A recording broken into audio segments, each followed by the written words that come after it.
ਸਤਿ ਸ਼੍ਰੀ ਅਕਾਲ ਜੀ, ਸਾਰਿਆਂ ਦਾ ਨਿੱਘਾ ਹਾਰਦਿਕ ਸਵਾਗਤ ਹੈ। 22 ਜਨਵਰੀ ਦਾ ਦਿਨ ਹੈ, 10:10 ਹੋਏ ਨੇ। ਪ੍ਰੋਗਰਾਮ ਥੋੜ੍ਹਾ ਜਿਹਾ ਅਲੱਗ ਸ਼ੁਰੂ ਕਰ ਰਹੇ ਹਾਂ ਕਿਉਂਕਿ ਮੇਰੇ ਨਾਲ leader of opposition mister Pierre Poilievre ਨੇ, ਜਿਹੜੇ ਵੈਨਕੂਵਰ ਵਿਜ਼ਿਟ ਕਰ ਰਹੇ ਨੇ। ਉਹਨਾਂ ਦੇ ਨਾਲ ਇਹ ਸਮਾਂ ਬਣਿਆ ਹੋਇਆ ਸੀ 10:10 'ਤੇ। ਉਹਨਾਂ ਨਾਲ ਗੱਲਬਾਤ ਕਰਦੇ ਹਾਂ। ਹਾਊਸ ਆਫ ਕਾਮਨਸ ਸ਼ੁਰੂ ਹੋ ਰਿਹਾ, ਕਿਹੜੀਆਂ ਪ੍ਰਾਇਓਰਟੀਜ਼ ਨੇ, ਕੈਨੇਡੀਅਨਸ ਕੀ ਸੋਚਦੇ ਨੇ, ਕੀ ਇਸ ਸ਼ੁਰੂਆਤ ਦੇ ਵਿੱਚ ਜਦ ਸ਼ੁਰੂਆਤ ਹੋਣੀ ਹੈ ਪਾਰਲੀਮੈਂਟ ਦੀ ਤਾਂ ਕੀ ਹੋਏਗਾ। Mister Poilievre, good morning, welcome to show. ਸਤਿ ਸ਼੍ਰੀ ਅਕਾਲ। Thank you, ਸਤਿ ਸ਼੍ਰੀ ਅਕਾਲ। How is your trip going so far? Nice to be with you. Well, I would love to say it's going well, but everywhere I go, people are complaining about the inflation Justin Trudeau has caused, the doubling of housing costs, the crime, chaos, drugs, and disorder we see in our streets after 8 years of Trudeau, and with the support of his coalition partner, Jagmeet Singh, who has betrayed BC to serve Trudeau. Everything costs more and work doesn't pay. We need a change because Justin Trudeau is not worth the cost.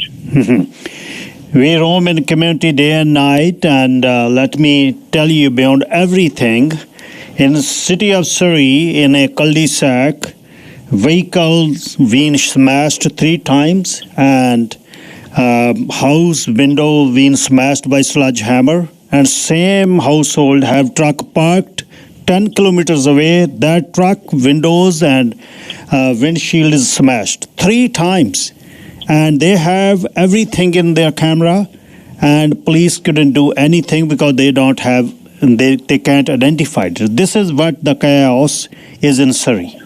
So beyond every extortion calls, extortion letters, people are called in and there's town hall meetings. That's what the situation in Surrey. What would you like to say on this? Thank you, Justin Trudeau. This is 8 years of Trudeau and the NDP, who have brought in catch and release to allow the most violent repeat offenders out on our streets. They are decriminalizing crack, heroin, and cocaine so that drug dealers can take advantage of addicts. My common sense plan will end the catch and release system and bring jail, not bail for repeat violent criminals. We will ban hard drugs, stop giving out opioids, and provide treatment and recovery to bring our loved ones home drug-free. And finally, we will stop Trudeau's attack on law-abiding hunters and sport shooters, and instead put the money into reinforcing our borders to keep the illegal drugs and guns out. It's common sense. Now let's bring it home. Liberals are rejuvenating. They are retreating in Montreal. This morning they brought a cap on international students, which will be now 350,000, then the 500,000. So what is your take on that? He's caused chaos. Look, before Justin Trudeau, there was no problem with the international student program. It worked. It attracted bright young people who wanted to work hard, learn a lot, and then stay in Canada. And since Trudeau, they increased the population growth to 1.2 million, growing the population almost 3 times the rate of the growth in housing stock. And now Trudeau admits that the system is out of control. Those are the words of his immigration minister, who says the system is out of control. Well, who let it get out of control? Who issued the study permits? Well, Trudeau and his minister did. They caused this crisis, and they've created carnage for the students who've come here and the communities in which they are crammed. Common sense conservative government will end the fraud, shut down the fake colleges, and make sure that students have housing and follow the rules when they come here to learn and stay. 3.5 million houses will be short by 2030, and election is due next year in October 25.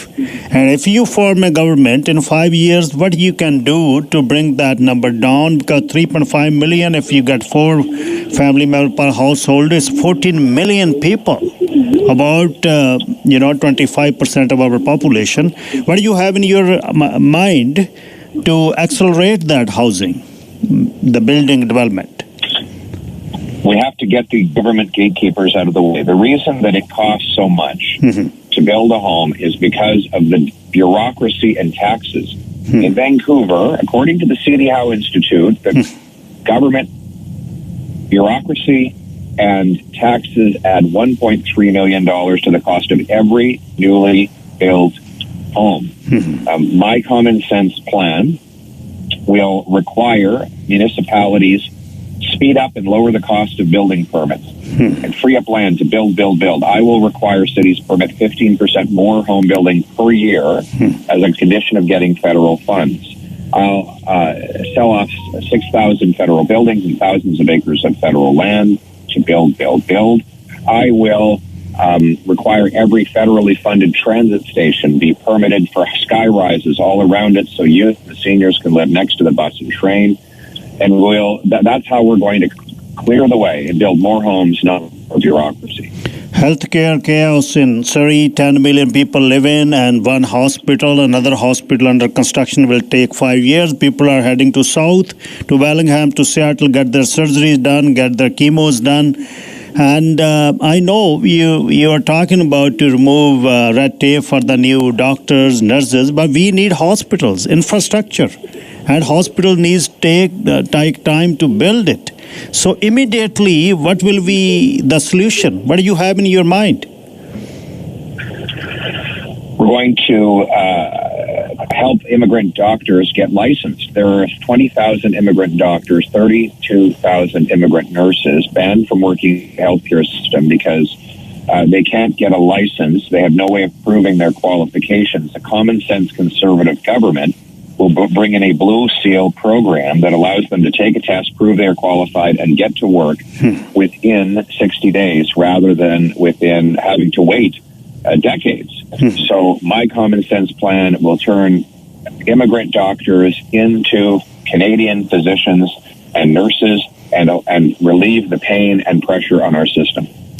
And price gouging. People are calling in every day that every week they go to any store, the prices are jumped 50 cents to $1 or $2, and getting beyond their limit, people are going to dollar store to buy the piece of bread or anything. They visit dollar stores, and that turns to poor health for our kids. And if our younger generation is not they are not proper in health or mental, and then what kind of country we are having in 20 years? So price gouging, is there any mechanism? You are sitting in Ottawa from last 18 years. Is there anything we can, government can do to control it? Well, first of all, we have to get rid of the carbon tax because the NDP Liberal carbon tax on the farmers who produce the food and the truckers who ship the food is a tax on all who buy the food. My common sense plan would axe the tax to lower those costs. We need to promote more competition in grocery chains so that they have to fight for customers with better prices and products, something that Jagmeet Singh and Justin Trudeau, who are in a coalition government, have failed to do. So let's get busy to bring home lower prices for Canadians doing groceries. And any message at last, in common message, whatever you want to say. Well, after 8 years, Justin Trudeau and Jagmeet Singh are not worth the cost. They're not worth the cost of food, gas, and groceries. They're not worth the cost of housing, which have doubled since Trudeau took office. Common sense conservatives will axe the tax, balance the budget, bring home lower prices. We'll lower income tax so hard work pays off, clear the bureaucracy to build homes you can afford. We'll bring jail and not bail to put repeat violent offenders in prison. We'll work to get a direct flight to Amritsar so that you don't have to go through Delhi and waste 20 hours on the road when you get to India. So these are common sense solutions. Now let's bring it home.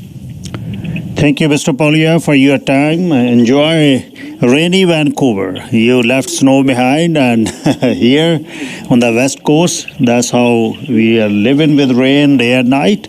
Best wishes. Stay in good health.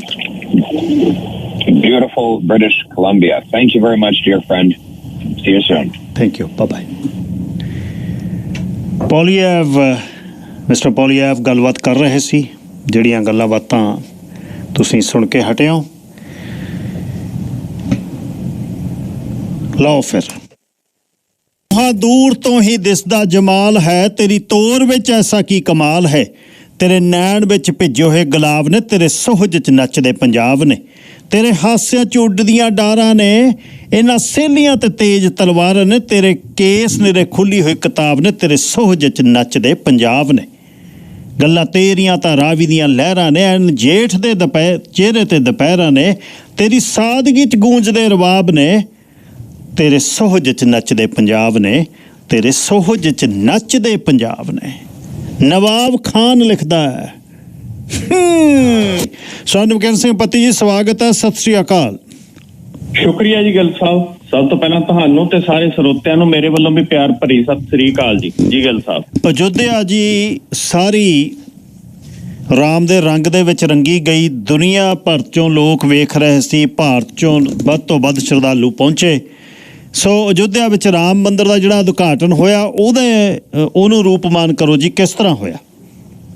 ਬਾਕੀ ਜੀ ਅੱਜ ਅਯੋਧਿਆ ਦੇ ਵਿੱਚ ਰਾਮ ਮੰਦਿਰ ਦੇ ਵਿੱਚ ਸ਼੍ਰੀ ਰਾਮ ਲੱਲਾ ਦੀ ਨਵੀਂ ਮੂਰਤੀ ਦੀ ਪ੍ਰਾਣ ਪ੍ਰਤਿਸ਼ਠਾ ਜਿਹੜੀ ਰਸਮ ਹੈ ਉਹ ਪੂਰੀ ਹੋ ਗਈ ਹੈ। ਪ੍ਰਧਾਨ ਮੰਤਰੀ ਨਰਿੰਦਰ ਮੋਦੀ ਦੇ ਨੇ ਇਹਦੇ ਨਾਲ ਜੁੜੀਆਂ ਰਸਮਾਂ ਜਿਹੜੀਆਂ ਉਹ ਪੂਰੀਆਂ ਕੀਤੀਆਂ। ਸੁਨਹਿਰੀ ਰੰਗ ਦਾ ਕੁੜਤਾ ਤੇ ਕਰੀਮ ਰੰਗ ਦੀ ਧੋਤੀ ਪਹਿਨੇ ਪ੍ਰਧਾਨ ਮੰਤਰੀ ਨਰਿੰਦਰ ਮੋਦੀ ਨਵੇਂ ਬਣੇ ਰਾਮ ਮੰਦਿਰ ਦੇ ਗੇਟ ਤੋਂ ਪੈਦਲ ਸਮਾਗਮ ਵਾਲੀ ਥਾਂ ਦੇ ਉੱਤੇ ਪਹੁੰਚੇ। ਇਸ ਦੌਰਾਨ ਪ੍ਰਧਾਨ ਮੰਤਰੀ ਨਾਲ ਕੱਪੜੇ 'ਚ ਲਪੇਟਿਆ ਚਾਂਦੀ ਦਾ ਛਤਰ ਵੀ ਲੈ ਕੇ ਆਏ ਔਰ ਮੋਦੀ ਨੇ ਪੰਡਤਾਂ ਵੱਲੋਂ ਮੰਤਰਾਂ ਦੇ ਜਾਪ ਨਾਲ ਰਸਮਾਂ ਦੀ ਸ਼ੁਰੂਆਤ ਕੀਤੀ। ਉਹਨਾਂ ਪ੍ਰਾਣ ਪ੍ਰਤਿਸ਼ਠਾ ਲਈ ਸੰਕਲਪ ਲਿਆ। ਰਸਮ ਦੇ ਵਿੱਚ RSS ਦੇ ਮੁਖੀ ਮੋਹਨ ਭਾਗਵਤ ਨੇ ਵੀ ਮੋਦੀ ਦੇ ਬਰਾਬਰ ਬੈਠ ਕੇ ਸ਼ਿਰਕਤ ਕੀਤੀ ਸਾਰੇ ਪ੍ਰੋਗਰਾਮ ਦੇ ਵਿੱਚ। ਉੱਤਰ ਪ੍ਰਦੇਸ਼ ਦੀ ਰਾਜਪਾਲ ਨੰਦੀਬੇਨ ਪਟੇਲ ਤੇ ਮੁੱਖ ਮੰਤਰੀ ਯੋਗੀ ਆਦਿੱਤਿਆਨਾਥ ਵੀ ਮੌਜੂਦ ਸੀ। ਸਰਕਾਰੀ ਪੂਰਾ ਸਮਾਗਮ ਨੂੰ ਰੰਗਤ ਜਿਹੜੀ ਉਹ ਇੱਕ ਹਿਸਾਬ ਦੀ ਦਿੱਤੀ ਗਈ ਹੈ ਔਰ ਰਾਮ ਲੱਲਾ ਦੀ ਨਵੀਂ ਮੂਰਤੀ ਦੀ ਜਿਹੜੀ ਹੈ ਪ੍ਰਾਣ ਪ੍ਰਤਿਸ਼ਠਾ ਉਹ ਜਿਹੜੀ ਹੈ 12:29 ਦੇ ਉੱਤੇ ਇੱਕ ਪੂਰੀ ਤੈਅਸ਼ੁਦਾ ਸਮੇਂ ਅਨੁਸਾਰ ਕੀਤੀ ਗਈ ਔਰ ਸੈਨਾ ਦੇ ਹੈਲੀਕਾਪਟਰਾਂ ਨੇ ਮੰਦਰਾਂ ਦੇ ਉੱਤੇ ਫੁੱਲਾਂ ਦੀ ਵਰਖਾ ਕੀਤੀ ਔਰ ਇਹ ਜਿਹੜਾ ਪੂਰਾ ਸਮਾਗਮ ਹੈਗਾ ਉਸ ਸਮਾਗਮ ਦੇ ਵਿੱਚ ਵੱਡੇ ਵੱਡੇ ਮਹਿਮਾਨ ਬਾਲੀਵੁੱਡ ਦੇ ਵਿੱਚੋਂ ਵੀ ਫਿਲਮਾਂ ਦੇ ਨਾਲ ਖਿਡਾਰੀ ਚੋਟੀ ਦੇ ਸਚਿਨ ਤੰਦੂਲਕਰ ਵਰਗੇ ਵੀ ਪਹੁੰਚੇ ਹੋਏ ਸੀਗੇ ਔਰ ਨਵੀਂ ਮੂਰਤੀ ਦੀ ਜਿਹੜੀ ਸਥਾਪਨਾ ਤੋਂ ਬਾਅਦ ਸਿਆਵਰ ਰਾਮਚੰਦਰ ਕੀ ਜੈ ਤੇ ਜੈ ਸ਼੍ਰੀ ਰਾਮ ਦੇ ਨਾਰਿਆਂ ਦੇ ਨਾਲ ਪੂਰੀ ਅਯੋਧਿਆ ਜਿਹੜੀ ਉਹ ਗੂੰਜੀ ਹੈ। ਅਯੋਧਿਆ ਦੇ ਵਿੱਚ ਪੂਰੀ ਦੀਪਮਾਲਾ ਕੀਤੀ ਹੋਈ ਸੀ। ਅਯੋਧਿਆ ਨੂੰ ਇੱਕ ਪੂਰਾ ਰੰਗਾ ਜਿਹੜਾ ਉਹ ਦਿੱਤਾ ਹੋਇਆ ਸੀਗਾ ਔਰ ਪ੍ਰਧਾਨ ਮੰਤਰੀ ਨੇ ਉੱਥੇ ਸੰਬੋਧਨ ਕੀਤਾ। ਉਹਨਾਂ ਕਿਹਾ ਮੈਂ ਭਗਵਾਨ ਸ਼੍ਰੀ ਰਾਮ ਤੋਂ ਹੀ ਮਾਫੀ ਮੰਗਦਾ, ਸਾਡੇ ਯਤਨਾਂ ਤਿਆਗ ਤੇ ਤਪੱਸਿਆ ਜ਼ਰੂਰ ਕੋਈ ਕਮੀ ਰਹੀ ਹੋਗੀ ਕਿ ਅਸੀਂ ਇਹ ਕੰਮ ਇੰਨੀਆਂ ਸਦੀਆਂ ਤੱਕ ਨਹੀਂ ਕਰ ਸਕੇ। ਅਸਲ ਦੇ ਵਿੱਚ ਇਸ ਨੂੰ ਇਸ ਰੂਪ ਦੇ ਵਿੱਚ ਗੱਲ ਜਿਹੜੀ ਆ ਉਹ ਕੀਤੀ ਕਿਉਂਕਿ ਮੋਹਨ ਭਾਗਵਤ ਨੇ ਖੁੱਲ ਕੇ ਗੱਲ ਕੀਤੀ ਹੈ। ਮੋਹਨ ਭਾਗਵਤ ਨੇ ਕਿਹਾ ਕਿ 500 ਸਾਲ ਬਾਅਦ ਅਸੀਂ ਇੱਥੇ ਵਾਪਸ ਆਏ ਹਾਂ ਔਰ ਉਹਨਾਂ ਨੇ 500 ਸਾਲ ਦਾ ਜ਼ਿਕਰ ਜਿਹੜਾ ਉਹ ਕੀਤਾ ਹੈਗਾ ਜਿਹਦਾ ਮਤਲਬ ਸਾਫ਼ ਸੀਗਾ ਕਿ RSS ਔਰ ਪ੍ਰਧਾਨ ਮੰਤਰੀ ਨਰਿੰਦਰ ਮੋਦੀ ਇਹ ਦੱਸ ਰਹੇ ਸੀ ਉੱਥੇ ਕਿ 500 ਸਾਲ ਬਾਅਦ ਕਿ ਬਾਬਰ ਤੋਂ ਬਾਅਦ ਅਸੀਂ ਹੁਣ ਆ ਕੇ ਜਿਹੜਾ ਗਾ ਇੱਥੇ ਮੁੜ ਜਿਹੜਾ ਗਾ ਉਹ ਰਾਮ ਮੰਦਿਰ ਨੂੰ ਸਥਾਪਿਤ ਕਰ ਪਾਏ ਆ। ਲੇਕਿਨ ਗੱਲਾਂ ਕਈ ਬੜੀਆਂ ਮਹੱਤਵਪੂਰਨ ਹੁੰਦੀਆਂ ਨੇ। ਇਹ ਸਾਰੇ ਕਸ ਦੀ ਜੜ ਅਡਵਾਨੀ ਸੀਗਾ ਕਿਉਂਕਿ ਅਡਵਾਨੀ ਨੇ ਜਦੋਂ ਰਾਤ ਯਾਤਰਾ ਸ਼ੁਰੂ ਕੀਤੀ ਸੀਗੀ, ਰਾਤ ਯਾਤਰਾ ਲੈ ਕੇ ਅਡਵਾਨੀ ਗਿਆ ਜਦੋਂ ਬਾਬਰੀ ਮਸਜਿਦ ਨੂੰ ਢਾਉਣ ਦਾ ਮਸਲਾ ਸੀਗਾ ਔਰ ਪੂਰਾ ਇਹ ਸਾਰੇ ਕਾਸੇ ਦਾ ਜਿਹੜਾ ਮਸਲਾ ਉਹ ਅਡਵਾਨੀ ਦੇ ਨਾਲ ਚੱਲਿਆ ਸੀਗਾ। 96 ਸਾਲ ਦੀ ਉਮਰ ਚ ਅਡਵਾਨੀ ਪਹੁੰਚਿਆ ਹੋਇਆ, ਅੱਜ ਉਹਨੂੰ ਸੱਦਾ ਪੱਤਰ ਪਹੁੰਚਿਆ ਹੋਇਆ ਸੀ ਕਿ ਆਓ। ਲੱਗਦਾ ਸੀ ਕਿ ਅਡਵਾਨੀ ਨੂੰ ਲਿਆਉਣਗੇ, ਮੂਹਰੇ ਰੱਖਣਗੇ, ਲੇਕਿਨ ਅਡਵਾਨੀ ਉਸ ਸਮਾਗਮ ਦੇ ਵਿੱਚ ਪਹੁੰਚਿਆ ਹੀ ਨਹੀਂ। ਸੋ ਮਤਲਬ ਖਾਸੀ ਵੱਡੀ ਗੱਲ ਜਿਹੜੀ ਉਹ ਨਜ਼ਰ ਆ ਰਹੀ ਹੈ ਕਿ ਜਿਹੜਾ ਵਿਅਕਤੀ ਨੇ ਸਾਰੇ ਕਾਸੇ ਦਾ ਮੁੱਢ ਵੱਜਿਆ ਹੋਵੇ, ਸਾਰੇ ਕਾਸੇ ਨੂੰ ਸ਼ੁਰੂ ਕੀਤਾ ਹੋਵੇ ਔਰ ਸਾਰਾ ਦਾਰੋਮਦਾਰ ਵੀ ਅਡਵਾਨੀ ਦੇ ਉੱਤੇ ਸੀਗਾ। ਜਦੋਂ ਇਨਵੈਸਟੀਗੇਸ਼ਨ ਟੀਮਾਂ ਬਣੀਆਂ, ਅੰਤਰਰਾਸ਼ਟਰੀ ਪੱਧਰ ਦੇ ਉੱਤੇ ਚਰਚਾ ਛਿੜੀ ਤਾਂ ਸਾਰੀ ਜਿਹੜੀ ਗਾਜ ਆ ਉਹ ਅਡਵਾਨੀ ਤੇ ਡਿੱਗੀ ਸੀ। ਲੇਕਿਨ ਅੱਜ ਉਹੀ ਅਡਵਾਨੀ ਉਹ ਸਮਾਗਮ ਤੋਂ ਦਰਕਨਾਰ ਕੀਤਾ ਹੋਇਆ ਸੀਗਾ। ਇਸ ਤੋਂ ਇਲਾਵਾ ਇਸ ਸਮਾਗਮ ਦੇ ਵਿੱਚ ਸਿੱਖ ਆਗੂ ਜਿਹੜੇ ਉਸ ਰੂਪ ਦੇ ਵਿੱਚ ਨਹੀਂ ਪਹੁੰਚੇ ਕਿਉਂਕਿ ਜਥੇਦਾਰ ਸਾਹਿਬ ਸ਼੍ਰੋਮਣੀ ਗੁਰਦੁਆਰਾ ਪ੍ਰਬੰਧਕ ਕਮੇਟੀ ਦੇ ਪ੍ਰਧਾਨ ਉਹਨਾਂ ਦੇ ਵੱਲੋਂ ਇਸ ਗੱਲ ਨੂੰ ਤੱਕ ਪੱਤਰ ਲਿਖ ਕੇ ਜੀ ਆਇਆਂ ਨੂੰ ਕਿਹਾ ਗਿਆ ਕਿ ਤੁਸੀਂ ਸਾਨੂੰ ਬੁਲਾਇਆ, ਚੰਗੀ ਗੱਲ ਹੈ, ਪਰ ਧੰਨਵਾਦ ਵੀ ਕੀਤਾ ਗਿਆ ਲੇਕਿਨ ਪਹੁੰਚੇ ਨਹੀਂ। ਸ਼੍ਰੋਮਣੀ ਅਕਾਲੀ ਦਲ ਦੇ ਪ੍ਰਧਾਨ ਸੁਖਬੀਰ ਸਿੰਘ ਬਾਦਲ ਨੇ ਵੀ ਬਕਾਇਦਾ ਸੋਸ਼ਲ ਮੀਡੀਆ ਦੇ ਉੱਤੇ ਆਪਣੇ ਦਸਤਖਤ ਚਿੱਠੀ ਦੇ ਵਿੱਚ ਧੰਨਵਾਦ ਕੀਤਾ ਗਿਆ ਸੀ ਕਿ ਸਾਨੂੰ ਬੁਲਾਇਆ ਗਿਆ, ਪਰ ਉਹਨਾਂ ਨੇ ਉਹ ਚਿੱਠੀ ਦੇ ਵਿੱਚ ਤਾਂ ਨਹੀਂ ਸੀ ਲਿਖਿਆ ਕਿ ਉਹ ਜਾ ਰਹੇ ਆ ਜਾਂ ਨਹੀਂ ਜਾ ਰਹੇ, ਲੇਕਿਨ ਉਹ ਵੀ ਨਹੀਂ ਗਏ। ਸੋ ਇਹ ਵੀ ਚਰਚਾ ਜਿਹੜੀ ਉਹ ਵੱਖ-ਵੱਖ ਰੂਪਾਂ ਦੇ ਵਿੱਚ ਚੱਲਦੀ ਰਹੀ ਹੈ। ਵਿਰੋਧੀ ਧਿਰਾਂ ਵੀ ਦੂਰ ਰਹੀਆਂ, ਵਿਰੋਧੀ ਧਿਰਾਂ ਉਸ ਰੂਪ ਦੇ ਵਿੱਚ ਉੱਥੇ ਸ਼ਮੂਲੀਅਤ ਨਹੀਂ ਕੀਤੀ, ਲੇਕਿਨ ਇੱਕ ਗੱਲ ਇਹ ਸੀਗੀ ਕਿ ਵਿਰੋਧੀ ਧਿਰਾਂ ਦੇ ਜਿਹੜੇ ਲੀਡਰ ਸੀਗੇ, ਜਿਵੇਂ ਕਾਂਗਰਸ ਭਾਵੇਂ ਉੱਥੇ ਗਈ ਨਹੀਂ, ਭਾਰਤ ਜੋੜੋ ਨਿਆਂ ਯਾਤਰਾ ਦੇ ਵਿੱਚ ਹੈ, ਲੇਕਿਨ ਕਾਂਗਰਸ ਪਾਰਟੀ ਨੇ ਸਾਰੇ ਮੰਦਰਾਂ ਦੇ ਵਿੱਚ ਜਾ ਕੇ ਅੱਜ ਵੱਖ-ਵੱਖ ਥਾਵਾਂ ਦੇ ਉੱਤੇ ਜਿਹੜੇ ਆ ਕਿ ਉਹ ਅਰਦਾਸ ਕੀਤੀ ਹੈ। ਅਰਵਿੰਦ ਕੇਜਰੀਵਾਲ ਆਮ ਆਦਮੀ ਪਾਰਟੀ ਦੇ ਵੱਲੋਂ ਵੀ ਦਿੱਲੀ ਦੇ ਵਿੱਚ ਸ਼ੋਭਾ ਯਾਤਰਾ ਕੱਢੀ, ਉਹਨਾਂ ਨੇ ਵਿਧਾਨ ਸਭਾ ਹਲਕਿਆਂ 'ਚ ਭੰਡਾਰਾ ਕਰਾਇਆ ਔਰ ਦਿੱਲੀ ਦੇ ਸਿੱਖਿਆ ਮੰਤਰੀ ਆਤਸ਼ੀ ਨੇ ਰਾਮ ਪੂਜਾ ਤੇ ਹਵਨ ਕੀਤਾ। ਇਸ ਤੋਂ ਇਲਾਵਾ ਆਮ ਆਦਮੀ ਪਾਰਟੀ ਦੇ ਆਗੂ ਦਲੀਪ ਪਾਂਡੇ ਨੇ ਵੀ ਜਿਹੜੀ ਆ ਉਹ ਵੱਖ-ਵੱਖ ਥਾਵਾਂ ਦੇ ਉੱਤੇ ਯਾਤਰਾ ਕੀਤੀ ਔਰ ਸੁੰਦਰਕਾਂਡ ਦਾ ਪਾਠ ਜਿਹੜਾ ਉਹ ਦਿੱਲੀ ਦੇ ਵਿੱਚ ਆਮ ਆਦਮੀ ਪਾਰਟੀ ਦੇ ਵੱਲੋਂ ਕੀਤਾ ਗਿਆ। ਇਧਰੋਂ ਪੰਜਾਬ ਦੇ ਕਾਂਗਰਸੀ ਲੀਡਰ ਵੀ ਜਿਹੜੇ ਨੇ ਰਾਜਾ ਵੜਿੰਗ ਵਰਗੇ, ਉਹ ਵੀ ਵੱਖ-ਵੱਖ ਥਾਵਾਂ ਦੇ ਉੱਤੇ ਵੱਖ-ਵੱਖ ਸਮਾਗਮਾਂ ਦੇ ਵਿੱਚ ਰਾਮ ਮੰਦਿਰ ਦੇ ਨਾਲ ਜੁੜਿਆਂ 'ਚ ਪੰਜਾਬ 'ਚ ਨਜ਼ਰ ਆਏ ਔਰ ਆਮ ਆਦਮੀ ਪਾਰਟੀ ਦੇ ਲੀਡਰ ਵੀ ਜਿਹੜੇ ਉਹ ਪੰਜਾਬ ਦੇ ਵਿੱਚ ਈਵਨ ਕੈਬਨਿਟ ਮੰਤਰੀ ਵੀ ਜਿਹੜੇ ਉਹ ਨਜ਼ਰ ਆਏ।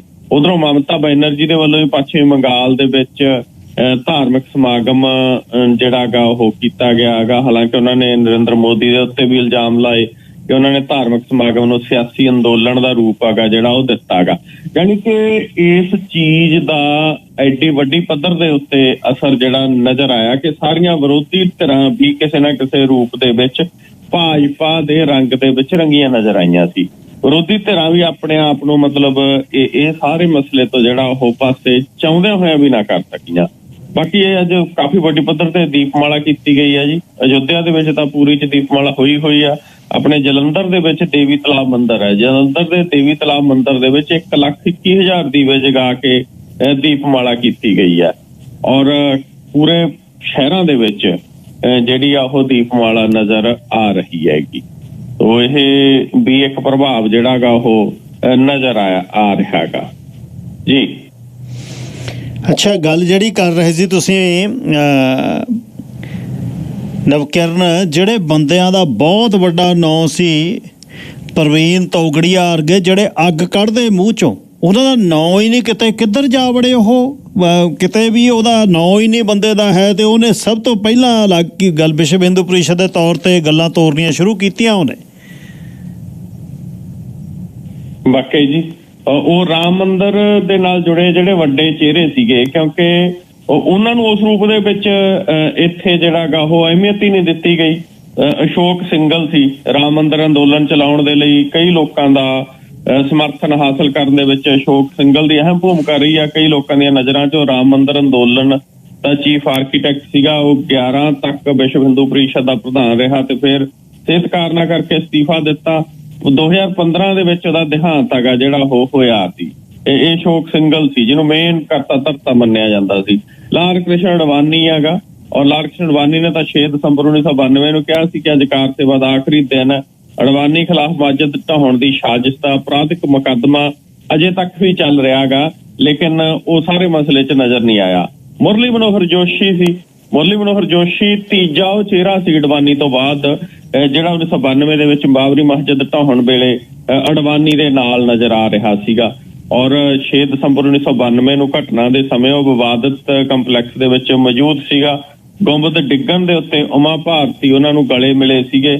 ਉਹ ਵਾਰਾਣਸੀ, ਇਲਾਹਾਬਾਦ ਅਤੇ ਕਾਨਪੁਰ ਤੋਂ ਸੰਸਦ ਮੈਂਬਰ ਰਹਿ ਚੁੱਕਿਆ ਹੈਗਾ। ਭਾਜਪਾ ਦੇ ਮਾਰਗਦਰਸ਼ਕ ਮੰਡਲ ਦੇ ਵਿੱਚ ਵੀ ਸੀਗਾ, ਲੇਕਿਨ ਨਜ਼ਰ ਨਹੀਂ ਆਇਆ। ਕਲਿਆਣ ਸਿੰਘ ਸੀ, ਕਲਿਆਣ ਸਿੰਘ ਉੱਤਰ ਪ੍ਰਦੇਸ਼ ਦਾ ਮੁੱਖ ਮੰਤਰੀ ਰਿਹਾ ਔਰ 6 ਦਸੰਬਰ 1992 ਨੂੰ ਉੱਤਰ ਪ੍ਰਦੇਸ਼ ਦੇ ਵਿੱਚ ਜਦੋਂ ਇਹ ਸਾਰਾ ਘਟਨਾਕ੍ਰਮ ਵਾਪਰਿਆ ਉਦੋਂ ਚੀਫ ਮਿਨਿਸਟਰ ਕੌਣ ਸੀ? ਕਲਿਆਣ ਸਿੰਘ ਸੀਗਾ। ਕਲਿਆਣ ਸਿੰਘ ਤੇ ਇਲਜ਼ਾਮ ਲੱਗੇ ਸੀ ਕਿ ਉਹਨੇ ਪੁਲਿਸ ਤੇ ਪ੍ਰਸ਼ਾਸਨ ਨੂੰ ਜਾਣਬੁੱਝ ਕੇ ਕਾਰ ਸੇਵਕਾਂ ਨੂੰ ਜਿਹੜਾ ਜਾਣ ਦਿੱਤਾ, ਰੋਕਿਆ ਨਹੀਂ ਉਹਨਾਂ ਨੂੰ। ਬਾਅਦ ਚ ਕਲਿਆਣ ਸਿੰਘ ਨੇ ਭਾਜਪਾ ਤੋਂ ਵੱਖ ਹੋ ਕੇ ਰਾਸ਼ਟਰੀ ਕ੍ਰਾਂਤੀ ਪਾਰਟੀ ਬਣਾਈ, ਫਿਰ ਭਾਜਪਾ 'ਚ ਪਰਤਿਆ। ਕਲਿਆਣ ਸਿੰਘ ਉਹਨਾਂ 13 ਲੋਕਾਂ ਦੇ ਵਿੱਚ ਸ਼ਾਮਲ ਸੀ ਜਿਨ੍ਹਾਂ ਤੇ ਮਸਜਿਦ ਢਾਉਣ ਦੀ ਸਾਜ਼ਿਸ਼ ਦਾ ਇਲਜ਼ਾਮ ਲੱਗਿਆ ਸੀ। ਇੱਕ ਬਿਨੇ ਕਟਿਆਰ ਸੀ, ਰਾਮ ਮੰਦਰ ਅੰਦੋਲਨ ਦੇ ਲਈ 1984 ਚ ਬਜਰੰਗ ਦਲ ਦਾ ਗਠਨ ਕੀਤਾ ਗਿਆ ਸੀਗਾ, ਜਿੱਥੋਂ ਸ਼ੁਰੂਆਤਾਂ ਹੋਈਆਂ ਸੀਗੀਆਂ। ਪਹਿਲੇ ਪ੍ਰਧਾਨ ਦੇ ਤੌਰ ਤੇ ਜਿਹੜੀ ਕਮਾਨ ਸੌਂਪੀ ਗਈ ਸੀ ਉਹ RSS ਨੇ ਬਿਨੇ ਕਟਿਆਰ ਨੂੰ ਸੌਂਪੀ ਸੀਗੀ। ਬਿਨੇ ਕਟਿਆਰ ਕਿਤੇ ਨਜ਼ਰ ਨਹੀਂ ਆਇਆ। ਸਾਧਵੀ ਰਤੰਬਰਾ ਸੀਗੀ ਇੱਕ, ਸਾਧਵੀ ਰਤੰਬਰਾ ਇਸ ਸਮੇਂ ਹਿੰਦੂਤਵ ਦੀ ਫਾਇਰ ਬ੍ਰਾਂਡ ਆਗੂ ਸੀ ਔਰ ਬਾਬਰੀ ਮਸਜਿਦ ਦੇ ਮਾਮਲੇ 'ਚ ਉਹਦੇ ਖਿਲਾਫ ਅਪਰਾਧਿਕ ਸਾਜ਼ਿਸ਼ ਦੇ ਇਲਜ਼ਾਮ ਤੈਅ ਕੀਤੇ ਗਏ ਸੀਗੇ। ਅਯੁੱਧਿਆ ਅੰਦੋਲਨ ਦੇ ਦੌਰਾਨ ਉਹਨੇ ਭੜਕਾਊ ਭਾਸ਼ਣ, ਉਹਦੀਆਂ ਆਡੀਓ ਕੈਸਟਾਂ ਚਰਚਾ 'ਚ ਰਹੀਆਂ। ਉਮਾ ਭਾਰਤੀ ਸੀ। ਉਮਾ ਭਾਰਤੀ ਮੰਦਰ ਦੇ ਦੌਰਾਨ ਉਹ ਹਿੰਦੂ ਚਿਹਰੇ ਦੇ ਤੌਰ ਤੇ ਉੱਭਰੀ ਸੀ, ਜਿਹਨੇ ਜਿਹੜਾ ਗਾ ਉਹ ਲਿਵਰਹਾਨ ਕਮਿਸ਼ਨ ਨੇ ਬਾਬਰੀ ਮਸਜਿਦ ਢਾਉਣ ਦੇ ਮਾਮਲੇ 'ਚ ਉਹਦੀ ਭੂਮਿਕਾ ਦੋਸ਼ਾਂ ਹੇਠ ਪਾਈ ਸੀਗੀ। ਉਹਦੇ ਤੇ ਭੀੜ ਨੂੰ ਭੜਕਾਉਣ ਦਾ ਇਲਜ਼ਾਮ ਲੱਗਿਆ ਸੀ, ਹਾਲਾਂਕਿ ਉਹ ਇਨਕਾਰ ਕਰਦੀ ਰਹੀ ਹੈ। 2019 ਦੀਆਂ ਸੰਸਦੀ ਚੋਣਾਂ ਦੌਰਾਨ ਉਹ ਵੱਖ ਰਹੇ ਤੇ ਭਾਜਪਾ ਜਿੱਤ ਤੋਂ ਬਾਅਦ ਉਹ ਮੰਤਰੀ ਵੀ ਨਹੀਂ ਰਹੀ। ਪ੍ਰਵੀਨ ਤੋਗੜੀਆ ਸੀ। ਪ੍ਰਵੀਨ ਤੋਗੜੀਆ ਵਿਸ਼ਵ ਹਿੰਦੂ ਪਰਿਸ਼ਦ ਦਾ ਇੱਕ ਵੱਡਾ ਫਾਇਰ ਬ੍ਰਾਂਡ ਨੇਮ ਸੀ। ਅਸ਼ੋਕ ਸਿੰਘਲ ਤੋਂ ਬਾਅਦ ਕਮਾਨ ਉਹ ਨਹੀਂ ਸੌਂਪੀ ਗਈ ਸੀ। ਵਿਸ਼ਨੂੰ ਹਰ ਡਾਲਮੀਆ ਸੀਗਾ। ਸੋ ਇਹ ਉਹ ਚਿਹਰੇ ਸੀਗੇ ਜਿਹੜਿਆਂ ਨੇ ਉਦੋਂ ਚਰਚਾ 'ਚ ਆਏ ਸੀ, ਜਿਨ੍ਹਾਂ ਨੇ ਉਦੋਂ ਬੁਨਿਆਦ ਧਰੀ ਸੀ ਸਾਰੇ ਜਿਹੜਾ ਅਯੁੱਧਿਆ ਦੇ ਮਸਲੇ ਦੀ। ਲੇਕਿਨ ਹੁਣ ਕਰਤਾ ਧਰਤਾ ਦੋ ਹੀ ਬੰਦੇ ਨਜ਼ਰ ਆਏ ਨੇ, ਇੱਕ RSS ਮੁਖੀ ਮੋਹਨ ਭਾਗਵਤ ਤੇ ਦੂਜਾ ਨਰਿੰਦਰ ਮੋਦੀ। ਤਾਂ ਇਹ ਸਾਰੇ ਮਤਲਬ ਬੰਦੇ ਜਿਹੜੇ ਉਹ ਪਾਸੇ ਨਜ਼ਰ ਆਏ ਨੇ ਜੀ। ਇੱਕ ਕਾਰਨ ਦੱਸੋ। ਨੋਟਿਸ ਮੈਂ ਕਾਂਗਰਸ ਦਾ ਮੇਰੇ ਕੋਲ ਹੈ, ਕੈਪਟਨ ਸੰਦੀਪ ਸੰਧੂ ਨੇ ਲਿਖਿਆ, ਮਹੇਸ਼ਿੰਦਰ ਸਿੰਘ, ਨਿਹਾਲ ਸਿੰਘ ਵਾਲਾ ਤੇ ਧਰਮਪਾਲ ਪੁੱਤਰ ਮਹੇਸ਼ਿੰਦਰ ਸਿੰਘ। ਕਾਰਨ ਦੱਸੋ। ਨੋਟਿਸ ਵੀ ਤੁਸੀਂ ਰੈਲੀ ਕੀਤੀ ਆ ਤੇ ਤੁਸੀਂ ਆਮ ਆਦਮੀ ਪਾਰਟੀ ਦੇ ਸੰਪਰਕ 'ਚੋਂ 2 ਦਿਨ ਦਾ ਸਮਾਂ ਤੁਹਾਡੇ ਕੋਲ। ਇਹ ਕਿੰਨੀ ਕੁ ਰੈਲੀ ਹੋਈ ਆ ਜੀ? ਦੇਖੋ, ਇਹ ਸਿੱਧਾ ਨਵਜੋਤ ਸਿੱਧੂ ਨੂੰ ਨੋਟਿਸ ਭੇਜਣ ਦੀ ਬਜਾਏ ਜਿਹੜੇ ਨੋਟਿਸ ਨੇ ਉਹ ਸਿੱਧੂ ਦੇ ਸਮਰਥਕਾਂ ਨੂੰ ਭੇਜੇ ਜਾ ਰਹੇ ਨੇ।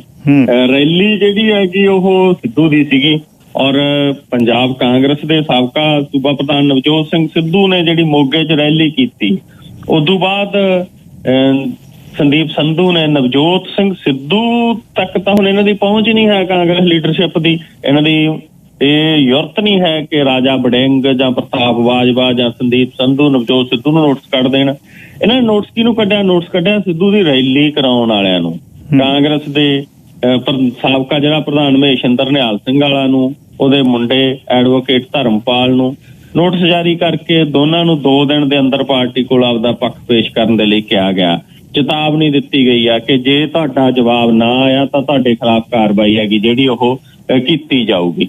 ਸੋ ਇਹ ਇੱਕ ਗੱਲ ਨਜ਼ਰ ਆ ਰਹੀ ਹੈ ਕਿ ਕਾਂਗਰਸ ਪਾਰਟੀ ਦੇ ਵਿੱਚ ਬਹੁਤ ਮਾਹੌਲ ਜਿਹੜਾ ਗਾ ਉਹ ਖਰਾਬ ਹੋ ਚੁੱਕਿਆ, ਪਤਾਪੀ ਪਈ ਹੋਈ ਹੈਗੀ ਔਰ ਕਾਂਗਰਸ ਦੀ ਲੀਡਰਸ਼ਿਪ ਤਾਂ ਇਸ ਮਸਲੇ ਨੂੰ ਚੋਣਾਂ ਤੋਂ ਬਾਅਦ ਲਿਜਾਣਾ ਚਾਹੁੰਦੀ ਆ ਵੀ ਚੋਣਾਂ ਤੋਂ ਬਾਅਦ ਇਸ ਮਸਲੇ ਨੂੰ ਹੱਲ ਕਰਾਂਗੇ। ਪਰ ਕਾਂਗਰਸ ਦੀ ਜਿਹੜੀ ਪੰਜਾਬ ਵਾਲੀ ਲੀਡਰਸ਼ਿਪ ਹੈ ਉਹ ਚਾਹੁੰਦੀ ਆ ਵੀ ਇਹਨੂੰ ਹੁਣੇ ਹੀ ਹੱਲ ਕਰਾਂਗੇ।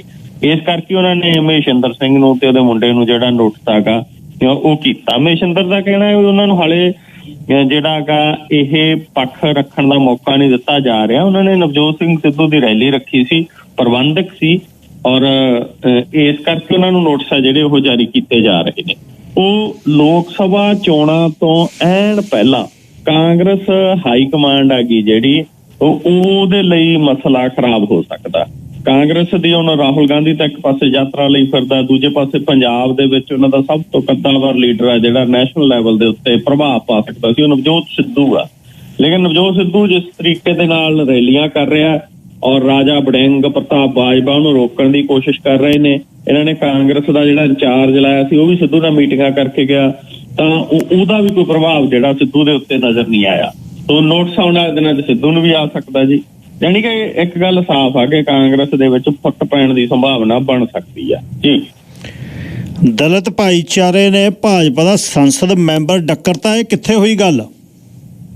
ਇਹ ਵੀ ਅੱਜ ਚਰਚਾ ਦਾ ਵਿਸ਼ਾ ਹੈਗਾ ਜਿਹੜਾ ਉਹ ਬਣਿਆ ਹੋਇਆ ਹੈਗਾ, ਕਿਉਂਕਿ ਦਲਿਤ ਭਾਈਚਾਰਾ ਅੱਜ ਕੋਸ਼ਿਸ਼ ਕੀਤੀ ਗਈ ਸੀ ਭਾਜਪਾ ਦੇ ਵੱਲੋਂ ਕਿ ਉਹ ਵੀ ਇਹ ਸਾਰੇ ਸਮਾਗਮ ਦੇ ਵਿੱਚ ਉਹਨਾਂ ਦੇ ਨਾਲ ਨਜ਼ਰ ਆਵੇ। ਲੇਕਿਨ ਭਾਜਪਾ ਦੇ ਕੁਝ ਲੀਡਰ ਨੇ ਜਿਹੜੇ ਉਹਨਾਂ ਦੇ ਦਲਿਤ ਭਾਈਚਾਰੇ ਦੇ ਖਿਲਾਫ ਦਿੱਤੇ ਹੋਏ ਪਿਛਲੇ ਦਿਨਾਂ ਦੇ ਬਿਆਨ ਉਹਨਾਂ ਦੇ ਲਈ ਇੱਕ ਮੁਸੀਬਤ ਬਣ ਗਏ ਔਰ ਮੈਸੂਰ ਹਲਕੇ ਤੋਂ ਜਿਹੜਾ ਹੈਗਾ ਕੋਡਾਗੂ ਤੋਂ ਲੋਕ ਸਭਾ ਦੇ ਮੈਂਬਰ ਨੇ ਪ੍ਰਤਾਪ ਸਿੰਮਾ, ਉਹਨੂੰ ਅੱਜ ਕਸੂਤੀ ਸਥਿਤੀ ਦਾ ਸਾਹਮਣਾ ਕਰਨਾ ਪਿਆ। ਸਵੇਰੇ ਜਦੋਂ ਉਹ ਰਹੋ ਹੱਲੀ ਦੇ ਜਿਹੜਾ ਮੰਦਿਰ ਪੂਜਾ ਕਰਨ ਪਹੁੰਚਿਆ ਮੈਸੂਰ ਦੇ ਵਿੱਚ, ਤਾਂ ਉੱਥੇ ਅਯੁੱਧਿਆ ਦੇ ਵਿੱਚ ਸਥਾਪਿਤ ਇਸ ਮੂਰਤੀ ਦੇ ਨਾਲ ਮੇਲ ਖਾਂਦੀ ਜਿਹੜੀ ਇੱਕ ਮੂਰਤੀ ਬਣਾਈ ਗਈ ਸੀ। ਪ੍ਰਤਾਪ ਸਿਮਾ ਸਵੇਰੇ 7 ਵਜੇ ਪੂਜਾ ਕਰਨ ਦੇ ਲਈ ਪਹੁੰਚਿਆ, ਪਰ ਦਲਿਤ ਆਗੂਆਂ ਨੇ ਉਹਨੂੰ ਪੂਜਾ 'ਚ ਇਹ ਕਹਿ ਕੇ ਸ਼ਾਮਲ ਨਹੀਂ ਹੋਣ ਦਿੱਤਾ ਕਿ ਤੁਸੀਂ ਦਲਿਤ ਵਿਰੋਧੀ ਬਿਆਨ ਦਿੱਤੇ ਨੇ, ਤੁਸੀਂ ਇੱਥੇ ਕੀ ਕਰਨ ਆਏ ਹੋ। ਗੁੱਸੇ 'ਚ ਆਏ ਆਗੂਆਂ ਨੇ ਕਿਹਾ ਕਿ ਤੁਸੀਂ ਦਲਿਤ ਵਿਰੋਧੀ ਹੋ, ਤੁਸੀਂ ਜਨਤਕ ਮੰਚਾਂ ਤੇ ਦਲਿਤਾਂ ਵਿਰੁੱਧ ਬਿਆਨ ਦਿੱਤੇ, ਮਹੀਸ਼ਾ ਦੁਸਹਿਰੇ ਵੇਲੇ ਵੀ ਬਿਆਨ ਦਿੱਤੇ, ਤੁਸੀਂ ਦਲਿਤਾਂ ਦੀ ਜ਼ਮੀਨ ਤੇ ਪੂਜਾ ਨਹੀਂ ਕਰ ਸਕਦੇ।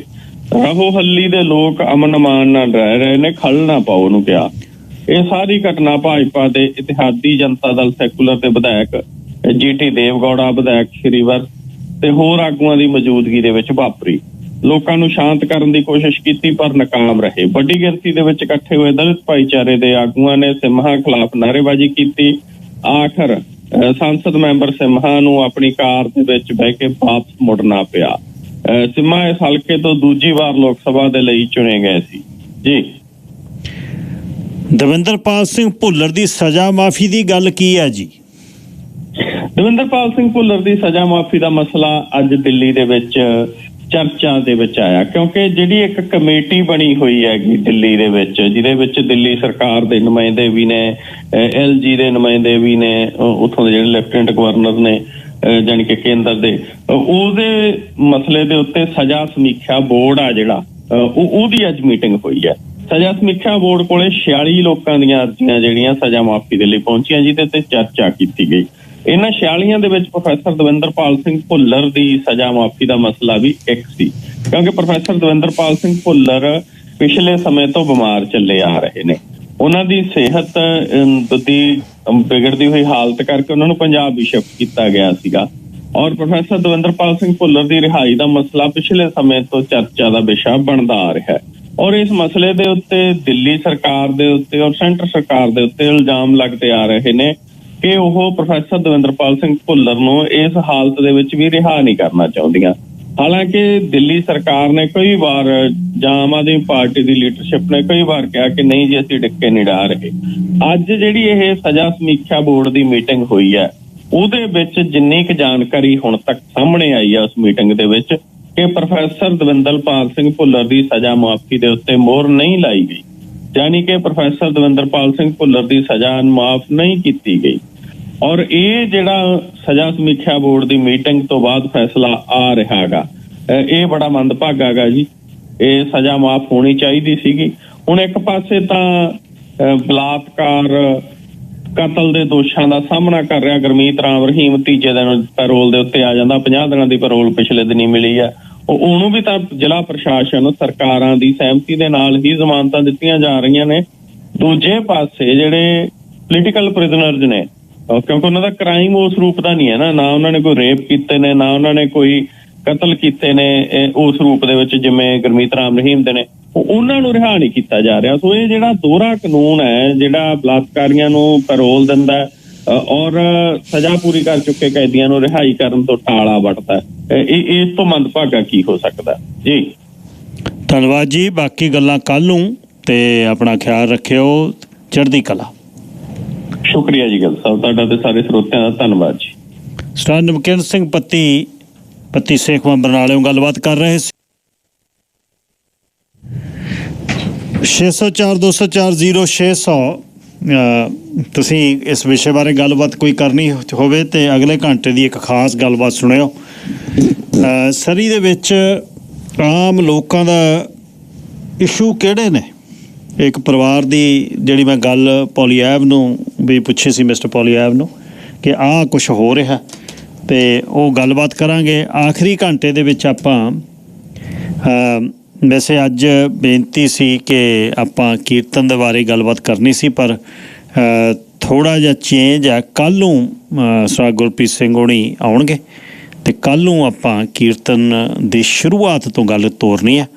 11 ਵਜੇ 11 ਤੋਂ 12 ਵੀ ਕੀਰਤਨ ਸ਼ੁਰੂਆਤ ਕਿਵੇਂ ਹੋਈ, ਅਤੇ ਉਸੇ ਤਰ੍ਹਾਂ ਹੀ ਉਹ ਜਿਹਾ ਹੀ ਰੰਗ ਫੇਰ ਬੰਨਾਂਗੇ ਜਿਹੜਾ ਪਿਛਲੇ ਸੋਮਵਾਰ ਬੰਨਿਆ ਸੀ। ਕੱਲ੍ਹ ਨੂੰ ਗੁਰਪ੍ਰੀਤ ਸਿੰਘ ਜੀ, ਭਾਈ ਸਾਹਿਬ ਭਾਈ ਗੁਰਪ੍ਰੀਤ ਸਿੰਘ ਹੁਣੀ ਆਉਣਗੇ। ਰਾਜਸਥਾਨੀ ਜੀ ਸਤਿ ਸ਼੍ਰੀ ਅਕਾਲ। ਹਾਂਜੀ ਵਾਹਿਗੁਰੂ ਖਾਲਸਾ ਵਾਹਿਗੁਰੂ ਖਾਲਸਾ ਫਤਿਹ। ਵਧਾਈਆਂ ਹੋ ਗਈਆਂ ਫਿਰ ਮੰਦਿਰ ਦੀਆਂ। ਹਾਂਜੀ ਹਾਂਜੀ, ਦੇਖੋ ਮਹਾਰਾਜ ਦੀ ਬਾਣੀ ਚ ਰਾਮ ਰਘੁਵੰਸ਼ ਕਾਹਿਓ, ਰਘੁਕੁਲ ਰੀਤ ਸਦਾ ਚਲੀ ਆਈ, ਜਾਨ ਜਾਏ ਪਰ ਬਚ ਨਾ ਜਾਈ। ਸਾਡਾ ਰਾਜਸਥਾਨ ਸਾਰਾ ਰਾਮ ਬੋਲਦਾ, ਜਿੰਨੇ ਵੀ ਉੱਥੇ ਜਾਤੀਆਂ ਨਾ ਰਾਮ ਰਾਮ ਜਿੱਦਾਂ ਆਪਾਂ ਸਤਿ ਸ੍ਰੀ ਅਕਾਲ ਬੁਲਾਉਂਦੇ ਆ ਤੇ ਦੂਰੋਂ ਸਾਨੂੰ ਕਹਿਣਗੇ ਰਾਮ ਰਾਮ ਸਰਦਾਰ ਜੀ ਰਾਮ ਰਾਮ।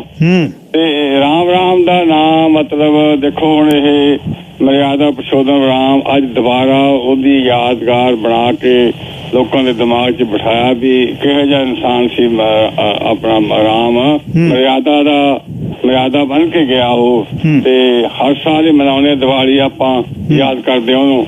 ਤੇ ਉਹਨੂੰ ਹੁਣ ਅਸੀਂ ਮਤਲਬ ਵੀ ਇੱਕ ਪੰਥ ਦੋ ਕਾਜ ਤੇ ਜਿਹੜਾ ਸਾਡਾ ਹਿੰਦੂ ਨਾਰਾ ਸੀਗਾ ਸਾਡੀ ਬੀਜੇਪੀ ਪਾਰਟੀ ਦਾ ਇੱਕ ਤਾਂ ਸੀ ਉਹ ਸਾਡੀ ਨੀਂਹ ਇੱਥੋਂ ਅਸੀਂ ਰੱਖੀ ਜਾਊਗੀ। ਦੂਜਾ ਸਾਡਾ ਇਲੈਕਸ਼ਨ ਹੈਗਾ 24 ਦਾ ਤੇ ਇਹਦੇ ਤੇ ਸਾਡਾ ਹਿੰਦੂਤਵ ਜਿਹੜਾ ਹੈਗਾ ਅਸੀਂ ਲੋਕਾਂ ਨੂੰ ਵਰਲਡ ਛੋਟੀ ਜਿਹੀ ਗੱਲ ਨਹੀਂ ਵਿਸ਼ਵ ਲੈਵਲ ਤੇ ਬਣਾਇਆ ਗਿਆ ਇਹ ਮੰਦਿਰ ਦਾ ਜਿਹੜਾ ਇੱਥੇ ਵੀ ਤੁਸੀਂ ਦੇਖੋ ਅੱਜ ਜਿੱਥੇ ਤੁਸੀਂ ਬੈਠੇ ਆ ਇੱਥੇ ਵੀ ਬਹੁਤ ਕੁਛ ਖੁਸ਼ੀਆਂ ਮਨਾਈਆਂ ਗਈਆਂ। ਅਮਰੀਕਾ ਕੈਨੇਡਾ ਇੰਗਲੈਂਡ ਦੁਨੀਆ ਦੇ ਉੱਤੇ ਜਿੱਥੇ ਵੀ ਕਿਤੇ ਹੈ ਹਿੰਦੂ ਬੈਠਾ ਹੈਗਾ ਤੇ ਉੱਥੇ ਜਗਾਇਆ ਗਿਆ ਉਹਨੂੰ ਵੀ ਰਾਮ ਦੇ ਨਾਲ ਜੁੜੋ।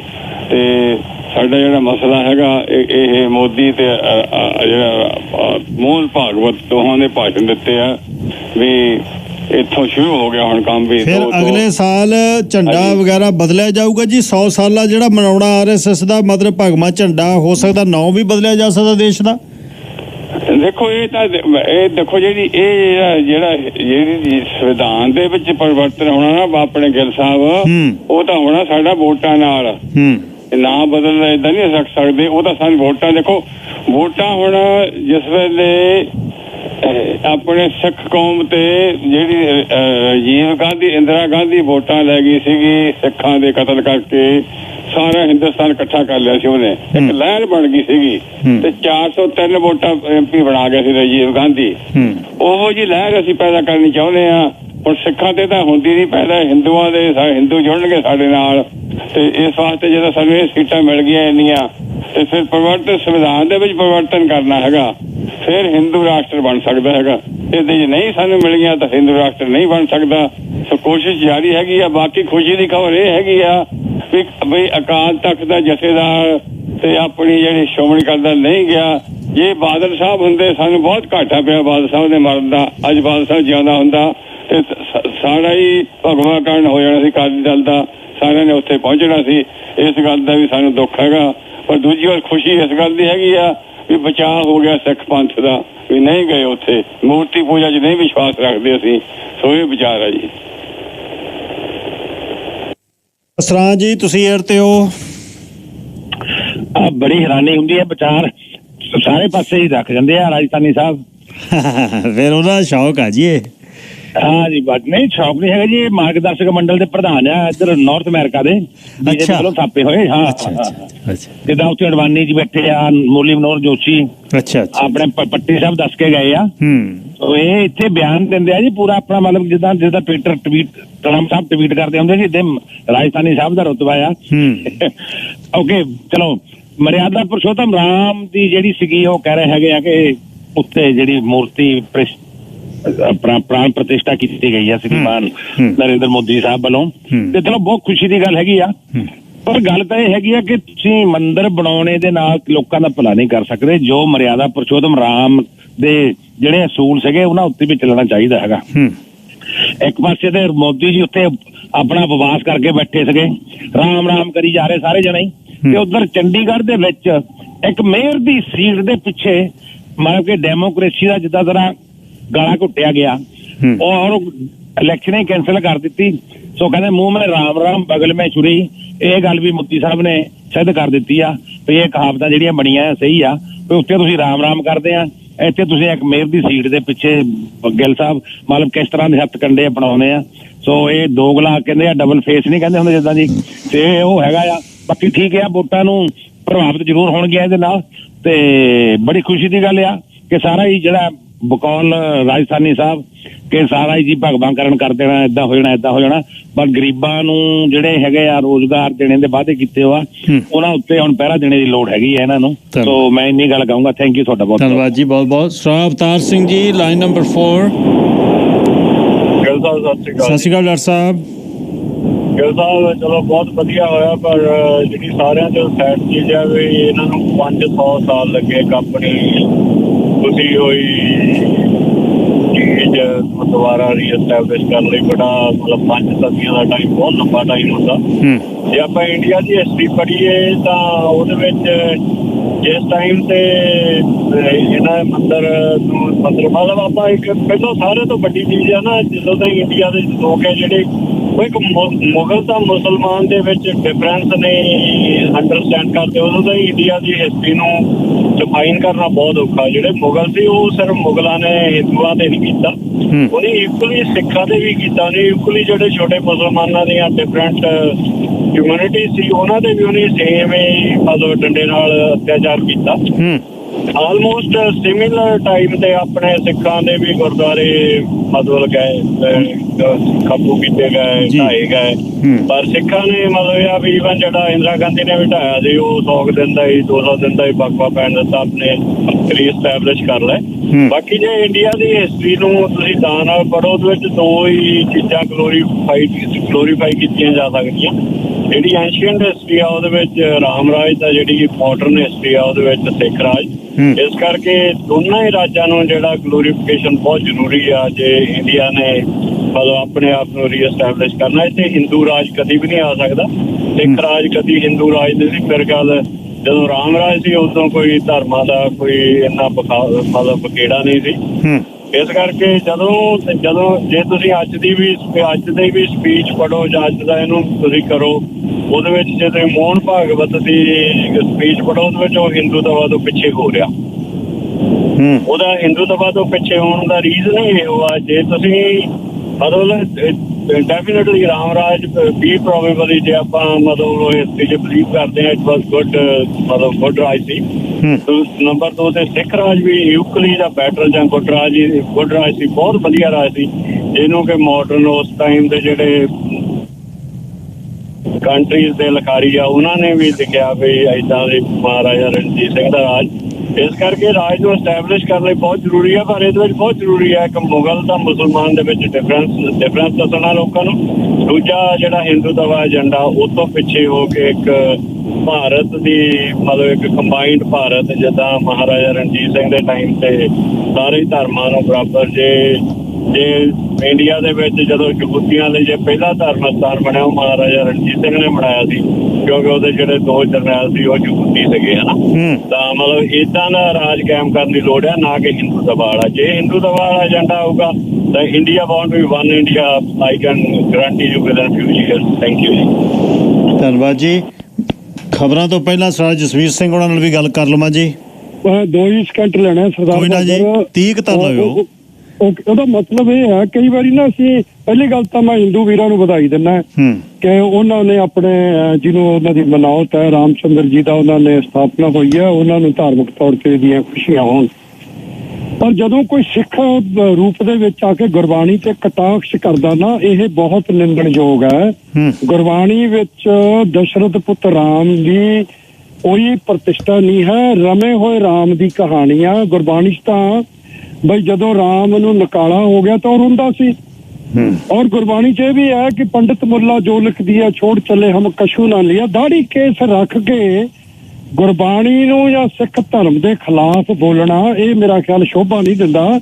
ਧਰਮ ਨੂੰ ਜਿਹੜੇ ਨੂੰ ਮਰਜ਼ੀ ਮੰਨੇ ਕੋਈ ਬੰਦਾ, ਇਹਦੇ 'ਚ ਕੋਈ ਪ੍ਰੋਬਲਮ ਨਹੀਂ ਹੈ, ਪਰ ਆਪਣੇ ਆਪ ਨੂੰ ਸਿੱਖ ਕਹਾ ਕੇ ਗੁਰਬਾਣੀ ਦੇ ਖਿਲਾਫ ਸ਼ਬਦ ਬੋਲਣੇ ਇਹ ਮੇਰਾ ਖਿਆਲ ਬਰਦਾਸ਼ਤ ਕਰਨੇ ਮੁਸ਼ਕਿਲ ਨੇ। ਇਹਨੂੰ ਧਿਆਨ ਰੱਖਣ ਦੀ ਲੋੜ ਹੈ। ਸਰਦਾਰ ਜੀ ਇਹ ਗੱਲ ਹਮੇਸ਼ਾ ਕਹਿੰਦੇ ਨੇ, ਗੁਰਬਾਣੀ ਇਹ ਕਹਿੰਦੀ ਆ, ਗੁਰਬਾਣੀ ਤਾਂ ਹਿੰਦੂਇਜ਼ਮ ਦੇ ਨਾਲ ਜਾਂ ਮੁਸਲਿਮਿਜ਼ਮ ਦੇ ਨਾਲ ਕੋਈ ਵਾਸਤਾ ਨਹੀਂ ਰੱਖਦੀ ਔਰ ਦੋਨਾਂ ਦਾ ਸਤਿਕਾਰ ਕਰਦੀ ਹੈ। ਇਹ ਗੱਲ ਕਹਿਣੀ ਕਿ ਗੁਰਬਾਣੀ 'ਚ ਰਾਮ ਦੀ ਪ੍ਰਤਿਸ਼ਠਾ ਇਹ ਬਿਲਕੁਲ ਨਿੰਦਣਯੋਗ ਸ਼ਬਦ ਨੇ ਔਰ ਗਲਤ ਨੇ। ਦਸ਼ਰਥ ਪੁੱਤ ਰਾਮ ਦੀ ਕੋਈ ਉਸਤਤ ਗੁਰਬਾਣੀ ਵਿੱਚ ਨਹੀਂ ਹੈ। ਜੇ ਰਾਮ ਸ਼ਬਦ ਹੈ ਤਾਂ ਉਹ ਰਮੇ ਹੋਏ ਪਰਮੇਸ਼ਰ ਦੀ ਗੱਲ ਹੈ, ਔਰ ਦਸ਼ਰਥ ਪੁੱਤ ਰਾਮ ਦੇ ਪੈਦਾ ਹੋਣ ਤੋਂ ਪਹਿਲਾਂ ਵੀ ਰਾਮ ਸ਼ਬਦ ਜਿਹੜਾ ਵਰਤਿਆ ਜਾਂਦਾ ਸੀ। ਤਾਂ ਮੈਂ ਸਰਦਾਰ ਉਹਨਾਂ ਨੂੰ ਬੇਨਤੀ ਕਰਦਾ, ਤੁਸੀਂ ਜੋ ਮਰਜ਼ੀ ਮੰਨੋ, ਸਾਨੂੰ ਕੋਈ ਤਕਲੀਫ ਨਹੀਂ, ਪਰ ਗੁਰਬਾਣੀ ਦੇ ਖਿਲਾਫ ਬੋਲਣ ਤੋਂ ਗੁਰੇਜ਼ ਕਰੋ। ਧੰਨਵਾਦ ਸਰਦਾਰ। ਧੰਨਵਾਦ ਜੀ, ਬਹੁਤ ਬਹੁਤ। ਮੈਂ ਵੀ ਬੇਨਤੀ ਕਰਦਾ ਹੁੰਦਾ ਸਦਾ ਹੀ ਬਈ ਆਪਾਂ ਜੇ ਆਪਣੀ ਚੀਜ਼ ਤੇ ਪਕੜ ਨਾ ਹੋਵੇ, ਉਹ ਸ਼ਬਦਾਂ ਦਾ ਜ਼ਰੂਰ ਖਿਆਲ ਰੱਖੋ। ਖਬਰਾਂ ਸੁਣਾ ਦੇਵਾਂ ਜੀ। ਖਬਰਾਂ ਤੋਂ ਬਾਅਦ ਜੇ ਵੇਟ ਕਰੋਗੇ ਕਾਲਰ ਤਾਂ ਗੱਲ ਕਰ ਲੂੰਗਾ, ਅਤੇ ਇਸ ਤੋਂ ਬਾਅਦ ਜੌਨ ਰਸਟਰਡ ਲੀਡਰ BC ਕੰਜ਼ਰਵੇਟਿਵ ਦੇ, ਉਹਨਾਂ ਦਾ ਟਾਈਮ ਹੈ, ਅਤੇ ਉਸ ਤੋਂ ਬਾਅਦ ਗੱਲਬਾਤ ਮੈਂ ਸਰੀ ਦੀ ਜ਼ਰੂਰ ਕਰਨੀ ਹੈ। ਜਿਹੜੇ ਘਰ 'ਤੇ ਹਮਲੇ 2 ਵਾਰ ਹੋਏ ਨੇ, ਵਿੰਡੋਆਂ ਭੰਨਤੀਆਂ, ਕਾਰਾਂ ਭੰਨਤੀਆਂ, ਉਹ ਪਰਿਵਾਰ ਕਿਵੇਂ ਡਾਮਾਡੋਲ ਹੈ। ਜ਼ਿੰਦਗੀ ਕਸ਼ੀਦ ਕੇ ਕਿੰਨਾ ਔਖਾ ਹੋ ਕੇ ਘਰ ਬਣਦਾ, ਬੰਦਾ ਆਉਂਦਾ ਥੋੜਾ ਲੈ ਕੇ ਭੰਨ ਕੇ ਤੁਰਦਾ ਬਣਦਾ। ਫਿਰ ਹੁਣ ਕਿਹਨੂੰ ਫੜਿਆ ਜਾਵੇ, ਕਿਵੇਂ ਦੇਖਿਆ ਜਾਵੇ? 10 ਕਿਲੋਮੀਟਰ ਦੂਰ ਟਰੱਕ ਖੜਾ, ਉਹ ਟਰੱਕ ਭੰਨ ਦਿੰਦਾ ਜਾ ਕੇ, ਪਰਿਵਾਰ ਨੂੰ ਟਾਰਗੇਟ ਕਰ ਰਿਹਾ। ਕਿੱਥੇ ਜਾ ਕੇ ਵਸਣਗੇ ਲੋਕ ਹੁਣ ਫਿਰ ਇਸ ਤੋਂ ਬਾਅਦ? ਗੁਰਜੀਤ ਸਿੰਘ ਜੀ, ਤੁਸੀਂ ਏਅਰ 'ਤੇ ਹੋ, ਲਾਈਨ ਨੰਬਰ 1। ਸਤਿ ਸ਼੍ਰੀ ਅਕਾਲ ਸਾਹਿਬ ਜੀ। ਸਤਿ ਸ਼੍ਰੀ ਅਕਾਲ ਜੀ। ਗਿੱਲ ਸਾਹਿਬ, ਮੈਂ ਤਾਂ ਇਹ ਗੱਲ ਕਹਿਣਾ ਵੀ ਦੇਖੋ, ਅੱਜ ਰਾਮ ਮੰਦਰ ਬਣਦੇ ਹਿੰਦੂ ਭਾਈਚਾਰੇ ਵਿੱਚ ਕਿੰਨੀ ਖੁਸ਼ੀ ਆ ਜੀ। ਹੋਣੀ ਵੀ ਚਾਹੀਦੀ ਆ, ਠੀਕ ਆ ਜੀ। ਪਰ ਹੁਣ ਦੂਜੇ ਪਾਸੇ ਅਸੀਂ ਇਹ ਦੇਖਦੇ ਆ, ਜਦੋਂ ਸਿੱਖਾਂ ਦਾ ਦਰਬਾਰ ਸਾਹਿਬ ਢਾਇਆ ਤਾਂ ਸਿੱਖਾਂ ਦੇ ਕੀ ਸਿੱਖ ਅੱਜ ਉਹ ਦਰਦ ਨੂੰ ਭੁੱਲ ਗਏ? ਬਿਲਕੁਲ ਨਹੀਂ ਭੁੱਲੇ। ਮੁਸਲਮਾਨ ਭਾਈਚਾਰਾ ਉਹਨਾਂ ਦੀ ਬਾਬਰੀ ਮਸਜਿਦ ਢਾਈ, ਕੀ ਉਹ ਦਰਦ ਨੂੰ ਭੁੱਲ ਗਏ? ਬਿਲਕੁਲ ਨਹੀਂ ਭੁੱਲੇ। ਮੈਂ ਇਹ ਮਹਿਸੂਸ ਕਰਦਾ ਸਿੱਖ ਤੇ ਮੁਸਲਮਾਨ ਭਾਈਚਾਰਾ ਖੜ ਕੇ ਐ ਦੇਖ ਰਹੇ ਆ ਵੀ ਦੇਖੋ ਜਿਹਦੇ ਹੱਥ ਦੇ ਵਿੱਚ ਅੱਜ ਪਾਵਰ ਹੈ ਉਹ ਕਿੰਨਾ ਖੁਸ਼ੀਆਂ ਮਨਾ ਰਹੇ ਆ, ਕੀ ਕੁਛ ਕਰ ਰਹੇ ਆ, ਠੀਕ ਆ। ਇਹਨਾਂ ਨੇ ਬਾਬਰੀ ਮਸਜਿਦ ਦੇ ਉੱਤੇ ਬਲਡੋਜ਼ਰ ਚਾੜੇ, ਸਿੱਖਾਂ ਦੇ ਦਰਬਾਰ ਸਾਹਿਬ ਦੇ ਉੱਤੇ ਟੈਂਕ ਚਾੜੇ। ਅੱਜ ਮੈਂ ਮੋਦੀ ਦਾ ਬਿਆਨ ਸੁਣਿਆ, ਕਹਿੰਦਾ ਇਹ ਨਵੇਂ ਯੁੱਗ ਦੀ ਸ਼ੁਰੂਆਤ ਹੋਈ ਆ। ਮੋਦੀ ਦਾ ਰੁਤਬਾ ਬਹੁਤ ਬੜਾ ਗਿੱਲ ਸਾਹਿਬ, ਪਰ ਮੈਂ ਸੋਚਦਾ ਇਹ ਬਹੁਤ ਛੋਟੀ ਸੋਚ ਆ। ਇਹ ਵਕਤ ਆ ਜੀ, ਇਹ ਵਕਤ ਚੱਲਦਾ ਹੈ। ਅੱਜ ਬਲਡੋਜ਼ਰਾਂ ਦੇ ਮੂੰਹ ਉਧਰ ਨੂੰ ਸੀਗੇ, ਜੇ ਵਕਤ ਚੱਲੂਗਾ, ਵਕਤ ਦਾ ਕੋਈ ਪਤਾ ਨਹੀਂ, ਬਲਡੋਜ਼ਰਾਂ ਦੇ ਮੂੰਹ ਦੂਜੇ ਪਾਸੇ ਨੂੰ ਵੀ ਚੱਲਣਗੇ, ਠੀਕ ਹੈ ਜੀ। ਇਹ ਬਿਲਡਿੰਗਾਂ ਬਣਦੀਆਂ, ਇਹ ਬਿਲਡਿੰਗਾਂ ਇਹਨਾਂ ਨੇ ਸਾਡੇ ਦਰਬਾਰ ਸਾਹਿਬ ਨੂੰ ਢਾਇਆ, ਠੀਕ ਹੈ। ਜਿੱਦਣ ਕਿਤੇ ਇਹੀ ਗੜਾ ਚੜ ਕੇ ਇੱਧਰ ਨੂੰ ਵੀ ਆਇਆ, ਮੈਨੂੰ ਇਹ ਕਹਿਣ ਦੇ ਵਿੱਚ ਕੋਈ ਉਹ ਨਹੀਂ ਹੈ ਵੀ ਇੱਧਰ ਨੂੰ ਵੀ ਆ ਸਕਦਾ। ਹੁਣ ਸਿੱਖ ਸਿਰਫ ਤੇ ਸਿਰਫ ਆਪਣਾ ਰਾਜ ਦੀ ਵੇਟ ਕਰਦੇ ਆ। ਔਰ ਰੈਫਰੈਂਡਮ ਦੀਆਂ ਵੋਟਾਂ ਚੱਲ ਰਹੀਆਂ, ਮੈਂ ਤਾਂ ਕਹਿੰਦਾ ਦੱਬ ਕੇ ਵੋਟਾਂ ਪੈਣੀਆਂ ਚਾਹੀਦੀਆਂ। ਇਹ ਭਾਰਤੀ ਸਿਸਟਮ ਸਿੱਖਾਂ ਦੀ ਜੁੱਤੀ ਥੱਲੇ, ਸਿੱਖਾਂ ਨੂੰ ਆਪਣੀ ਜੁੱਤੀ ਥੱਲੇ ਲਿਆਉਣਾ ਪੈਣਾ। ਉਸ ਤੋਂ ਬਾਅਦ ਇਹ ਕਦੇ ਇੱਕ ਪੰਜਾਬੀ 'ਚ ਕਹਾਵਤ ਆ ਜੀ, ਕਦੇ ਦਾਦੇ ਦੀਆਂ ਕਦੇ ਪੋਤੇ ਦੀਆਂ, ਠੀਕ ਆ ਜੀ। ਜਿਹੜਾ ਬੰਦਾ ਜਿਹਦੇ ਹੱਥ 'ਚ ਪਾਵਰ ਆ, ਖੁਸ਼ੀ ਮਨਾਉਣ ਦੋ, ਠੀਕ ਆ। ਬਾਕੀ ਵੀ ਦੇਖ ਰਹੇ ਆ, ਜਿੱਦਾਂ ਦੂਜੇ ਦੇ ਹੱਥ 'ਚ ਪਾਵਰ ਆਉਣੀ ਆ, ਉਸ ਨੇ ਆਪਣੀ ਪਾਵਰ ਯੂਜ਼ ਕਰਕੇ ਕਿੱਦਾਂ ਕਰਨੀ ਆ, ਫਿਰ ਇਹ ਤਾਂ ਵਕਤ ਹੀ ਦੱਸੂਗਾ ਜੀ। ਧੰਨਵਾਦ ਜੀ। ਨਿਕ ਜੀ, ਲਾਈਨ ਨੰਬਰ 2। ਨਿਕ। ਰੋਬੀ ਜੀ, ਤੁਸੀਂ ਏਅਰ 'ਤੇ ਹੋ, ਲਾਈਨ ਨੰਬਰ 3। ਹਾਂਜੀ, ਮੈਂ ਆਪਣੇ ਰੋਬੀ ਬੋਲਦਾ ਜੀ। ਹਾਂਜੀ, ਤੁਹਾਡੇ ਨਾਲ ਗੱਲ ਕਰ ਰਿਹਾ ਜੀ ਮੈਂ। ਹਾਂਜੀ ਹਾਂਜੀ, ਸਤਿ ਸ੍ਰੀ ਅਕਾਲ ਗਿੱਲ ਸਾਹਿਬ। ਜੈ ਸ਼੍ਰੀ ਰਾਮ। ਜੈ ਸ਼੍ਰੀ ਰਾਮ ਜੀ।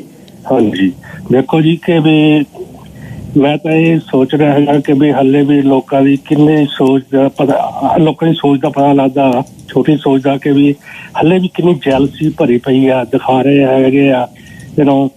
ਅਸੀਂ ਗੁਰਦੁਆਰਿਆਂ 'ਚ ਵੀ ਜਾਈਦਾ ਆ, ਮੰਦਿਰਾਂ 'ਚ ਸਾਰੇ ਸਤਿਕਾਰ ਕਰੀਦਾ ਹੈਗਾ ਆ। ਪਰ ਇਹ ਜਦ ਤੱਕ ਇਹ ਸਾਡੇ ਦਿਲਾਂ ਦੇ ਵਿੱਚੋਂ ਜੈਲਸੀ ਨਹੀਂ ਨਿਕਲਦੀ ਬਾਹਰ, ਉਹਨਾਂ ਚਿਰ ਕਿਸੇ ਕੌਮ ਦਾ ਸੁਧਾਰ ਨਹੀਂ ਹੋ ਸਕਦਾ। ਅਸੀਂ ਭੁੱਲ ਜਾਂਦੇ ਹਾਂ ਕਿ ਸਾਡੀ ਬੈਕਗਰਾਊਂਡ ਕੀ ਆ, ਸਾਡੇ ਬਜ਼ੁਰਗ ਕੀ ਸੀਗੇ, ਹਿੰਦੂਆਂ 'ਚੋਂ ਆਏ ਆ ਅਸੀਂ। ਹੁਣ ਮੈਂ ਕੱਲ ਕੁਛ ਕ੍ਰਿਸਚਨ ਬਣ ਜਾ, ਕੁਛ ਸਾਡੀ ਬੈਕਗਰਾਊਂਡ ਤਾਂ ਉਹੀ ਹਿੰਦੂ ਹੀ ਆ।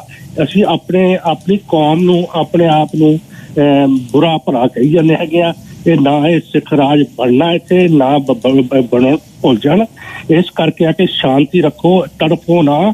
ਜੋ ਕੁਛ ਹੋ ਗਿਆ ਇਹ ਚੰਗੇ ਭਲੇ ਵਾਸਤੇ ਹੋਇਆ ਆ, ਸ਼ਾਂਤੀ ਰੱਖੋ ਬਸ। ਧੰਨਵਾਦ ਜੀ ਰੋਬੀ ਜੀ। ਆਪਾਂ ਇੱਕ ਅਸਥਾਨ ਦੀ ਗੱਲ ਕਰ ਰਹੇ ਹਾਂ, ਤੇ ਅਸਥਾਨ 'ਤੇ ਆਪਾਂ ਰਹੀਏ। ਕੌਣ ਕਿਹਦੇ 'ਚੋਂ ਆਇਆ, ਇਹ ਵੀ ਗੱਲ ਤੁਹਾਨੂੰ ਵੀ ਨਹੀਂ ਕਹਿਣੀ ਚਾਹੀਦੀ। ਸਿੱਖਾਂ ਦਾ ਆਪਣਾ ਇੱਕ ਪੰਥ ਹੈ, ਗੁਰੂ ਨਾਨਕ ਸਾਹਿਬ ਨੇ ਨਾਨਕ ਨਿਰਮਲ ਪੰਥ ਚਲਾਇਆ, ਆਪਣਾ ਉਹਨਾਂ ਦਾ ਸਿੱਕਾ ਸੀ। ਉਹ ਵੀ ਆਪਾਂ ਇਹ ਨਹੀਂ ਕਰ ਸਕਦੇ ਵੀ ਕੌਣ ਕਿਹਦੇ 'ਚੋਂ ਆਇਆ। ਠੀਕ ਹੈ, ਗੁਰੂ ਨਾਨਕ ਪਾਤਸ਼ਾਹ ਤੋਂ ਪਹਿਲਾਂ ਇੱਕ ਧਰਮ ਹੋ ਸਕਦਾ ਹੈ, ਪਰ ਉਹਨੂੰ ਵੀ ਆਪਾਂ ਇਹ ਨਹੀਂ ਕਹਿ ਸਕਦੇ ਵੀ ਸਿੱਖਾਂ 'ਚੋਂ ਹਿੰਦੂ ਜਾਂ ਹਿੰਦੂ 'ਚੋਂ ਸਿੱਖ। ਇਹ ਨਾ ਕਰੀਏ ਆਪਾਂ। ਫਿਰ ਜੇ ਆਪਾਂ ਤੁਸੀਂ ਸਿਆਣੇ ਬਣੋ, ਜੇ ਕਿਸੇ ਨੇ ਜੈਲਸ ਕੀਤੀ ਆ, ਤੁਸੀਂ ਉਹ ਫਿਰ ਉਸ ਨੂੰ ਠੰਡਾ ਕਰੋ।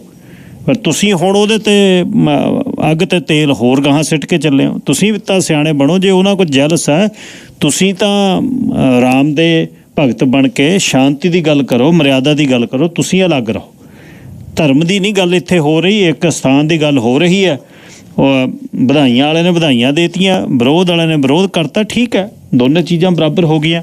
ਮੈਂ ਇਸ ਵਿਸ਼ੇ 'ਤੇ ਹੋਰ ਨਹੀਂ ਗੱਲ ਕਰਨੀ ਜੀ, ਇਹ ਮੇਰਾ ਵਿਸ਼ਾ ਨਹੀਂ ਹੈ। ਪਲੀਜ਼ ਆਪਾਂ ਇਹਨੂੰ ਛੱਡੀਏ, ਕਿਉਂਕਿ ਹਾਰਮਨੀ ਨਾਲ ਰਹੀਏ, ਇੱਕ ਦੂਜੇ ਦਾ ਸਤਿਕਾਰ ਕਰੀਏ, ਆਪਣਾ ਦੇਸ਼ ਦੇ ਇਸ ਕਾਨੂੰਨ ਦੇ ਮੁਤਾਬਕ ਆਪਣਾ ਫਰੀਡਮ ਆਫ ਐਕਸਪ੍ਰੈਸ਼ਨ ਦੇ ਥੱਲੇ ਸਵੈ ਇੱਛਾ ਨਾਲ ਆਪਣੀ ਸੋਚ ਦੇ ਨਾਲ ਕੋਈ ਗੱਲ ਕਰ ਲਓ, ਪਰ ਇੱਕ ਦੂਜੇ ਨੂੰ ਨਹੀਂ ਭੰਡਣਾ। ਉਹ ਨਹੀਂ ਹੋਣ, ਨਾ ਆਪਾਂ ਦਿੰਦੇ ਹਾਂ, ਨਾ ਮੈਂ ਹੋਣ ਦੇਣਾ। ਇਹ ਖਿਆਲ ਰੱਖੀਏ। ਜਿਸ ਤਰ੍ਹਾਂ ਪਹਿਲਾਂ ਦੱਸਿਆ ਸੀ, BC ਕੰਜ਼ਰਵੇਟਿਵ ਦੇ leader MLA John Rustad studio 'ਚ ਆਏ ਹੋਏ ਨੇ। ਗੱਲਾਂ ਬਾਤਾਂ ਚੱਲ ਰਹੀਆਂ ਨੇ, ਇਲੈਕਸ਼ਨ ਵਰ੍ਹਾ, ਇਸ ਵਰ੍ਹੇ ਦੇ ਵਿੱਚ ਸਾਰੀਆਂ ਪਾਰਟੀਆਂ ਕੋਸ਼ਿਸ਼ ਕਰ ਰਹੀਆਂ, ਜਿਹੜਾ ਸਾਨੂੰ ਅਪਰੋਚ ਕਰਦਾ ਉਹਨਾਂ ਨਾਲ ਅਸੀਂ ਗੱਲਬਾਤ ਕਰਦੇ ਹਾਂ। ਜੌਨ ਰਸਟਡ ਐਕਸੈਸਿਬਲ ਨੇ, ਉਹ ਪਾਰਟੀ ਬਹੁਤ ਜ਼ਿਆਦਾ 2% ਤੋਂ ਲੈ ਕੇ ਪੋਲ ਦੇ ਵਿੱਚ ਅਬਾਊਟ 25% 'ਤੇ ਹੁਣ ਬੈਠੀ ਆ। ਸੋ ਪੋਲਸ ਫਲਕਚੁਏਟ ਹੁੰਦੇ ਨੇ, ਪਰ BC ਕੰਜ਼ਰਵੇਟਿਵ ਦਾ ਬੜੀ ਡਰਾਮੈਟਿਕ ਰਾਈਜ਼ ਹੋਇਆ ਪਿਛਲੇ ਦਿਨਾਂ ਦੇ ਵਿੱਚ। ਉਹਦਾ ਕਾਰਨ ਜੌਨ ਰਸਟਡ ਉਹਨਾਂ ਨੇ ਮਿਹਨਤ ਕੀਤੀ, ਕਮਿਊਨਿਟੀ ਦੇ ਵਿੱਚ ਨੇ, ਦੇਅਰ ਸਾਰੇ ਸੂਬੇ ਦੇ ਵਿੱਚ ਘੁੰਮ ਰਹੇ ਨੇ, ਹੁਣ ਕੈਂਡੀਡੇਟ ਆਪਣੇ ਫਾਈਨਲ ਕਰ ਰਹੇ ਨੇ, ਖਾਸ ਤੌਰ 'ਤੇ ਸਰੀ ਦੀਆਂ ਸੀਟਾਂ ਦੇ ਲਈ। ਸੋ ਉਹਨਾਂ ਨਾਲ ਗੱਲਬਾਤ ਕਰਦੇ ਹਾਂ। Mr. Rustard, good to have you back in studio. Very nice to be back. Thanks for having me in here today. How was weekend? Well, it was good. It was, it was interesting. I actually attended my very first Greek wedding this weekend, which was really? Which was quite interesting, and here down in Vancouver. But a number of meetings as well, and trying to get work done over the course of the weekend. So it was good. How was different than Punjabi wedding, this Greek wedding? Well, it was a tradition that has been going on for 2,000 years. So it was a very traditional wedding. The Punjabi weddings, of course, go on for many days and it is quite an affair. So this was more just compact in terms of the wedding, but it was interesting to experience that for the first time. Have you visited your wilderness area lately? Yeah, I was up. Missing it a lot? I am actually missing it a fair bit. I was up there for a few days here this past week for a little bit of meetings because the resource forum was going on up in Prince George. So I had meetings with mining companies and with forest companies, and so lots of discussions. But in many ways, just a week and a half ago or so, it was minus 42 where I live. Yes. It's not so bad coming down to do work in the Lower Mainland. Let's get to that. A friend of mine, he called from Edmonton. It went minus 40 wind chill, and city asked most of the residents just get for 1 or 2 lights on in household, and there was big demand of electricity power. In our province, because deep, as you're sitting in Victoria, we don't know much. How we cope with supply and demand? Are we buying electricity, and how much we are paying, and but what is the source? And number 2, by the demand, because they are going for electric cars, and from where we are getting these power grids, and what do you have in your mind? Sure. So where the power comes from is a complex issue, because we have because the majority of our power comes from our hydroelectric dams. Yes, we're able to increase and decrease power very rapidly, as opposed to when you're using natural gas or coal or other types of things in terms of power production. And so when we have high demand, we can rapidly increase power. When prices are very high, we can increase our power supply to sell, and when prices are low, we can cut back on our power supply to buy. So net, however, we are net buyers of electricity as a province. And so when we have the peak demand, we are able to quickly ramp up. But as we all know, last year, of course, was a very low year for water. It was a dry conditions. So many of our reservoirs are already very low. So if we're ramping up production to meet our current needs, what that means is we're going to be very reliant in coming months to buy power. And to make sure that we have what we need as a province. So when you look at the overall demand, only 16% of the energy we consume as a province is electricity. 84% comes from hydrocarbons.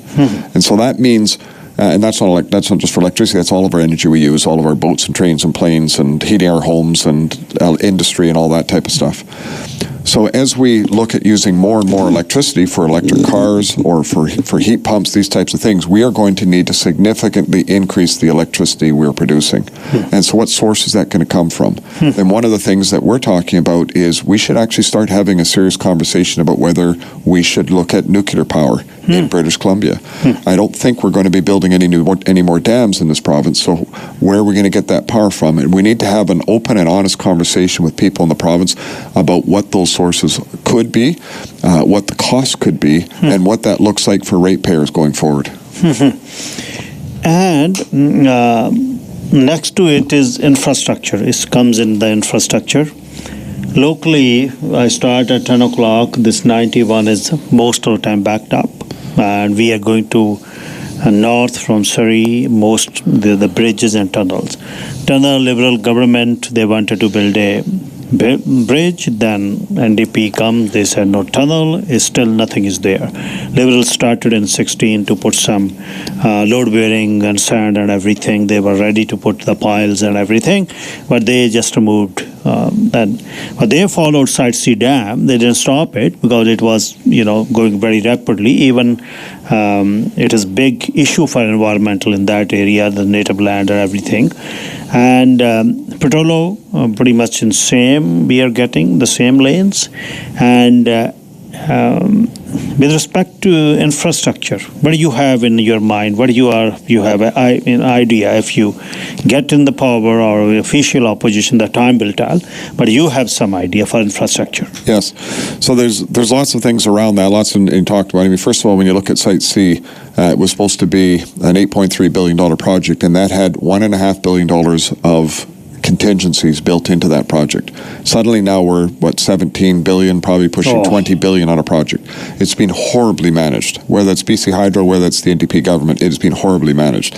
When you look at other infrastructure projects around the province, for example, the expansion along Highway 1, the putting the additional lanes on that there need to be done, 3 to 4 lanes all the way out through the valley.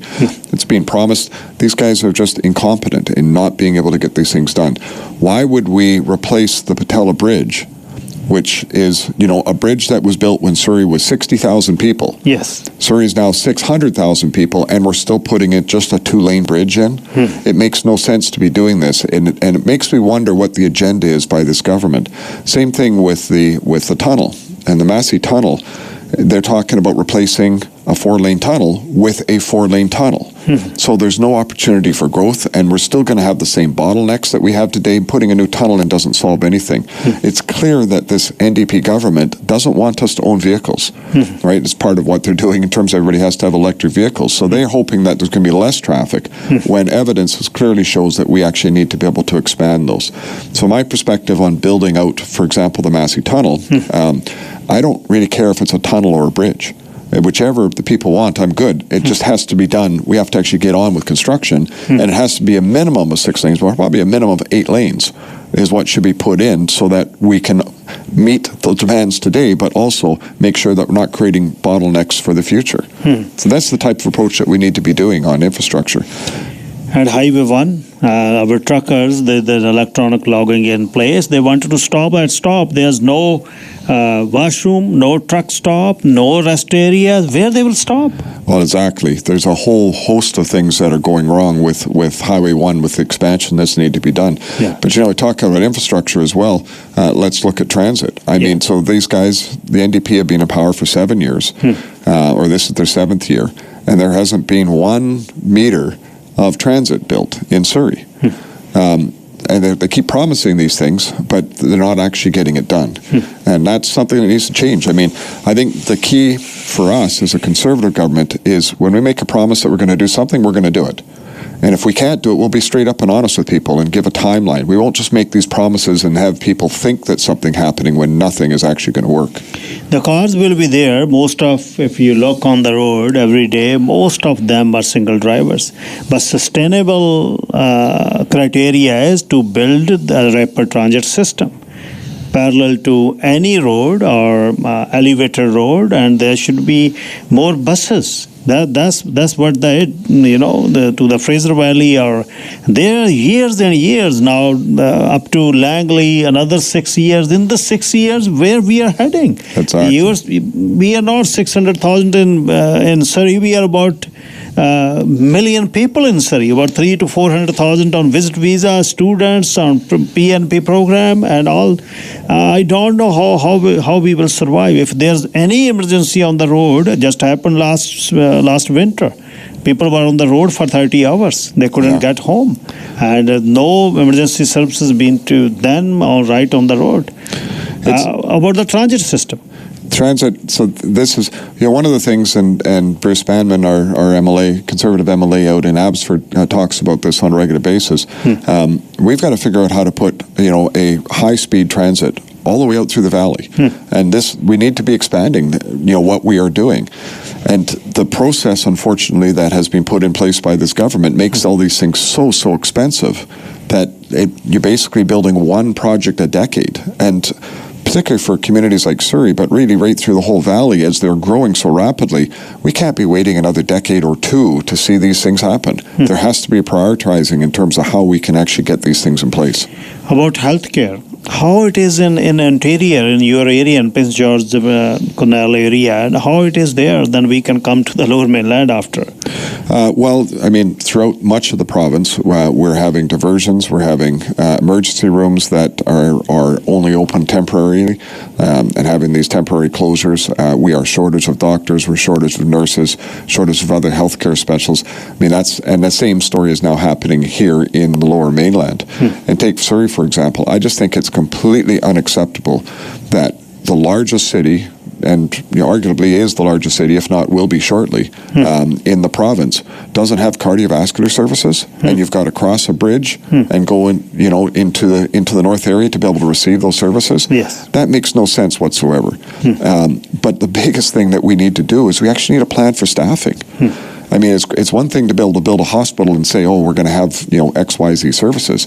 But if you don't have a plan for the doctors and the nurses, and you can't show them the light as to how things are going to improve, a building is empty. What we need to do in healthcare, we actually need to take a serious look at changing healthcare pretty dramatically. We're having a universal healthcare system, but delivered by both public and private. If we can do this, we would be able to emulate what they're doing in parts of Europe, maybe in parts of Australia, try to take the best things that they're doing and actually build a system that makes sense for our time today. Because the system we have, there's only one other country in the world that's even coming close to it, and that is North Korea. That's not a good example for us to be thinking about. The private healthcare and then the social fabric, rich and poor, it won't be much divided. What do you think? Well, so you look at, for example, in Europe or even in Australia, where they have this multiple delivery, but it's still universal healthcare. It's still available to everybody. And the other thing that you need to think about with our healthcare system is when you go into hospital as a patient, the hospital looks at you as a cost because you are taking up services. We should actually be thinking about patients as a revenue generator so that the hospitals and services, whether it's both public and private, are actually looking at it saying, how can we do a better job to make sure that we're treating patients and dealing with these issues, as opposed to, we're worried about our budget, so let's close beds. That doesn't make any sense to me at all. Our healthcare system, we need to be thinking about it differently, and we need to be able to create a better environment for morale, because morale right now amongst our healthcare workers is very, very poor. Another issue which is very hurtful, and I'm in touch with that because we have a NGO and we are serving food 2 times in Wali area from last five years. When I look on them, I feel it is very good model of a business. People are getting shelter paid by government, and drug addicts are there. They are getting welfare. Drug smugglers are selling drugs to them. There's 6 or 7 are dying a day. About 250. Best place on earth. See our license, the plates on the cars, and saying that state of emergency from last 5 years doesn't solve anything. If you see in the east side of downtown, multi-story buildings are occupied by them, and some are them in this cold temperature. They are right in the snow. They were sitting on their wheelchairs. It is so hurtful to watch them. We have direct interaction with them. And they were from good families. They were working class families. They got hurt on the job. After that, they slipped, they end up in these alleys. You have something in mind to fix it?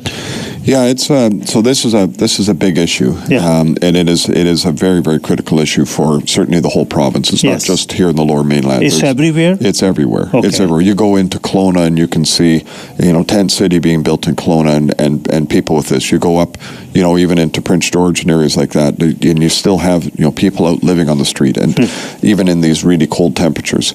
I mean, as a society, we have to be compassionate about this, but where we need to change is this idea of safe supply and decriminalization has been a complete failure.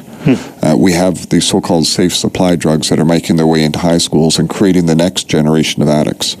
And you talk to anybody who has had an addiction, and they'll tell you they aren't recovered, they're recovering. It's a lifelong journey. So we should be thinking about it that way. How do we come in and create a plan and support for individuals to help them through their life? And so we need to have a range of services. We need to have doctor-prescribed treatments. We need to have voluntary treatments that may go on for periods of time. We may have to have involuntary treatments for some people. And in some cases, we actually should be looking at long-term treatment and care, because they're unable to be able to reintegrate into society. We need to be able to have that range to do that. And so it's not just an issue of finding housing and providing people with somebody that can answer a phone at the door. I mean, we need to be able to actually move through, get to the cause of this for individuals, and make sure that they have a path and support that. And recognize there's going to be times where they relapse, but how can then we support that going forward, as opposed to just supplying them with drugs and a place where they can hang out. That's not going to give them a quality of life. And I've talked actually with many First Nations as well, and they would actually like opportunities to be able to have services within their own nation, to be able to have people coming back, receiving those services, the cultural values, housing to go with it. So there's quite a few things that we should be looking at and sort of change course as to where we're going right now in the province. 2.5 gram hard drug per person. If there are 10 adults, now there's safe supply for the teens also. It was in National Post. I did a show on that. I don't know where we are heading to and what type of world it will be. So 10 people are pop up in a limousine, and 2.5 multiplied by 10, so 25 gram of hard drug right in a limousine. And it can be separate for 2.5 gram, but collectively it is 25 gram. Police can't get it back. Police can't charge that guy. And if they consume that much drug altogether, it will be disaster. Exactly. And from where, you are also a politician from years and years. How these things are coming in a politician's mind to start this everything? Well, you can go back many, many years ago, but at the end of the day, for the last 32 years, it's been 16 years of NDP and 16 years of BC Liberal. And it has led to all of these challenges, and it's decisions that were made, for example, in the late 80s, early 90s, that are compounding where we are today. Decisions that were made, with doctors in the 90s. Decisions are made, with nurses trainings in 2012. There's a whole range of things that are building up to what we have today. And I always say that, you can't solve a problem with the same level of thinking that created it. Which is why, as a Conservative Party of BC, we are looking at trying to take a very different approach to this. Not just a harsh approach, but one that's compassionate, but one that is definitely, different in terms of respecting people's rights, all people's rights, not just, those that are struggling. And it's why the legislation and this approach that's been taken with decriminalization, we've taken a tool away from police to actually go after drug dealers. So police can no longer stop somebody. They're seeing cars going back and forth to a house. They can't stop one of those cars and seize the drugs. Because they have 2.5 grams. Because they got 2.5 grams. So they can't grab the evidence they need to be able to then go after the pusher. So we've actually, by doing this approach, we've actually taken tools away from police to actually try to stop these criminals that are I don't care about how it happened. It's wrong. We need actually to take a path that is going to fix it, that's going to actually move forward in a better direction. Is it feasible to fix it? It is feasible, but it's going to take some courage, and it's going to take some fights to do it. But it is something that can be done. We have seen examples, for example, in some of the European countries and cities where they have taken back their streets. They don't have the open drug scenes, the open drug dens happening on the streets. We can do this. We just need to have the courage to actually take the decisions to make it happen. Protest against Soji is going on in Fraser Valley. Parents are sitting right in Abbotsford this type of weather. They didn't move from there. They are against it. Recalling of a education minister, Rachna Singh, is going on in Surrey. So much is going on. So about the Soji, what is your firm decision to what to do? Well, what we're committed to doing is actually removing Soji from our schools. We need to have an education system that is refocused on academics. Our academic numbers are dropping. That is not preparing our kids to the best of our ability for their future. When you talk to university professors, college professors, they tell you the students that are coming out are not prepared. They don't have the skills that they're hoping for, and so it's creating challenges. We need to get our education system refocused back on academics. We need to be able to support parents and parents' choice, make sure they know what's going on with their kids in school, make sure there's the communication and they have the ability to be able to be engaged, make sure that parents have those rights, and leave these social issues for families to deal with. But at the same time, we also want to make sure our school is safe and welcoming. You need to make sure you've got a very solid anti-bullying and anti-racism program in place to make sure that, as a society, we're there, we've got supports in place for children that need it, that can extend out to families. That's what was supposed to be in our school, and it's become something very, very different. I mean, it's just wrong, when a 6-year-old child's going home and asking his grandfather around the dinner table, is it okay that I'm a boy? These things should not be going on from our schools. We should have our schools focused on how we're making sure we prepare them for a very challenging future. Those schools have future, which we will enjoy in our senior citizen age in 15-20 years. We have to sit and get some perks from government and live our life. But those, they are sitting 300 plus portables. Now their fancy term, it was about to start stackable. Now they are saying it's prefab. Prefab means portable is portable. Prefab or site fabricated, I can't understand. Yeah. So for that infrastructure, we need 3 to 4 years to build a school. But Surrey is lagging behind a lot now. And we need to have an honest conversation as well about how we utilize our schools. So, we have decided to reduce class sizes, and that's good. Has that been helping the education for our children? The numbers aren't showing that. But what it is doing is it's forcing more and more students out into portables. So can we look at changing class size to get kids out of portables and back into schools? I don't know if it's the right thing to do or not, but it's a conversation that we need to have. In addition to that, what we need to look at is, because we have growing populations in Surrey, we are going to see need, not for today and tomorrow, but we need to be building for the next 20 years, not for what's happening today, so that we aren't in this situation where a school's open and you're adding portables right away. It doesn't make any sense. We may need, because land, of course, is going to be a challenge, we actually may need to look at, do we close a playground and build a new school right there so that we can get it up and running quickly? And then replacing the school that is there so that we can increase capacity. So there's a wide range of things that we need to be looking at in terms of, how we better utilize the schools we have so we don't need so many portables, and how we can make sure that when we're putting infrastructure in place, we're planning for the future years, not just what we need for today. Across the aisle, Mr. Russell, is very simple to say things. I noticed it in 2016. I gave hours and hours to the NDP, and once they got on revolving chairs, high-class leather, then they forget. Then they don't want to come and sit in that hot seat. Their media advisors are telling 5 minutes, 10 minutes to us. Then they give instructions.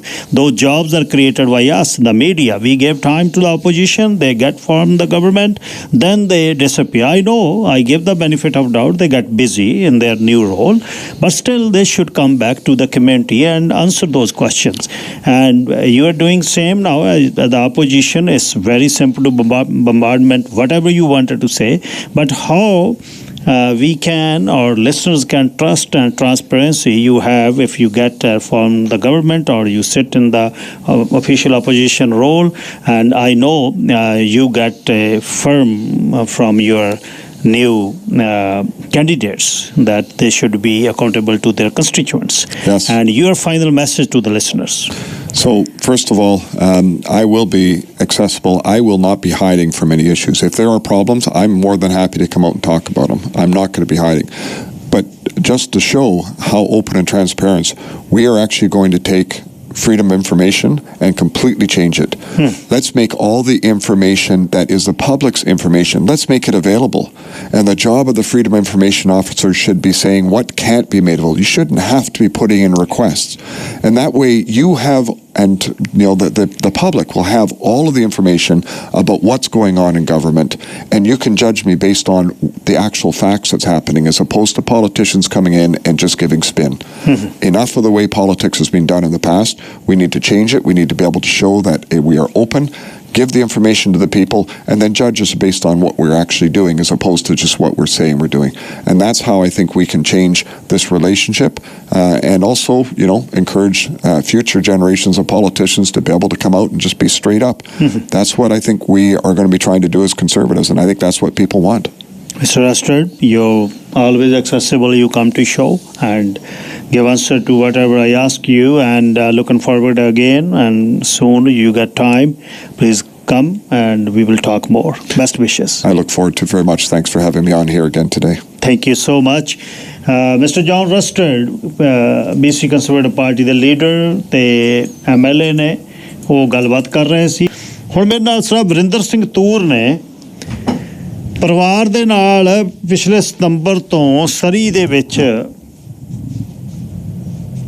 ਕੀ ਹੋ ਰਿਹਾ 5 ਮਹੀਨੇ 'ਚ, ਉਹਨਾਂ ਤੋਂ ਪੁੱਛਾਂਗੇ ਤੇ ਇਹਦਾ ਹੱਲ ਕੀ ਹੈ।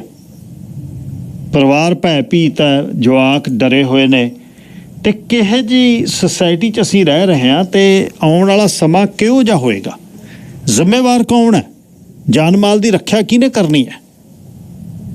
ਇਹ ਨਹੀਂ ਪੁਲਿਸ ਕੰਮ ਨਹੀਂ ਕਰਦੀ, ਪਰ ਪੁਲਿਸ ਜਿਹੜੀ ਅੰਡਰ ਸਟਾਫ ਹੈ ਜਾਂ ਕੀ ਮੁਸ਼ਕਲ ਹੈ, ਇਸ ਦੇ ਬਾਰੇ ਆਪਾਂ ਗੱਲਬਾਤ ਕਰਦੇ ਹਾਂ ਵਰਿੰਦਰ ਸਿੰਘ ਤੂਰ ਉਹਨਾਂ ਨਾਲ। ਸਰ ਵਰਿੰਦਰ ਸਿੰਘ ਤੂਰ ਜੀ, ਸਵਾਗਤ ਹੈ, ਸਤਿ ਸ੍ਰੀ ਅਕਾਲ।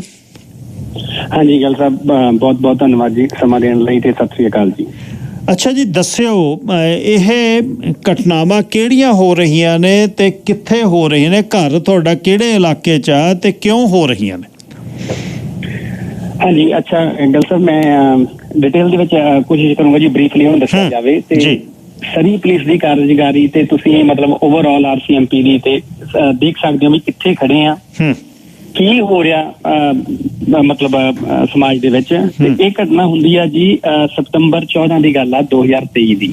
ਅੱਛਾ ਜੀ, 4 ਮਹੀਨੇ ਪਹਿਲਾਂ ਸ਼ਾਮ ਨੂੰ ਕੋਈ ਘਰੇ ਆਉਂਦਾ ਤੇ 9:30 ਦਾ ਹੀ ਟਾਈਮ ਆ, ਹਜੇ ਕੋਈ ਲੇਟ ਨਹੀਂ ਗਾ ਜੀ। ਤੇ ਗੱਡੀਆਂ ਡਰਾਈਵੇ ਦੇ ਵਿੱਚ ਜਿਹੜੀਆਂ ਖੜੀਆਂ, ਪਹਿਲਾਂ ਸਭ ਤੋਂ ਆ ਕੇ ਉਹ ਨਾ ਜਿਹੜੇ ਪਾਨੇ ਨਾਲ ਆਪਾਂ ਟਾਇਰ ਕਰਦੇ ਹੁੰਦੇ ਆ ਗੱਡੀ ਦੇ, ਉਹ ਪਾਨਾ ਆ ਕੇ ਉਹ ਕੈਮਰੇ ਤੇ ਮਾਰਦਾ ਜੀ, ਕੈਮਰਾ ਤੋੜ ਦਿੰਦਾ। ਕੈਮਰਾ ਤੋੜਨ ਤੋਂ ਬਾਅਦ ਫਿਰ ਉਹਨੇ ਗੱਡੀਆਂ ਡਰਾਈਵੇ ਦੇ ਵਿੱਚ ਜਿਹੜੀਆਂ ਖੜੀਆਂ ਉਹਦੇ ਸ਼ੀਸ਼ੇ ਭੰਨ ਦਿੱਤੇ ਜੀ, ਫਰੰਟ ਵਾਲਾ, ਸਾਈਡ ਵਾਲੇ ਦੇ ਮਗਰਲੇ ਸ਼ੀਸ਼ੇ, ਦੋਨਾਂ ਗੱਡੀਆਂ ਦੇ ਭੰਨ ਕੇ ਤੇ ਉਹ ਭੱਜ ਜਾਂਦਾ, ਆਪਣੀ ਗੱਡੀ ਤੇ ਆਉਂਦਾ, ਗੱਡੀ ਤੇ ਭੱਜ ਜਾਂਦਾ। ਤੇ ਲੱਕੀਲੀ ਨੇਬਰਸ ਵੀ ਕੋਈ ਸਾਡੇ ਉਹ ਬਾਹਰ ਉਸ ਟਾਈਮ ਤੇ ਵਾਕ ਕਰ ਰਹੇ ਸੀਗੇ ਜੀ, ਉਹਨਾਂ ਨੇ ਉਹ ਗੱਡੀ ਦੀ ਲਾਇਸੈਂਸ ਪਲੇਟ ਵੀ ਲਈ ਤੇ ਪੁਲਿਸ ਨੂੰ ਉਹਨਾਂ ਨੇ ਵੀ ਕਾਲ ਕਰ ਦਿੱਤੀ, ਤੇ ਚਲੋ ਅਸੀਂ ਵੀ ਕਰ ਦਿੱਤੀ ਜੀ। ਤੇ ਪੁਲਿਸ ਨੂੰ ਮਤਲਬ ਸਾਰਾ ਹੁਲੀਆ ਸਾਰਾ ਕੁਝ ਦੱਸ ਦਿੱਤਾ। ਪੁਲਿਸ ਆ ਗਈ, ਇਨਫੋਰਮੇਸ਼ਨ ਲੈ ਕੇ ਚਲੀ ਜਾਂਦੀ ਆ, ਔਰ ਪੌਣੇ ਘੰਟੇ ਦੇ ਵਿੱਚ ਹੀ ਉਹੀ ਬੰਦਾ ਬੈਕ ਫੇਰ ਆ ਜਾਂਦਾ ਗੱਡੀ ਤੇ। ਤੇ ਜਿਹੜੇ ਹੱਥ ਦੇ ਵਿੱਚ ਇੱਟਾਂ ਹੁੰਦੀਆਂ, ਇੱਟਾਂ ਉਹਦੇ ਕੋਲੇ 2 ਇੱਟਾਂ ਜੀ, ਉਹ ਇੱਟਾਂ ਬਾਹਰ ਖੜ ਕੇ ਡਰਾਈਵ ਵਿੱਚੋਂ ਅੰਦਰ ਮਾਰਦਾ, ਘਰ ਦੇ ਸ਼ੀਸ਼ਾ ਟੁੱਟ ਗਿਆ, ਇੱਟਾਂ ਅੰਦਰ ਆ ਕੇ ਡਿੱਗਦੀਆਂ ਦੋਨੋਂ ਹੀ। ਪਹਿਲਾਂ ਇੱਕ ਮਾਰੀ, ਦੂਜੀ ਉਸੇ ਟਾਈਮ ਤੇ ਫੇਰ ਮਾਰੀ, ਤੇ ਉਹ ਭੱਜ ਜਾਂਦਾ ਜੀ। ਔਰ ਪੁਲਿਸ ਨੂੰ ਮਤਲਬ ਨੋਟੀਫਾਈ ਹੋ ਚੁੱਕਿਆ, ਸਾਰਾ ਕੁਝ ਹੋ ਚੁੱਕਿਆ, ਪੌਣਾ ਘੰਟਾ ਪਹਿਲਾਂ ਪੁਲਿਸ ਆ ਕੇ ਸਟੇਟਮੈਂਟ ਵੀ ਲੈ ਗਈ ਆ। ਇਹ ਉਸ ਦਿਨ ਦੀ ਗੱਲ ਆ ਜੀ। ਉਹਦੇ ਮਗਰੋਂ ਉਹ ਪਰਸਨ ਅਰੈਸਟ ਹੋ ਜਾਂਦਾ, ਕਿਉਂਕਿ ਉਹਦੀ ਲਾਇਸੈਂਸ ਪਲੇਟ ਆ ਗਈ ਸੀ, ਸਾਰਾ ਕੁਝ ਹੋ ਲਿਆ। ਇਹ ਉਹ ਕੈਮਰੇ ਦੇ ਵਿੱਚ ਕੈਮਰਾ ਤੋੜ ਵੀ ਦਿੱਤਾ, ਪਰ ਉਹ ਰਿਕਾਰਡਿੰਗ ਪਹਿਲਾਂ ਹੋ ਚੁੱਕੀ ਸੀ। ਪੁਲਿਸ ਨਾਲ ਗੱਲਬਾਤ ਹੋਈ ਬੈਕ ਐਂਡ ਫੋਰਥ ਜੀ, ਤੇ ਪੁਲਿਸ ਵਾਲੇ ਕਹਿੰਦੇ ਵੀ ਕੀ ਕਰਨਾ ਚਾਹੁੰਦੇ ਅਸੀਂ ਕਿਹਾ ਅਫਕੋਰਸ ਜਿਹੜਾ ਵੀ ਕਾਨੂੰਨੀ ਮਤਲਬ ਬਣਦਾ ਹੈਗਾ, ਜੋ ਦੀ ਸਜ਼ਾ ਬਣਦੀ ਜਾਂ ਜੋ ਵੀ ਕਾਰਵਾਈ ਹੋਣੀ ਚਾਹੀਦੀ ਉਹ ਕਰੋ ਜੀ, ਬਿਲਕੁਲ ਤੁਹਾਡੇ ਕੋਲ ਸਾਰਾ ਕੁਛ ਹੈਗਾ। ਚਲੋ ਗੋਇੰਗ ਫਾਰਵਰਡ ਉਹਨਾਂ ਨਾਲ ਇੱਕ ਦੋ ਵਾਰੀ ਬੈਕ ਐਂਡ ਫੋਰਥ ਗੱਲ ਹੋਈ ਹੈ ਤੇ ਮੈਨੂੰ ਕਹਿੰਦੇ ਵੀ ਤੁਸੀਂ ਕਿਤੇ ਜਾਣਾ ਤਾਂ ਨਹੀਂਗਾ ਵੀ ਅਸੀਂ ਇਹਦੀ ਜੇ ਕਾਨੂੰਨ ਡੇਟ ਪੈਂਦੀ ਹੈ ਤਾਂ ਜਨਵਰੀ ਦੇ ਵਿੱਚ ਹੋਏਗੀ ਜੀ ਡੇਟ, ਮਤਲਬ ਮਿਡ ਜਨਵਰੀ। ਅਸੀਂ ਕਿਹਾ ਜੀ ਨਹੀਂ ਬਿਲਕੁਲ ਅਸੀਂ ਮਤਲਬ ਇਸ ਲਈ ਜੇ ਕੋਈ ਸਾਡਾ ਪਲਾਨ ਵੀ ਹੋਇਆ ਉਹਨੂੰ ਚੇਂਜ ਕਰਾਂਗੇ। ਇਹ ਸਾਰੀ ਪੁਲਿਸ ਦੇ ਕਾਂਸਟੇਬਲ ਦੀ ਗੱਲ ਆ ਜੀ। ਉਸ ਤੋਂ ਬਾਅਦ ਮੈਨੂੰ ਫਿਰ ਉਹਨਾਂ ਦੀ 15 ਦਿਨ ਬਾਅਦ ਕਾਲ ਆਉਂਦੀ ਹੈ, ਕਹਿੰਦੇ ਵੀ ਮੇ ਵੀ ਸਾਨੂੰ ਲੱਗਦਾ ਵੀ due to the lack of few things technicalities maybe ਇਹ ਕਰਾਊਨ ਦੇ ਵਿੱਚ ਹੋਲਡ ਨਾ ਕਰੇ ਕੇਸ। ਅੱਛਾ, ਤੁਸੀਂ ਕੀ ਕਰਨਾ ਚਾਹੁੰਦੇ ਆ? ਅਸੀਂ ਕਿਹਾ ਜੀ ਵੀ ਅਸੀਂ ਕੁਛ ਨਹੀਂ, ਅਸੀਂ ਤਾਂ ਫਿਰ ਮੈਂ ਕਿਹਾ ਵੀ ਅਸੀਂ ਪੈਰੋਂ ਸਾਡੇ ਨਾਲੋਂ, ਕਿਉਂਕਿ ਆਪਾਂ ਤਾਂ ਕੰਮ ਕਰਨ ਵਾਲੇ ਪਰਿਵਾਰ ਹਾਂ ਜੀ, ਸਾਨੂੰ ਕੋਈ ਇਹਨਾਂ ਚੀਜ਼ਾਂ ਦੇ ਵਿੱਚ ਪਏ ਹੀ ਨਹੀਂ ਗੇ, ਪਤਾ ਹੀ ਨਹੀਂ। ਮੈਂ ਕਿਹਾ ਵੀ ਜਿਵੇਂ ਤੁਹਾਨੂੰ ਠੀਕ ਲੱਗਦਾ ਤੁਸੀਂ ਕਰ ਲਓ, ਬਸ ਸਾਡੇ ਲਈ ਸਭ ਤੋਂ ਵੱਡੀ ਗੱਲ ਇਹ ਆ ਵੀ ਦੁਬਾਰਾ ਨਾ ਇਹ ਚੀਜ਼ ਹੋਵੇ। ਤੁਸੀਂ ਇਸ ਗੱਲ ਨੂੰ ਮੇਕ ਸ਼ੋਰ ਕਰੋ ਵੀ ਜਿਹੜਾ ਹੋ ਗਿਆ ਇਸ ਚੀਜ਼ ਨੂੰ ਤਾਂ ਬੈਕ ਨਹੀਂ ਲਿਜਾ ਸਕਦੇ, ਪਰ ਦੁਬਾਰਾ ਨਾ ਹੋਵੇ। ਕਹਿੰਦੇ ਜੀ ਓਕੇ, ਅਸੀਂ ਮਤਲਬ ਗੱਲ ਕਰਦੇ ਹਾਂ, ਸਾਰਾ ਕੁਝ ਕਰਦੇ ਹਾਂ, ਅਸੀਂ ਮੇਕ ਸ਼ੋਰ ਕਰਾਂਗੇ ਵੀ ਦੁਬਾਰਾ ਨਹੀਂ ਹੁੰਦਾ, ਵੀ ਉਹ ਤੇ ਰਿਸਟ੍ਰਿਕਸ਼ਨ ਲਾਈਆਂ ਜਾਣਗੀਆਂ, ਤੁਹਾਡੇ ਏਰੀਆ 'ਚ ਨਾ ਆਵੇਗਾ ਪਰਸਨ ਜਾਂ ਕੁਛ ਵੀ ਹੋਏਗਾ। ਅਸੀਂ ਕਿਹਾ ਠੀਕ ਆ ਜੀ। ਉਸ ਤੋਂ ਬਾਅਦ ਗੱਲ ਆਈ ਗਈ ਹੋ ਗਈ। ਅੱਛਾ, ਉਹ ਕਹਿੰਦੇ ਵੀ ਤੁਹਾਡੇ ਕੋਲ ਇੰਸ਼ੋਰੈਂਸ ਹੈਗੀ? ਅਸੀਂ ਕਿਹਾ ਜੀ ਬਿਲਕੁਲ ਹੈਗੀ, ਗੱਡੀਆਂ ਦੀ ਇੰਸ਼ੋਰੈਂਸ ਰਾਹੀਂ ਸ਼ੀਸ਼ੇ ਪਵਾ ਲਏ, ਘਰ ਦੇ ਸ਼ੀਸ਼ੇ ਹੋਮ ਇੰਸ਼ੋਰੈਂਸ ਰਾਹੀਂ ਪਵਾ ਲਏ। ਤੇ ਉਹ ਗੱਲ ਹੋਈ ਆਈ ਨਿਬੜ ਗਈ। ਹਾਲਾਂਕਿ ਉਹ ਪੈਸੇ ਤਾਂ ਸਾਰੇ ਆਪਣੇ ਆ ਜੀ, ਚਾਹੇ ICBC ਦੇ ਰਹੀ ਹੈ ਚਾਹੇ ਕੋਈ ਵੀ ਦੇ ਰਿਹਾ। ਫਿਰ ਆਉਂਦੇ ਆ ਜੀ ਹੁਣ ਜਨਵਰੀ 19 ਨੂੰ ਫਰਾਈਡੇ ਦੀ ਗੱਲ ਆ, ਮੇਰਾ ਟਰੱਕ ਯਾਰਡ ਦੇ ਵਿੱਚ ਖੜਾ ਤੇ ਮੈਂ ਉੱਥੇ ਜਾ ਕੇ ਟਰੱਕ ਡਿਸਕਵਰ ਕੀਤਾ ਫਰਾਈਡੇ ਨੂੰ। ਜਿਹੜਾ ਹਾਈਵੇ ਵਾਲਾ ਟਰੱਕ ਹੁੰਦਾ ਜੀ, ਉਹਦੇ ਸ਼ੀਸ਼ੇ ਟੁੱਟੇ ਪਏ ਆ, ਫਰੰਟ ਵਾਲਾ ਸ਼ੀਸ਼ਾ, ਸਾਈਡ ਵਾਲਾ ਤੇ ਜਿਹੜਾ ਸਾਈਡ ਮਿਰਰ ਹੁੰਦਾ, ਤਿੰਨੇ ਸ਼ੀਸ਼ੇ। ਔਰ ਮਤਲਬ ਵੈਦਰ ਇੰਨਾ ਮਾੜਾ ਸੀਗਾ, ਸਨੋ, ਮਤਲਬ ਦਿਮਾਗ 50-50 ਜਿਹਾ ਹੋ ਗਿਆ ਜੀ ਵੀ ਕੀ ਹੋ ਸਕਦਾ, ਵੀ ਸੱਚੀ ਕੀ ਮਤਲਬ ਸਮਝ ਨਾ ਲੱਗੀ ਗੱਲ ਦੀ ਜੀ। ਉਸ ਟਾਈਮ ਤੇ ਮੈਂ ਪੁਲਿਸ ਨੂੰ ਕਾਲ ਨਹੀਂ ਕੀਤੀ, ਮੇਰੀ ਪ੍ਰਾਇੋਰਟੀ ਸੀਗੀ ਵੀ ਵੈਦਰ ਖਰਾਬ ਕਰਕੇ ਵੀ ਇਹਨੂੰ ਪਹਿਲਾਂ ਟਰੱਕ ਦੇ ਸ਼ੀਸ਼ੇ ਪਵਾ ਲਏ ਜਾਣ। ਓਕੇ, ਪਿਕਚਰਾਂ ਵਗੈਰਾ ਲੈ ਲਈਆਂ, ਸ਼ਾਪ ਨੇ ਵੀ ਪਿਕਚਰਾਂ ਲੈ ਲਈਆਂ, ਮੈਂ ਉਹਨਾਂ ਕੋਲੇ ਰਾਈਟ ਵੇ ਲੈ ਗਿਆ ਤੇ ਉਹਨਾਂ ਨੇ ਉਹ ਸ਼ੀਸ਼ੇ ਪਾ ਦਿੱਤੇ ਜੀ ਟਰੱਕ ਦੇ। ਫਰਾਈਡੇ ਨੂੰ ਟਰੱਕ ਰੈਡੀ ਹੋ ਗਿਆ, ਮੈਂ ਸੈਟਰਡੇ ਕੰਮ ਤੇ ਤੁਰਨਾ ਸੀ ਤੇ ਫਿਰ ਮੈਂ ਉਹ ਡਿਲੇ ਕਰ ਦਿੱਤਾ ਆਪਣਾ, ਯਾਰ ਜਦੋਂ ਮਨ ਹੀ ਖਰਾਬ ਹੋ ਗਿਆ, ਮਤਲਬ ਵੀ ਇਦਾਂ ਦਾ ਜਦੋਂ ਤੁਹਾਡੇ ਨਾਲ ਹੋ ਜੇ ਸਿਚੁਏਸ਼ਨ। ਫਰਾਈਡੇ ਨੂੰ ਸ਼ੀਸ਼ੇ ਪਾ ਕੇ ਟਰੱਕ ਖੜਾਇਆ ਤੇ ਸਾਈਡ ਮਿਰਰ ਵਗੈਰਾ ਸਾਰਾ ਕੁਝ, ਤੇ ਸੈਟਰਡੇ ਸੰਡੇ ਮਾਰਨਿੰਗ ਜਨਵਰੀ 21 ਦੀ ਸਵੇਰੇ 4:40 ਤੇ ਹੁਡੀ ਪਾ ਕੇ ਬੰਦਾ ਘਰ ਦੇ ਮੂਹਰੇ ਆ ਜਾਂਦਾ ਜੀ। ਤੇ ਜਿਹੜਾ ਕਿ ਉਹਨੇ ਪਹਿਲਾਂ ਕੰਮ ਕੀਤਾ ਸੀ, ਉਸ ਤੋਂ ਬਾਅਦ ਅਸੀਂ ਉਹ ਕੈਮਰਾ ਵੀ ਫਰੰਟ ਵਾਲਾ ਨਵਾਂ ਲਗਵਾ ਲਿਆ ਸੀ। ਉਹਨੇ ਸਭ ਤੋਂ ਪਹਿਲਾਂ ਕਿ ਥੋੜਾ ਉਹਦੇ ਕੋਲ ਆ ਜੀ, ਪਹਿਲਾਂ ਉਹ ਕੈਮਰਾ ਤੋੜ ਦਿੰਦਾ। ਔਰ ਇੱਥੋਂ ਤੱਕ ਹੁੰਦੀ ਹੈ ਵੀ ਕੈਮਰੇ ਨੂੰ ਹੱਥ 'ਚ ਫੜ ਕੇ ਫਿਰ ਉਹ ਜਿਹੜੀਆਂ ਡਰਾਈਵ ਵਿੱਚ ਗੱਡੀਆਂ ਖੜੀਆਂ ਉਹਨਾਂ ਨੂੰ ਫੇਰ ਤੋੜਦਾ, ਉਹਨਾਂ ਦੇ ਸ਼ੀਸ਼ੇ ਬਿਲਕੁਲ ਤੋੜ ਦਿੱਤੇ ਜਾਂਦੇ ਆ। ਤੇ ਹੈਮਰ ਡਰਾਈਵ ਵਿੱਚ ਖੜ ਕੇ ਫੇਰ ਅੰਦਰ ਸਿੱਟਿਆ ਜਾਂਦਾ ਜੀ, ਬਿਲਕੁਲ ਉਸੇ ਤਰੀਕੇ ਨਾਲ ਜਿਵੇਂ ਪਲੇਟਾਂ ਸਿੱਟੀਆਂ ਸੀ, ਉਹ ਹੈਮਰ ਵੀ ਅੰਦਰ ਆ ਕੇ ਡਿੱਗਦਾ ਸੋਫੇ ਦੇ ਉੱਤੇ, 2 ਸੋਫਾ ਵੀ ਉਹ ਪਾੜ ਗਿਆ ਜੀ। ਮਤਲਬ ਮੇਨ ਵੱਡੀ ਵਿੰਡੋ ਭੰਤੀ। ਹਾਂਜੀ ਬਿਲਕੁਲ ਜੀ, ਉਹ ਵਿੰਡੋ ਦੇ ਸਾਰ-ਪਾਰ ਹੋ ਗਿਆ, ਮਤਲਬ ਉਹ ਜਿਹੜਾ ਹੈਮਰ ਸੀ ਥੋੜਾ ਸੀ। ਔਰ ਪੁਲਿਸ ਨੂੰ ਉਦੋਂ ਬੱਚੇ ਮਤਲਬ ਸਾਰਾ ਕੁਛ ਜੀ ਡਰ ਗਿਆ ਵੀ ਮਤਲਬ ਸਾਰਾ ਕੁਛ ਹੋ ਗਿਆ ਤੇ ਪੁਲਿਸ ਨੂੰ ਕਾਲ ਕਰ ਦਿੱਤੀ ਜਾਂਦੀ ਆ ਤੇ ਪੁਲਿਸ ਵਾਲੇ ਦੀ ਮੈਨੂੰ ਵਿਦਿਨ 2 ਮਿੰਟਸ ਉਹਦਾ ਕਾਲ ਆ ਜਾਂਦੀ ਜੀ ਇਕੱਲੀ। ਉਹ ਕਹਿੰਦਾ ਵੀ ਕਿੱਥੇ ਆ? ਉੱਥੇ ਆ। ਮੈਂ ਕਿਹਾ ਜੀ ਨਹੀਂ ਇੱਥੇ ਥੋੜੀ ਆ, ਵੀ ਉਹ ਤਾਂ ਭੱਜ ਗਿਆ ਬੰਦਾ ਵੀ, ਮਤਲਬ ਜਾਂ ਕੈਮਰਾ ਉਦੋਂ ਤੱਕ ਵੀ ਉਹ ਕੈਮਰਾ ਵੀ ਤੋੜ ਗਿਆ ਤੇ ਪਰ ਮੇਰੇ ਕੋਲ ਉਹ ਰਿਕਾਰਡਿੰਗ ਜ਼ਰੂਰ ਹੈਗੀ ਆ। ਫਿਰ ਪੁਲਿਸ ਵਾਲੇ ਆਏ ਨਹੀਂ, ਕਹਿੰਦਾ ਓਕੇ ਮੈਂ ਪੈਰਾਮੀਟਰ ਸਰਚ ਕਰਦਾ, ਇੱਕ ਦੋ ਹੋਰ ਗੱਡੀਆਂ ਵੀ ਅਸੀਂ ਸਰਚ ਕਰਦੇ ਹਾਂ ਜੀ। ਉਹ ਕੀਤਾ ਜਾਂ ਨਹੀਂ ਕੀਤਾ ਇਹ ਤਾਂ ਰੱਬ ਜਾਂ ਪੁਲਿਸ ਵਾਲੇ ਜਾਣਦੇ ਜਾਂ ਰੱਬ ਜਾਣਦਾ। ਉਸ ਤੋਂ ਬਾਅਦ ਮੈਂ ਫਿਰ ਉਹਨਾਂ ਨੂੰ ਦੁਬਾਰਾ ਕਾਲ ਕਰਦਾ ਜੀ ਅੱਧੇ ਘੰਟੇ ਦੇ ਵਿੱਚ। ਮੈਂ ਕਿਹਾ ਵੀ ਐਨੀ ਅਪਡੇਟ? ਕਹਿੰਦੇ ਨਹੀਂ ਕੁਛ ਅਪਡੇਟ ਹੈ ਨਹੀਂ ਗੀ। ਤੇ ਮੈਂ ਕਿਹਾ ਵੀ ਤੁਸੀਂ ਨਾ ਜਿਹੜਾ ਲਾਸਟ ਟਾਈਮ ਤੁਸੀਂ ਪਰਸਨ ਨੂੰ ਕੀਤਾ ਸੀਗਾ ਚਾਰਜ ਜਾਂ ਜਿਹਨੂੰ ਅਰੈਸਟ ਕੀਤਾ ਸੀ, ਤੁਸੀਂ ਉਹਨੂੰ ਪੁੱਛੋ ਜੀ ਕੀ ਕਰ ਰਿਹਾ, ਵੀ ਉਹਦਾ ਇਸ ਟਾਈਮ ਤੇ, ਕਿਉਂਕਿ ਮੈਂ ਕੈਮਰੇ ਦੇ ਵਿੱਚ ਦੇਖ ਲਿਆ, ਮੈਂ ਕਿਹਾ ਵੀ ਉਹੀ ਸੇਮ ਪਰਸਨ ਹੈ ਇਹ। ਅੱਛਾ, ਮੈਂ ਕਿਹਾ ਵੀ ਤੁਸੀਂ ਉਹਨੂੰ ਮਤਲਬ ਉਹਦੇ ਨਾਲ ਗੱਲਬਾਤ ਕਰੋ। ਕਹਿੰਦੇ ਜੀ ਅਸੀਂ ਜੇ ਉਹਦਾ ਫੇਸ ਕਲੀਅਰ ਨਹੀਂ ਗਾ ਨਾ ਕੈਮਰੇ ਦੇ ਵਿੱਚ ਤੇ ਅਸੀਂ ਜ਼ਿਆਦਾ ਕੁਛ ਨਹੀਂ ਕਰ ਸਕਦੇ ਜੀ, ਪ੍ਰਾਈਵੇਸੀ ਰੀਜ਼ਨ ਕਰਕੇ ਉਹਨੂੰ ਅਸੀਂ ਬਿਨਾਂ ਪ੍ਰੂਫ ਤੋਂ ਨਹੀਂ ਕੁਛ ਕਹਿ ਸਕਦੇ। ਮੈਂ ਕਿਹਾ ਵੀ ਐਡਾ ਵੱਡਾ ਹੈਪਨ ਹੋ ਗਿਆ, ਜੇ ਕੁਛ ਉਹ ਵੱਧ ਹੋ ਸਕਦਾ ਸੀ ਜਾਂ ਕੋਈ ਪਰਸਨਲ ਇੰਜਰੀਜ਼ ਵੀ ਹੋ ਸਕਦੀਆਂ ਸੀ, ਕੀ ਤੁਸੀਂ ਐਟਲੀਸਟ ਆਊਟ ਆਫ ਦਾ ਵੇ ਨਹੀਂ ਮੈਂ ਕਹੂੰਗਾ, ਬਟ ਉਹ ਜੇ ਉਹ ਬੰਦਾ ਸੱਚਾ ਹੋਊਗਾ ਤੇ ਤੁਹਾਨੂੰ ਦੱਸ ਦੂਗਾ ਕਿੱਥੇ ਸੀ, ਚੈੱਕ ਤਾਂ ਕਰੋ। ਹਾਂ ਵੀ ਟਾਈਮਿੰਗ ਐਗਜ਼ੈਕਟਲੀ ਟਾਈਮਲਾਈਨ ਦੇਤੀ ਉਹਨੂੰ, ਇੰਨੇ ਵੱਜ ਕੇ ਇੰਨੇ ਮਿੰਟ ਤੇ ਇੰਨੇ ਸੈਕਿੰਡ ਤੇ ਉਹ ਬੰਦਾ ਆਇਆ ਤੇ ਉਹਦੇ ਉਹ 10 ਮਿੰਟ ਦਾ ਹੀ ਪੁੱਛ ਲਓ ਉਹਨੂੰ ਕਿੱਥੇ ਸੀ, ਵੇਅਰ ਅਬਾਊਟਸ। ਅੱਛਾ ਜੀ, ਉਹ ਕਹਿੰਦੇ ਅਸੀਂ ਕਰ ਰਹੇ ਹਾਂ, ਕੁਛ ਨਹੀਂ ਸੋਚਦੇ ਹਾਂ। ਇਹ ਕਰਕੇ ਜਦੋਂ ਮੈਂ ਘਰ ਦੇ ਬਾਹਰ ਨਿਕਲਿਆ ਤੇ ਮੈਂ 5:30-6 ਵਜੇ ਮੇਰੇ ਦਿਮਾਗ 'ਚ ਖੜ ਕੇ ਉਦਾਂ ਹੀ ਮੈਂ ਕਿਹਾ ਚੱਲ ਮੈਂ ਜਾਂ ਸੰਡੇ ਮੈਂ ਯਾਰਡ ਦੇ ਵਿੱਚ ਦੁਬਾਰਾ ਗਿਆ ਜੀ ਤੇ ਟਰੱਕ ਚੈੱਕ ਕੀਤਾ ਮੈਂ ਆਪਣਾ। ਔਰ ਹੈਰਾਨੀ ਦੀ ਹੱਦ ਇਹ ਹੋਈ, ਮੈਂ ਟਰੱਕ ਉੱਥੋਂ ਮੂਵ ਕਰ ਦਿੱਤਾ ਸੀ। ਮੈਂ ਕਿਹਾ ਵੀ ਚੱਲ ਫਿਰ ਵੀ ਪ੍ਰੀਵੈਂਟ ਕਰਨ ਵਾਸਤੇ ਆਪਾਂ ਹਰ ਚੀਜ਼ ਕਰਦੇ ਹਾਂ। ਟਰੱਕ ਮੈਂ ਹੋਰ ਲੋਕੇਸ਼ਨ ਤੇ ਖੜਾ ਕੀਤਾ ਜੀ, ਔਰ ਸ਼ੀਸ਼ੇ ਉਹਦੇ ਵੀ ਟੁੱਟੇ ਪਏ ਸੀ। ਫਿਰ ਉਹ ਸੇਮ ਤਿੰਨ ਜਿਹੜੇ ਸ਼ੀਸ਼ੇ ਪਵਾਏ ਸੀ ਤਿੰਨੇ ਫਿਰ ਟੁੱਟੇ ਪਏ ਆ ਜੀ। 2 ਦਿਨਾਂ ਬਾਅਦ ਫੇਰ ਭੰਨਤੇ। 2 ਦਿਨਾਂ ਬਾਅਦ ਹੀ ਐਤਵਾਰ ਨੂੰ ਸਵੇਰੇ ਸ਼ੀਸ਼ੇ ਭੰਨੇ ਜਾਂਦੇ ਆ, ਔਰ ਸੈਚਰਡੇ ਰਾਤ ਨੂੰ ਮੈਂ ਫਰਾਈਡੇ ਸ਼ੀਸ਼ੇ ਪਵਾਏ ਆ।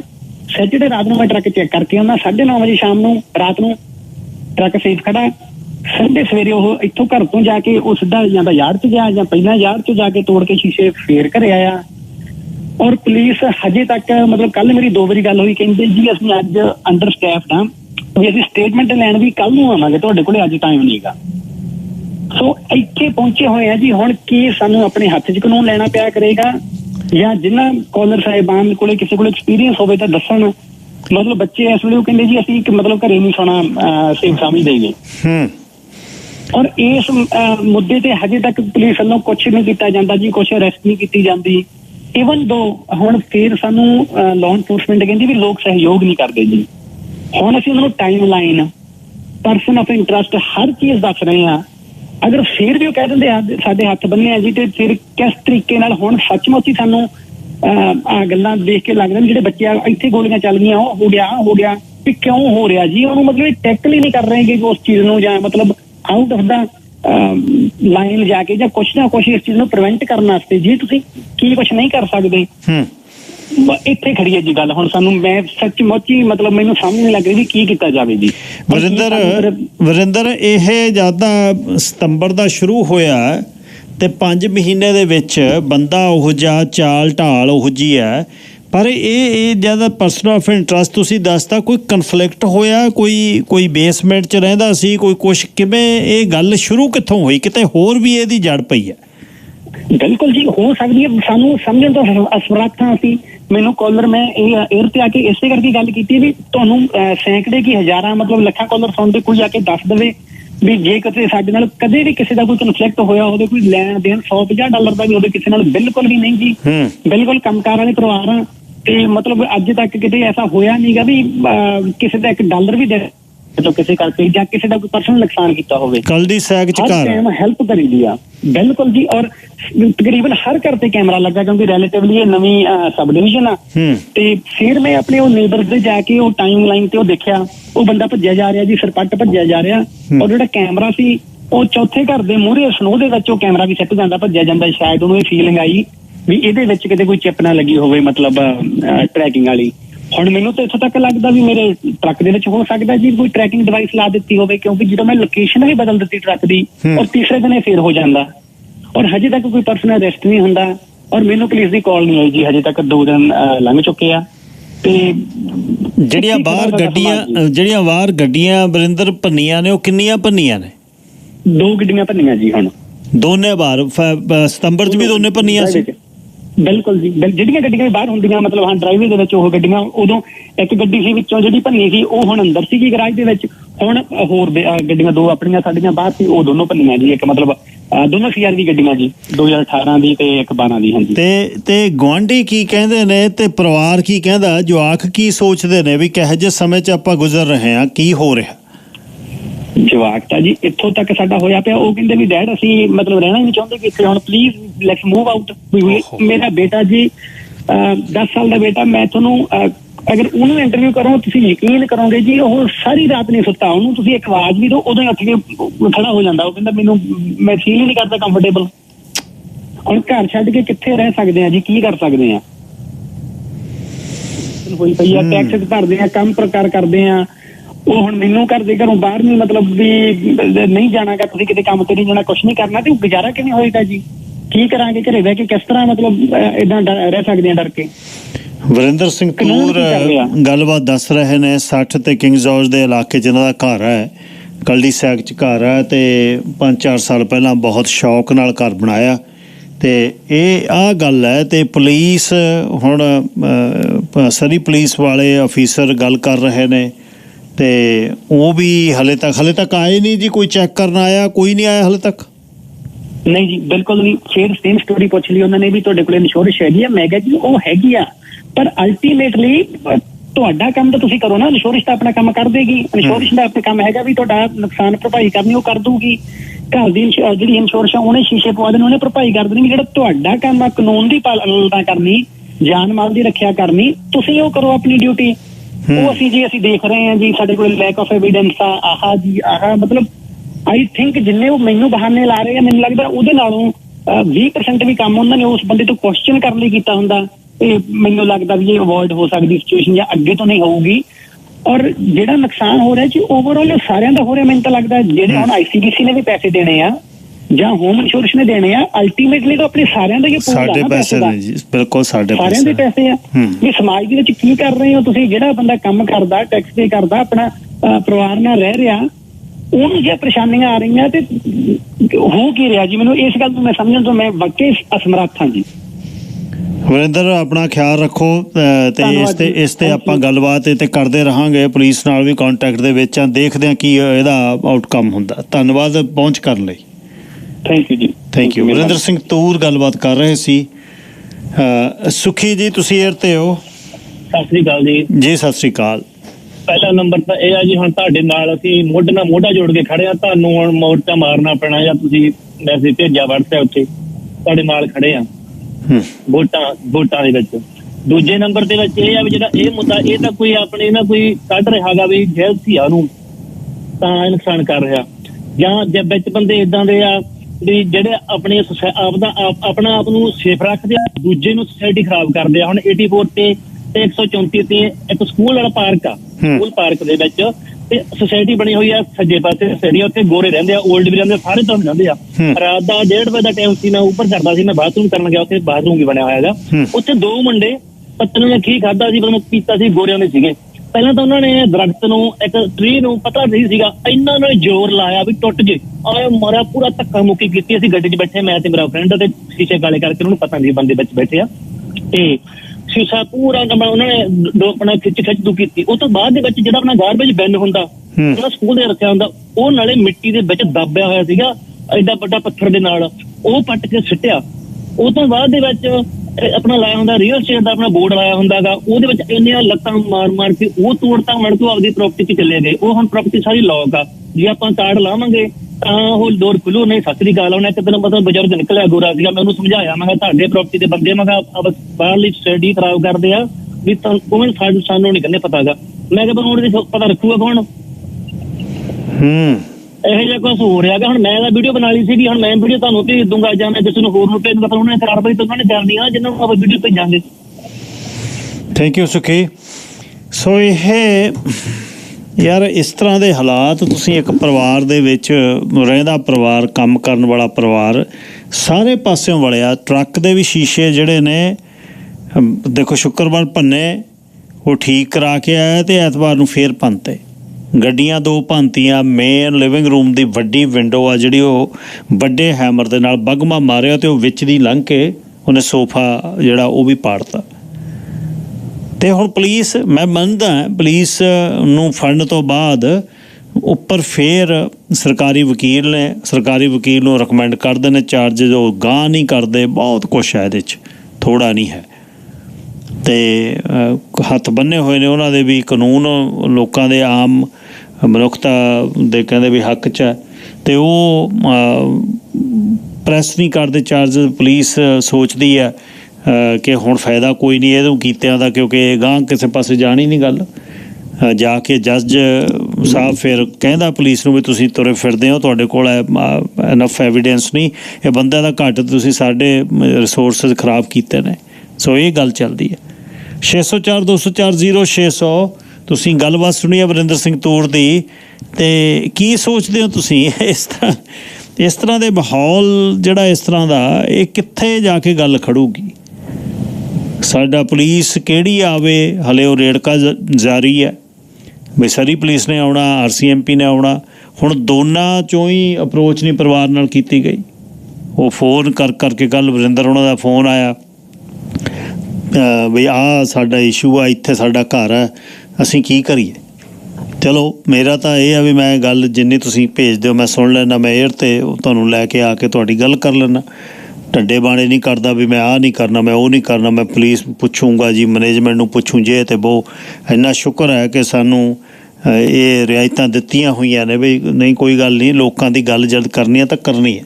ਵਰਿੰਦਰ ਸਿੰਘ ਤੂਰ ਨੇ ਆਪਣੀ ਜਿਹੜੀ ਹੱਡਬੀਤੀ ਸੁਣਾਈ ਆ। ਤੁਸੀਂ ਕੀ ਸੋਚਦੇ ਹੋ ਕੀ ਰਿਹਾ? ਕੁਲਵੀਰ ਸਿੰਘ ਜੀ, ਤੁਸੀਂ 에ਅਰ ਤੇ ਹੋ, ਲਾਈਨ ਨੰਬਰ 1। ਸਤਿ ਸ਼੍ਰੀ ਅਕਾਲ ਐਲ ਜੀ। ਮੈਂ ਇਹ ਗੱਲ ਕਰਨਾ, ਇਹ ਬੰਦਾ ਇਸ ਕੰਟਰੀ ਵਿੱਚ ਨਹੀਂ ਸੇਫ ਹੈਗਾ ਤਾਂ ਹੋਰ ਬਹੁਤ ਅੱਗੇ ਪੱਕੇ ਇਹ ਚੀਜ਼ ਬਹੁਤ ਵੱਡੀ ਹੋਈ ਆ। ਉਹਨਾਂ ਜਿੱਦਾਂ ਹੋਈ ਆ ਆਪਾਂ ਉਹਦੇ ਵਿੱਚ ਆਪਾਂ ਨੂੰ ਵੀ ਹੋ ਸਕਦੀ ਹੈ ਹੌਲੀ ਹੌਲੀ। ਆਪਾਂ ਕਹਿੰਦੇ ਵੀ ਇੱਕ ਘਰ ਅੱਗ ਬੜੀ ਤਾਂ ਸਾਰੇ ਵੜ ਜਾਣੇ ਹੌਲੀ ਹੌਲੀ। ਇਹ ਛੋਟੇ ਮੋਟਿਆਂ ਨੂੰ ਵੀ ਰਗੜਨਾ ਸ਼ੁਰੂ ਕਰ ਦੇਣਾ ਉਹਨਾਂ ਨੇ। ਇਹ ਨਹੀਂ ਹੈਗਾ ਵੀ ਇੱਕ ਵੱਡੇ ਤੋਂ ਸਟਾਰਟ ਹੋਇਆ ਉਹਨਾਂ ਜਦੋਂ ਮੂੰਹ ਪੈ ਜਾਂਦਾ ਬੰਦੇ ਦਾ ਤੇ ਉਹ ਤੁਰ ਪੈਂਦਾ ਉਸ ਪਾਸੇ ਦੇ।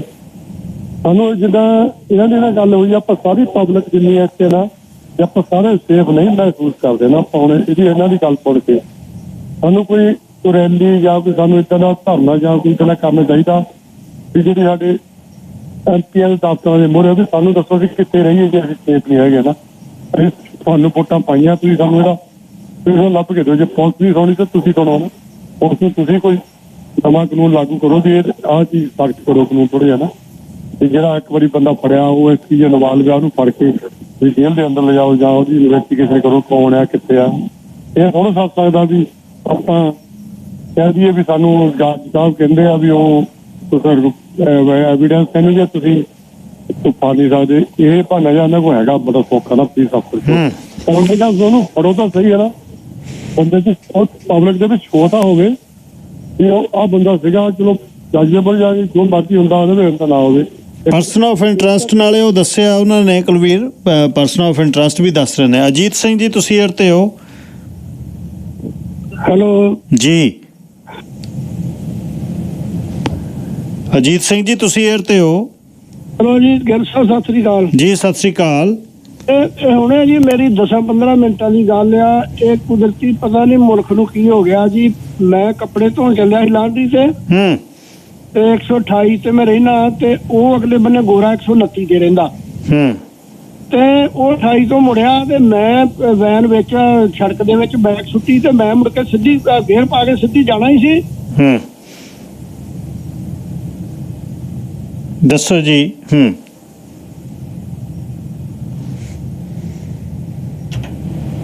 ਮੋਹਤ ਜੀ ਤੁਸੀਂ 에ਅਰ ਤੇ ਹੋ। ਭਾਜੀ ਸਤਿ ਸ਼੍ਰੀ ਅਕਾਲ ਗਿੱਲ ਸਾਹਿਬ। ਜੀ ਸਤਿ ਸ਼੍ਰੀ ਅਕਾਲ ਵੀਰ ਜੀ। ਮੇਰਾ ਬੜਾ ਦੁੱਖ ਲੱਗਿਆ ਜੀ ਸੁਣ ਕੇ ਭਾਜੀ ਦੀ ਸੁਣ ਕੇ। ਮੇਨ ਹੈ ਜੀ 2018 ਦੇ ਵਿੱਚ ਏਦਾਂ ਇੱਕ ਟੀਨੈਂਟ ਨੇ ਮੇਰੀ ਅਪਾਰਟਮੈਂਟ ਸਾਰੀ ਖਰਾਬ ਕਰਤੀ ਤੇ ਮੈਂ ਉਹਨੂੰ ਬਹੁਤ ਔਖਾ ਕੱਢਿਆ ਤੇ ਬਾਅਦ ਦੇ ਵਿੱਚ ਮੈਂ ਛਾਨਬੀਨ ਕੀਤੀ, ਮੈਨੂੰ ਬਹੁਤ ਸਾਰੀ ਨਾ ਮਰਵਾਨਾ ਮਿਲੀ। ਬਿਲਕੁਲ ਆਪਾਂ ਗੱਲ ਕੀਤੀ ਸੀ ਤੁਹਾਡੀ ਵੀ ਰੇਡੀਓ ਤੇ। ਯੈਸ ਹਾਂਜੀ ਮੈਂ ਪੁਲਿਸ ਨੂੰ ਫੋਨ ਕੀਤਾ, ਪੁਲਿਸ ਨੂੰ ਕਿਹਾ ਕਿ ਬਈ ਤੁਸੀਂ ਇਹ ਕਰੋ। ਪੁਲਿਸ ਕਹਿੰਦੀ ਇਹ 10 ਗ੍ਰਾਮ ਤੋਂ ਜ਼ਿਆਦਾ ਹੈ ਤਾਂ ਫਿਰ ਅਸੀਂ ਆਉਂਦੇ ਨਹੀਂ, ਅਸੀਂ ਨਹੀਂ ਆਉਂਦੇ। ਮੈਂ ਕਿਹਾ ਹੁਣ ਮੇਰੇ ਕੋਲ ਕੋਈ ਉਹ ਤਾਂ ਹੈ ਨਹੀਂ ਤੋਲਣ ਵਾਲਾ। ਇਹ ਪੁਲਿਸ ਤਾਂ ਬਹੁਤ ਫੇਲ ਹੁੰਦੀ ਪਈ ਹੈ ਜੀ। ਨਾਲੇ ਸਰੀ ਦਾ ਜਿਹੜਾ ਮਸਲਾ ਹੀ ਨਹੀਂ ਸੁਲਝ ਰਿਹਾ RCMP ਤੇ SPS ਦਾ। ਤੇ ਬਾਕੀ ਮੈਂ ਭਾਜੀ ਨੂੰ ਇਹੀ ਕਹਾਂਗਾ ਜੇ ਥੋੜਾ ਜਿਹਾ ਡੌਗ ਡੂਗ ਪਾਲ ਲਓ ਆਪਣਾ ਤੇ ਪੜੋਸੀਆਂ ਨੂੰ ਕਹਿ ਕੇ ਰੱਖੋ ਆਪਣਾ ਵੀ ਜੇ ਏਦਾਂ ਦਾ ਸਿਚੁਏਸ਼ਨ ਬਣਦੀ ਹੈ ਆਪਣਾ ਇਮੀਡੀਏਟਲੀ ਆਪਣੇ ਐਮਰਜੈਂਸੀ ਕੰਟੈਕਟ ਦੇ ਵਿੱਚ ਆਓ। ਜੇ ਪੁਲਿਸ ਹੈਲਪ ਨਹੀਂ ਕਰ ਰਹੀ ਜਾਂ ਹੋਰ ਸਮਾਜ ਦੇ ਵਿੱਚ ਉਹਨਾਂ ਨੂੰ ਕੋਈ ਏਦਾਂ ਦਾ ਔਖਾ ਸਮੇਂ ਉਹਨਾਂ ਦੇ ਕੋਲ ਆ ਗਿਆ ਹੈਗਾ ਤਾਂ ਆਈ ਥਿੰਕ ਉਹਨਾਂ ਨੂੰ ਆਪਣੇ ਪਰਿਵਾਰ ਨੂੰ ਤਾਂ ਫੋਰ ਟਾਈਮਿੰਗ ਇੱਥੋਂ ਮੂਵ ਕਰ ਦੇਣਾ ਚਾਹੀਦਾ ਕਿਉਂਕਿ ਇਟਸ ਨਾਟ ਸੇਫ। ਜੇ ਕੋਈ ਹਥੌੜਾ ਸੋਫਾ ਤੱਕ ਵੱਢ ਸਕਦਾ ਅੰਦਰ ਜਾ ਕੇ ਉਹ ਕੁਝ ਵੀ ਕਰ ਸਕਦਾ ਹੈ ਜੀ। तो मैं तो परिवार ਦੇ ਹੀ ਅਰਦਾਸ ਕਰਾਂਗਾ ਕਿ ਪਰਮਾਤਮਾ ਸਭ ਇਹਨਾਂ ਨੂੰ ਸੁੱਖ ਰੱਖੇ, ਠੀਕ ਰੱਖੇ। ਦੂਜੀ ਗੱਲ ਇਹ ਹੈਗੀ ਕਿ ਇਹਨਾਂ ਨੂੰ ਥੋੜੇ ਟਾਈਮ ਲਈ ਦੇ should leave the property maybe for couple of weeks ਜਦ ਤੱਕ ਸੈਟਲ ਨਹੀਂ ਹੁੰਦਾ। ਤੇ ਪੁਲਿਸ ਦੇ ਦੁਆਰੇ ਜਾ ਕੇ ਕਹੋ ਵੀ ਅਸੀਂ ਘਰੋਂ ਰਹਿ ਨਹੀਂ ਸਕਦੇ, ਸਾਨੂੰ ਨਾ ਸਾਡੇ ਕੋਲ ਰੋਟੀ ਹੈ ਨਾ ਸਾਡੇ ਕੋਲ ਘਰ ਹੈ, ਅਸੀਂ ਕੀ ਕਰੀਏ, ਅਸੀਂ ਵੀ ਆਰ ਨਾਟ ਸੇਫ। ਇਹਨਾਂ ਨੂੰ ਤੇ ਲੋਕਾਂ ਨੂੰ ਸਹਾਰਾ ਨੂੰ ਸਪੋਰਟ ਕਰਨੀ ਚਾਹੀਦੀ, ਇਹਨਾਂ ਨੂੰ ਥੋੜਾ ਜਿਹਾ ਰੌਲਾ ਹੋਰ ਪਾਉਣਾ ਚਾਹੀਦਾ ਜੀ। ਥੈਂਕ ਯੂ ਜੀ। ਥੈਂਕ ਯੂ ਵੀਰ ਜੀ। ਸੁਰਿੰਦਰਜੀਤ ਕੌਰ ਜੀ ਤੁਸੀਂ 에ਅਰ ਤੇ ਹੋ। ਹਾਂਜੀ ਸਤਿ ਸ੍ਰੀ ਅਕਾਲ ਭਾਜੀ। ਸਤਿ ਸ੍ਰੀ ਅਕਾਲ ਭੈਣ ਜੀ। ਹਾਂਜੀ ਮੈਂ ਤਾਂ ਸਿਰਫ ਇਹ ਕੁਐਸਚਨ ਭਾਜੀ ਪੁੱਛਣਾ, ਬਹੁਤ ਤਾਂ ਹਨੇਰ ਗਰਦੀ ਹੋ ਗਈ ਕੈਨੇਡਾ ਵਿੱਚ। ਅਸੀਂ ਵੀ 50 ਸਾਲ ਦੇ ਤਾਂ ਸੁਣ ਕੇ ਗੱਲ ਨਾ ਰੋਂ ਖੜੇ ਹੁੰਦੇ ਆ ਕਰਕੇ ਉਹ ਬੰਦਾ ਗੋਰਾ ਆ ਜਾਂ ਆਪਣਾ ਆ, ਇੰਨਾ ਤਾਂ ਪਤਾ ਹੋਣਾ ਚਾਹੀਦਾ। ਜਾਂ ਫੜਿਆ ਉਹਨੂੰ? ਫੜਿਆ ਹੀ ਨਹੀਂ ਜੀ, ਫੜਿਆ ਨਹੀਂ। ਇਹਨਾਂ ਨੇ ਤਾਂ ਵੀਡੀਓ ਉਹਦੀ ਬਣਾ ਕੇ ਦੇ ਦਿੱਤੀ ਹੈ, ਸਾਰਾ ਕੁਝ ਦੱਸਤਾ ਜੀ। ਇਹਨਾਂ ਨੇ ਕੁਛ ਆਪਣੇ ਵੱਲੋਂ ਕਿਸ ਤੇ ਸ਼ੱਕ ਹੋਵੇ ਉਹ ਵੀ ਦੱਸਿਆ ਹੀ ਹੋਊ ਓਬਵੀਅਸਲੀ, ਪਰ ਪਤਾ ਤਾਂ ਲੱਗੇ। ਨਾਲੇ ਕਹਿੰਦੇ ਆ ਵੀ ਕੈਮਰੇ ਦੇ ਵਿੱਚ ਅਕਸਰ ਉਹਦਾ ਆਇਆ ਸਾਰਾ ਕੁਝ, ਪੁਲਿਸ ਨੇ ਉਹਨੂੰ ਫੜਿਆ, ਮੁੜ ਕੇ ਉਹੀ ਬੰਦਾ ਆਈ ਜਾਂਦਾ, ਮੁੜ ਕੇ ਉਹੀ ਬੰਦਾ। ਇਹਦਾ ਤਾਂ ਜਿਹੜੇ ਕੱਲੇ ਤੇ ਕੱਲੇ ਬੁੜੀਆਂ ਉਹਨਾਂ ਦਾ ਤਾਂ ਬਹੁਤ ਔਖਾ ਜੀ, ਬਹੁਤ ਔਖਾ ਤਾਂ ਸੁਣ ਕੇ। ਤਾਂ ਕੈਨੇਡਾ ਕਾਹਦਾ, ਤਾਂ ਇੰਡੀਆ ਤੋਂ ਵੀ ਜ਼ਿਆਦਾ ਬੈਡ ਹੋ ਗਿਆ। ਬਿਲਕੁਲ ਜੀ, ਥੈਂਕ ਯੂ। 50 ਸਾਲ ਦਾ ਸਮਾਂ ਬੜਾ ਤੁਸੀਂ ਦੇਖਿਆ ਇੱਥੇ। ਇੱਕ ਗੁਪਤ ਕਾਲਰ ਨੇ ਜੀ ਲਾਈਨ ਨੰਬਰ 1। ਹੈਲੋ ਜੀ, ਸਤਿ ਸ਼੍ਰੀ ਅਕਾਲ ਵੀਰ ਜੀ। ਤੁਹਾਡਾ ਸਾਰਾ ਸੁਣਿਆ ਜੋ ਵੀ ਮੈਟਰ ਸੀਗਾ, ਸੁਣ ਕੇ ਦੁੱਖ ਤਾਂ ਲੱਗਾ। ਮੈਂ ਤਾਂ ਇਹੀ ਕਹਿਣਾ ਚਾਹੂੰਗਾ ਕਿ ਇਹ ਇਕੱਲਾ ਸਰੀ ਪੁਲਿਸ ਦਾ ਨਹੀਂ, ਓਵਰਆਲ ਜਿੰਨਾ ਵੀ ਤੁਸੀਂ ਕੈਨੇਡਾ ਦੇ ਵਿੱਚ ਜਾਂ ਆਪਣੇ BC ਦੇ ਪੁਲਿਸਿੰਗ ਕਾਫੀ ਜ਼ਿਆਦਾ ਆਪਣੇ ਲੋ ਗ੍ਰੇਡ ਜਾ ਰਹੀ ਹੈ, ਜੋ ਮੈਨੂੰ ਪਰਸਨਲੀ ਲੱਗਦਾ। ਆਈ ਡੋਂਟ ਨੋ ਕਿ ਉਹ ਕਿੱਦਾਂ ਕੰਮ ਕਰਨਗੇ ਹੁਣ, ਉਹਨਾਂ ਦਾ ਰਹਿਣਾ ਵੀ ਬਹੁਤ ਔਖਾ ਆ। ਇਹ ਇੱਕ ਇੰਸੀਡੈਂਟ ਨਹੀਂ ਹੋਇਆ, ਆਪਾਂ ਨੂੰ ਵਿਚਾਰ ਤਾਂ ਸਾਰੇ ਸ਼ਾਇਦ ਆਪਣੇ ਆਪਣੇ ਦੇ ਦੇਣਗੇ ਹਾਂ ਏਦਾਂ ਨਹੀਂ ਏਦਾਂ, ਪਰ ਮੈਨੂੰ ਲੱਗਦਾ ਕਿ ਤੁਹਾਨੂੰ ਇੱਕ ਸ਼ਾਇਦ ਕੁਛ ਏਦਾਂ ਦਾ ਪ੍ਰੋਗਰਾਮ ਜਾਂ ਕੁਛ ਏਦਾਂ ਦਾ ਲੈ ਕੇ ਆਉਣਾ ਜਿਹਦੇ ਵਿੱਚ ਬਹੁਤ ਲੋਕਾਂ ਨੂੰ ਇਹਦੇ ਨਾਲ ਰਿਲੇਟਡ ਜਾਂ ਕੁਛ ਹੋਰ ਪ੍ਰੋਬਲਮਸ ਵੀ, ਛੋਟੀਆਂ ਛੋਟੀਆਂ ਪ੍ਰੋਬਲਮਸ ਆ ਜਿਨ੍ਹਾਂ ਦਾ ਉਹਨਾਂ ਨੂੰ ਹੱਲ ਨਹੀਂ ਮਿਲਦਾ। ਆਪਾਂ ਨੂੰ ਵਿਚਾਰ ਇੱਕ ਦੂਜੇ ਦੇ ਸੁਣਨ ਨਾਲੋਂ ਆਈ ਥਿੰਕ ਜੇ ਆਪਾਂ ਕੋਈ ਏਦਾਂ ਦਾ ਪ੍ਰੋਗਰਾਮ ਜਾਂ ਕੁਛ ਏਦਾਂ ਦਾ ਟਾਕ ਸ਼ੋ ਲੱਗੇ ਜਿਹਦੇ ਵਿੱਚ ਆਪਾਂ ਨੂੰ ਉਹਦੇ ਸੋਲਿਊਸ਼ਨ ਮਿਲਣ, ਤਾਂ ਉਹ ਬਹੁਤ ਜ਼ਿਆਦਾ ਵਧੀਆ ਹੋਊਗਾ ਜੀ। ਮੇਰਾ ਇਹ ਵਿਚਾਰ ਹੈ। Thank you. ਕਿਉਂਕਿ ਮੈਂ ਵੀ ਇਹਨਾਂ ਚੀਜ਼ਾਂ ਵਿੱਚੋਂ ਬਹੁਤ ਕਈ ਚੀਜ਼ਾਂ ਚੋਂ ਗੁਜ਼ਰਿਆ ਜਿਨ੍ਹਾਂ ਦੇ ਬਾਰੇ ਮੈਂ ਸੋਚਦਾ ਹੁੰਦਾ ਕਿ ਇਹਦਾ ਮੈਂ ਹੱਲ ਕੀ ਕਰਾਂ। ਜੇ ਪੁਲਿਸ ਕੋਲ ਜਾਂਦੇ, ਮੇਰੇ ਨਾਲ ਵੀ ਇੱਕ ਦੋ ਇੰਸੀਡੈਂਟ ਏਦਾਂ ਦੇ ਹੋਏ ਆ, ਮੈਂ ਪੁਲਿਸ ਕੋਲ ਗਿਆ, ਐਂਡ ਆਫ ਦਾ ਡੇ ਉਹ ਸਿਰਫ ਤੁਹਾਡਾ ਜਦੋਂ ਆਪਾਂ ਪੰਜਾਬ 'ਚ ਕਹਿੰਦੇ ਕਿ ਮਾਮਲਾ ਰਫਾ ਦਫਾ ਕਰਨ ਦੇ ਵੱਲ ਜ਼ਿਆਦਾ ਪ੍ਰਾਇੋਰਟੀ ਉਹਨਾਂ ਦੀ ਹੁੰਦੀ, ਨਾ ਕਿ ਪ੍ਰੋਬਲਮ ਨੂੰ ਸੋਲਵ ਕਰਨ ਦੇ ਵੱਲ। ਥੈਂਕ ਯੂ ਵੀਰ ਜੀ ਤੁਹਾਡੇ ਸੁਝਾਅ ਲਈ। ਇਹਦੇ ਤੇ ਗੱਲ ਕਰਾਂਗੇ, ਬਿਲਕੁਲ ਠੀਕ ਹੈ। ਸੋਲਿਊਸ਼ਨ ਬੇਸਡ ਵੀ ਕਿਸੇ ਦਿਨ ਗੱਲ ਕਰਾਂਗੇ। ਦਲਜੀਤ ਸਿੰਘ ਜੀ। ਹੈਲੋ, ਸਤਿ ਸ਼੍ਰੀ ਅਕਾਲ ਜੀ। ਜੀ ਸਤਿ ਸ਼੍ਰੀ ਅਕਾਲ ਜੀ। ਮੇਰਾ ਐਕਸਪੀਰੀਅੰਸ ਰਿਹਾ ਕੋਈ ਅੱਜ ਤੋਂ 14 ਸਾਲ ਪਹਿਲਾਂ ਹੀ, ਮੇਰੀ ID ਮਿਸਪਲੇਸ ਹੋਈ ਤਾਂ ਉੱਥੋਂ ਇਹ ਕਾਰਨ ਸ਼ੁਰੂ ਹੋਇਆ ਜੀ, ਕਿਸੇ ਕੋਈ ਮਿਸ ਆਈਡੈਂਟੀਫਿਕੇਸ਼ਨ ਦੇ ਤੌਰ ਦੇ ਉੱਤੇ ਮੈਨੂੰ ਨੁਕਸਾਨ ਪਹੁੰਚਾਉਣਾ ਸ਼ੁਰੂ ਕਰਤਾ ਜੀ ਇਹਨੇ ਜੀ। ਉਹ ਫਿਰ ਸੋਰਟ ਆਊਟ ਹੋ ਗਿਆ ਜੀ। ਹਾਂਜੀ, ਇਸ ਚੀਜ਼ ਤੇ ਧਿਆਨ ਦਿਓ ਜੀ, ਸ਼ਾਇਦ ਹੋ ਸਕਦਾ ਇਹ ਵੀ ਕਾਰਨ ਹੋ ਸਕਦਾ। ਤੇ ID ਚੋਰੀ ਹੋਈ ਜੀ ਤੁਹਾਡੀ? ਮੇਰੀ ID ਚੋਰੀ ਹੋ ਗਈ ਸੀ ਜੀ। ਉਹ ਜਿੱਦਾਂ ID ਚੋਰੀ ਹੋਈ ਆ ਜਾਂ ਕਿਸੇ ਨੇ ਮੇਰਾ ਨਾਮ ਗਲਤ ਯੂਜ਼ ਕਰਕੇ ਜੀ ਇਹ ਨਾਮ ਮੈਚ ਕਰ ਗਿਆ, ਉਹ ਮੈਨੂੰ ਨੁਕਸਾਨ ਪਹੁੰਚਾਉਣਾ ਸ਼ੁਰੂ ਕਰ ਦਿੱਤਾ। ਮੇਰਾ 14 ਦੀ ਗੱਲ ਹੈ ਜੀ।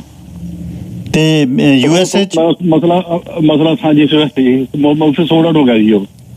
Thank you. ਹੁਣ ਇਹੀ ਗਗਨਦੀਪ ਸਿੰਘ ਚੌਹਾਨ ਨੇ ਲਿਖ ਕੇ ਭੇਜਿਆ, ਤੇ ਚਲੋ ਅਮਰੀਕਾ ਦੇ ਵਿੱਚ ਉਹ ਚੀਜ਼ਾਂ ਨੇ ਸਾਰੀਆਂ, ਉਹ ਕਹਿੰਦਾ ਵੀ ਆਪਣੀ ਸਵਾਰੀ ਤਾਂ ਆਪਣੇ ਸਮਾਨ ਦੀ ਆਪੇ ਰਖਵਾਲੀ ਵਾਲੀ ਆ। ਗੱਲ ਵੀ ਠੀਕ ਹੈ, ਇਹਦੇ ਵਿੱਚ ਕੋਈ ਇਹ ਦੂਜੀ ਸ਼ੱਕ ਨਹੀਂ। ਹੁਣ ਇਹਦੇ ਨਾਲੋਂ ਤਾਂ ਮੈਂ ਤਾਂ ਇਹ ਸੋਚਦਾ ਵੀ ਘਰ ਦੇ ਵਿੱਚ ਕੋਈ ਵਧੀਆ ਗਾਰਡ ਡੌਗ ਇਹ ਪਾਲਿਆ ਜਾਵੇ, ਫਿਰ ਇਹੀ ਹੋਣਾ ਨੈਕਸਟ। ਤਾਂ ਫਿਰ ਜੇ ਕੋਈ ਬੰਦਾ ਕੰਧ ਭੰਨ ਕੇ ਆ ਵੜਿਆ, ਸ਼ੀਸ਼ਾ ਤੋੜ ਕੇ ਆ ਵੜਿਆ, ਗਨ ਤੁਹਾਨੂੰ ਰੱਖਣ ਨਹੀਂ ਦੇਣੀ, ਗਨ ਤੁਸੀਂ ਚਲਾ ਨਹੀਂ ਸਕਦੇ ਸਵੈ ਰੱਖਿਆ ਲਈ, ਡੌਗ ਤਾਂ ਹੈਗਾ ਨਾ ਫਿਰ ਘਰੇ। ਇੱਕ ਵਧੀਆ ਨਸਲ ਦਾ ਵਧੀਆ ਡੌਗ ਜਿਹੜਾ ਗਾਰਡ ਡੌਗ ਹੋਵੇ, ਜਿਹੜੀ ਵਧੀਆ ਬਰੀਡ ਹੋਵੇ, ਬੰਦਾ ਤਾਂ ਢਾਹੇ ਉਹ ਫਿਰ ਹੁਣ ਹੋਰ ਕੀ ਕਰਨਾ ਟੱਬਰ ਨੂੰ, ਨਹੀਂ ਤਾਂ ਨੁਕਸਾਨ ਆ ਬਹੁਤ ਵੱਡੇ। ਇਹ ਕੀ ਕਰੋਗੇ ਤੁਸੀਂ?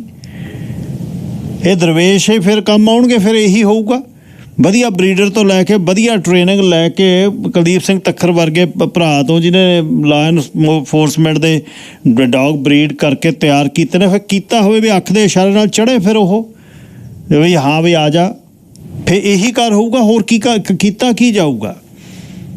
ਗਨ ਜੇ ਤੁਸੀਂ ਚਲਾਤੀ, ਜੇ ਪਹਿਲਾਂ ਤਾਂ ਹੈ ਹੀ ਨਹੀਂ, ਛੱਡਣੀ ਹੈ ਹੀ ਨਹੀਂ, ਉਹ ਤਾਂ ਲੈ ਚੱਲੇ ਤੁਹਾਡੀਆਂ। ਜੇ ਹੈਗੀ ਤੁਹਾਡੇ ਕੋਲ ਤੁਸੀਂ ਚਲਾਤੀ ਤਾਂ ਉਹ ਮਾਰੇ ਗਏ, ਬੰਨੇ ਕਰੇ ਗਏ। ਕੁਛ ਤਾਂ ਕਰਨਾ ਪਊ। ਹੁਣ ਜਿਵੇਂ ਸ਼ੀਸ਼ਾ ਭੰਨਿਆ ਹੈ ਬੰਦੇ ਨੇ, ਜੇ ਅੰਦਰ ਵੜ ਜਾਵੇ ਆ ਕੇ ਕੀ ਕਰੂਗਾ? ਉਹਦੇ ਕੋਲ ਵੈਪਨ ਹੋਵੇ ਕੋਈ, ਉਹਦੇ ਕੋਲ ਪੈਪਰ ਸਪਰੇ ਹੋਵੇ, ਟੱਬਰ ਤਾਂ ਸੁੱਤਾ ਪਿਆ ਘੂਕ, ਕੀ ਕਰੋਗੇ ਤੁਸੀਂ? ਘਰ ਦਾ ਮਾਲਕ ਕੀ ਕਰੂ? ਮੈਂ ਹੈਰਾਨ ਹੋ ਗਿਆ ਵਰਿੰਦਰ ਉਹਨਾਂ ਦੀ ਗੱਲ ਸੁਣ ਕੇ। ਮੈਂ ਕਿਹਾ ਯਾਰ ਵੀਡੀਓ ਉਹਨੇ ਭੇਜੀਆਂ ਨੇ, ਆਉਂਦਾ ਉਹ ਤੋੜ ਕੇ ਤੇ ਤੁਰ ਜਾਂਦਾ। ਕਦੇ ਡਰਾਈਵ ਬਾਈ ਸ਼ੂਟਿੰਗ, ਕਦੇ ਦਰਵਾਜ਼ੇ ਭੰਨਤੇ, ਕਿਸੇ ਦੇ ਕੁਛ ਕਰਤਾ। ਇਹ ਤਾਂ ਇਹੋ ਜਿਹਾ ਕੈਨੇਡਾ ਤਾਂ ਕਦੇ ਦੇਖਿਆ ਨਹੀਂ ਸੀ। ਸਾਰਿਆਂ ਨੇ ਆਪਾਂ ਚਿਰਾਂ ਦੇ, ਕੋਈ 50 ਸਾਲ ਦਾ ਆਇਆ, ਕੋਈ 30 ਦਾ 25 ਦਾ ਆਇਆ, ਹੈ ਨਹੀਂ ਸੀ ਇਸ ਤਰ੍ਹਾਂ। ਸ਼ੁਰੂ 'ਚ ਆਏ ਜਾਂ ਦੇਖੇ ਵਿੰਡੋ ਵਗੈਰਾ ਅੰਦਰ ਬੈਠ ਕੇ, ਹੁਣ ਆਪਾਂ ਉੱਥੋਂ ਆਇਆ ਗਰਿੱਲਾਂ ਵਾਲੇ ਘਰਾਂ ਤੋਂ, ਮੈਂ ਕਿਹਾ ਯਾਰ ਆਹ ਤਾਂ ਕੱਖ ਵੀ ਨਹੀਂ, ਆਹ ਦਰਵਾਜ਼ਿਆਂ 'ਚ ਕੱਖ ਨਹੀਂ, ਇੱਕ ਲੱਤ ਮਾਰੇ ਤਾਂ ਸਾਰਾ ਕੁਛ ਬਾਹਰ ਨਿਕਲ ਜਾਣਾ। ਆਹ ਵਿੰਡੋ ਦੇ ਵਿੱਚ ਮਾੜੀ ਜੀ ਕੁਛ ਮਾਰ ਵਿੰਡੋ ਗਈ, ਪਰ ਇੱਥੇ ਕੋਈ ਉਹਨੂੰ ਮਾਰਦਾ ਨਹੀਂ ਹੈ ਇਸ ਤਰ੍ਹਾਂ ਕਰਦੇ ਨਹੀਂ ਉਹ। ਨਿਰਮਲ ਕੌਰ ਜੀ। ਹੈਲੋ ਜੀ। ਸੁਰਜੀਤ ਸਿੰਘ ਜੀ, ਜਿਹੜੀ ਪਿਕਚਰ ਕੈਮਰੇ 'ਚ ਆਈ ਆ, ਹਾਂ, ਉਹ ਐਨ ਕਲੀਅਰ ਦੱਸਦੀ ਆ ਵੀ ਉਹਦੇ ਜਿੱਦਾਂ ਸਾਰਾ ਮੂੰਹ ਵਗੈਰਾ। ਨਹੀਂ ਜੀ, ਨਹੀਂ ਮੂੰਹ ਨਹੀਂ, ਮੂੰਹ ਲੁਕੋਇਆ ਹੋਇਆ, ਹੁੱਡੀ ਲਈ ਹੋਈ ਆ, ਬਸ ਅੱਖਾਂ ਦਿਖਦੀਆਂ ਨੇ ਕੱਲੀਆਂ। ਫਿਰ that's the problem. Thank you. ਭਜਨ ਸਿੰਘ ਜੀ, ਲਾਈਨ ਨੰਬਰ 2। ਭਜਨ ਸਿੰਘ ਜੀ। ਹਾਂਜੀ, ਸਤਿ ਸ਼੍ਰੀ ਅਕਾਲ ਭਾਈ ਸਾਹਿਬ ਜੀ, ਹਰਜੀਤ ਸਿੰਘ ਜੀ। ਜੀ ਸਤਿ ਸ਼੍ਰੀ ਅਕਾਲ ਵੀਰ ਜੀ। ਮੈਂ ਦੱਸਦਾ ਆਪਦਾ ਐਕਸਪੀਰੀਅੰਸ ਥੋੜਾ ਜਿਹਾ। ਮੈਂ ਤੇ ਇਹੋ ਹੀ ਕਹਿੰਦਾ, ਮੈਂ ਸੁਣਿਆ ਸਾਰਾ ਸ਼ੋਅ ਬਹੁਤ ਮਾੜੀ ਗੱਲ ਆ।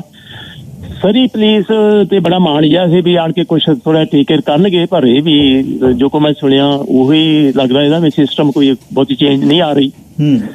ਤੇ ਕਹਿਣ ਦਾ ਮਤਲਬ ਇਹ ਆ ਵੀ ਆਪਾਂ ਹੁਣ ਜਾਈਏ ਕਿੱਧਰ ਨੂੰ, ਸਰੀ ਛੱਡ ਕੇ ਕਿੱਧਰ ਜਾਈਏ? ਇਹੀ ਕਹਾਣੀ ਆ ਨਾ ਜੀ, ਇਹੀ ਸਵਾਲ ਇਹ ਹੋ ਗਿਆ ਵੀ ਹੁਣ ਜਾਣਾ ਕਿੱਥੇ ਆ।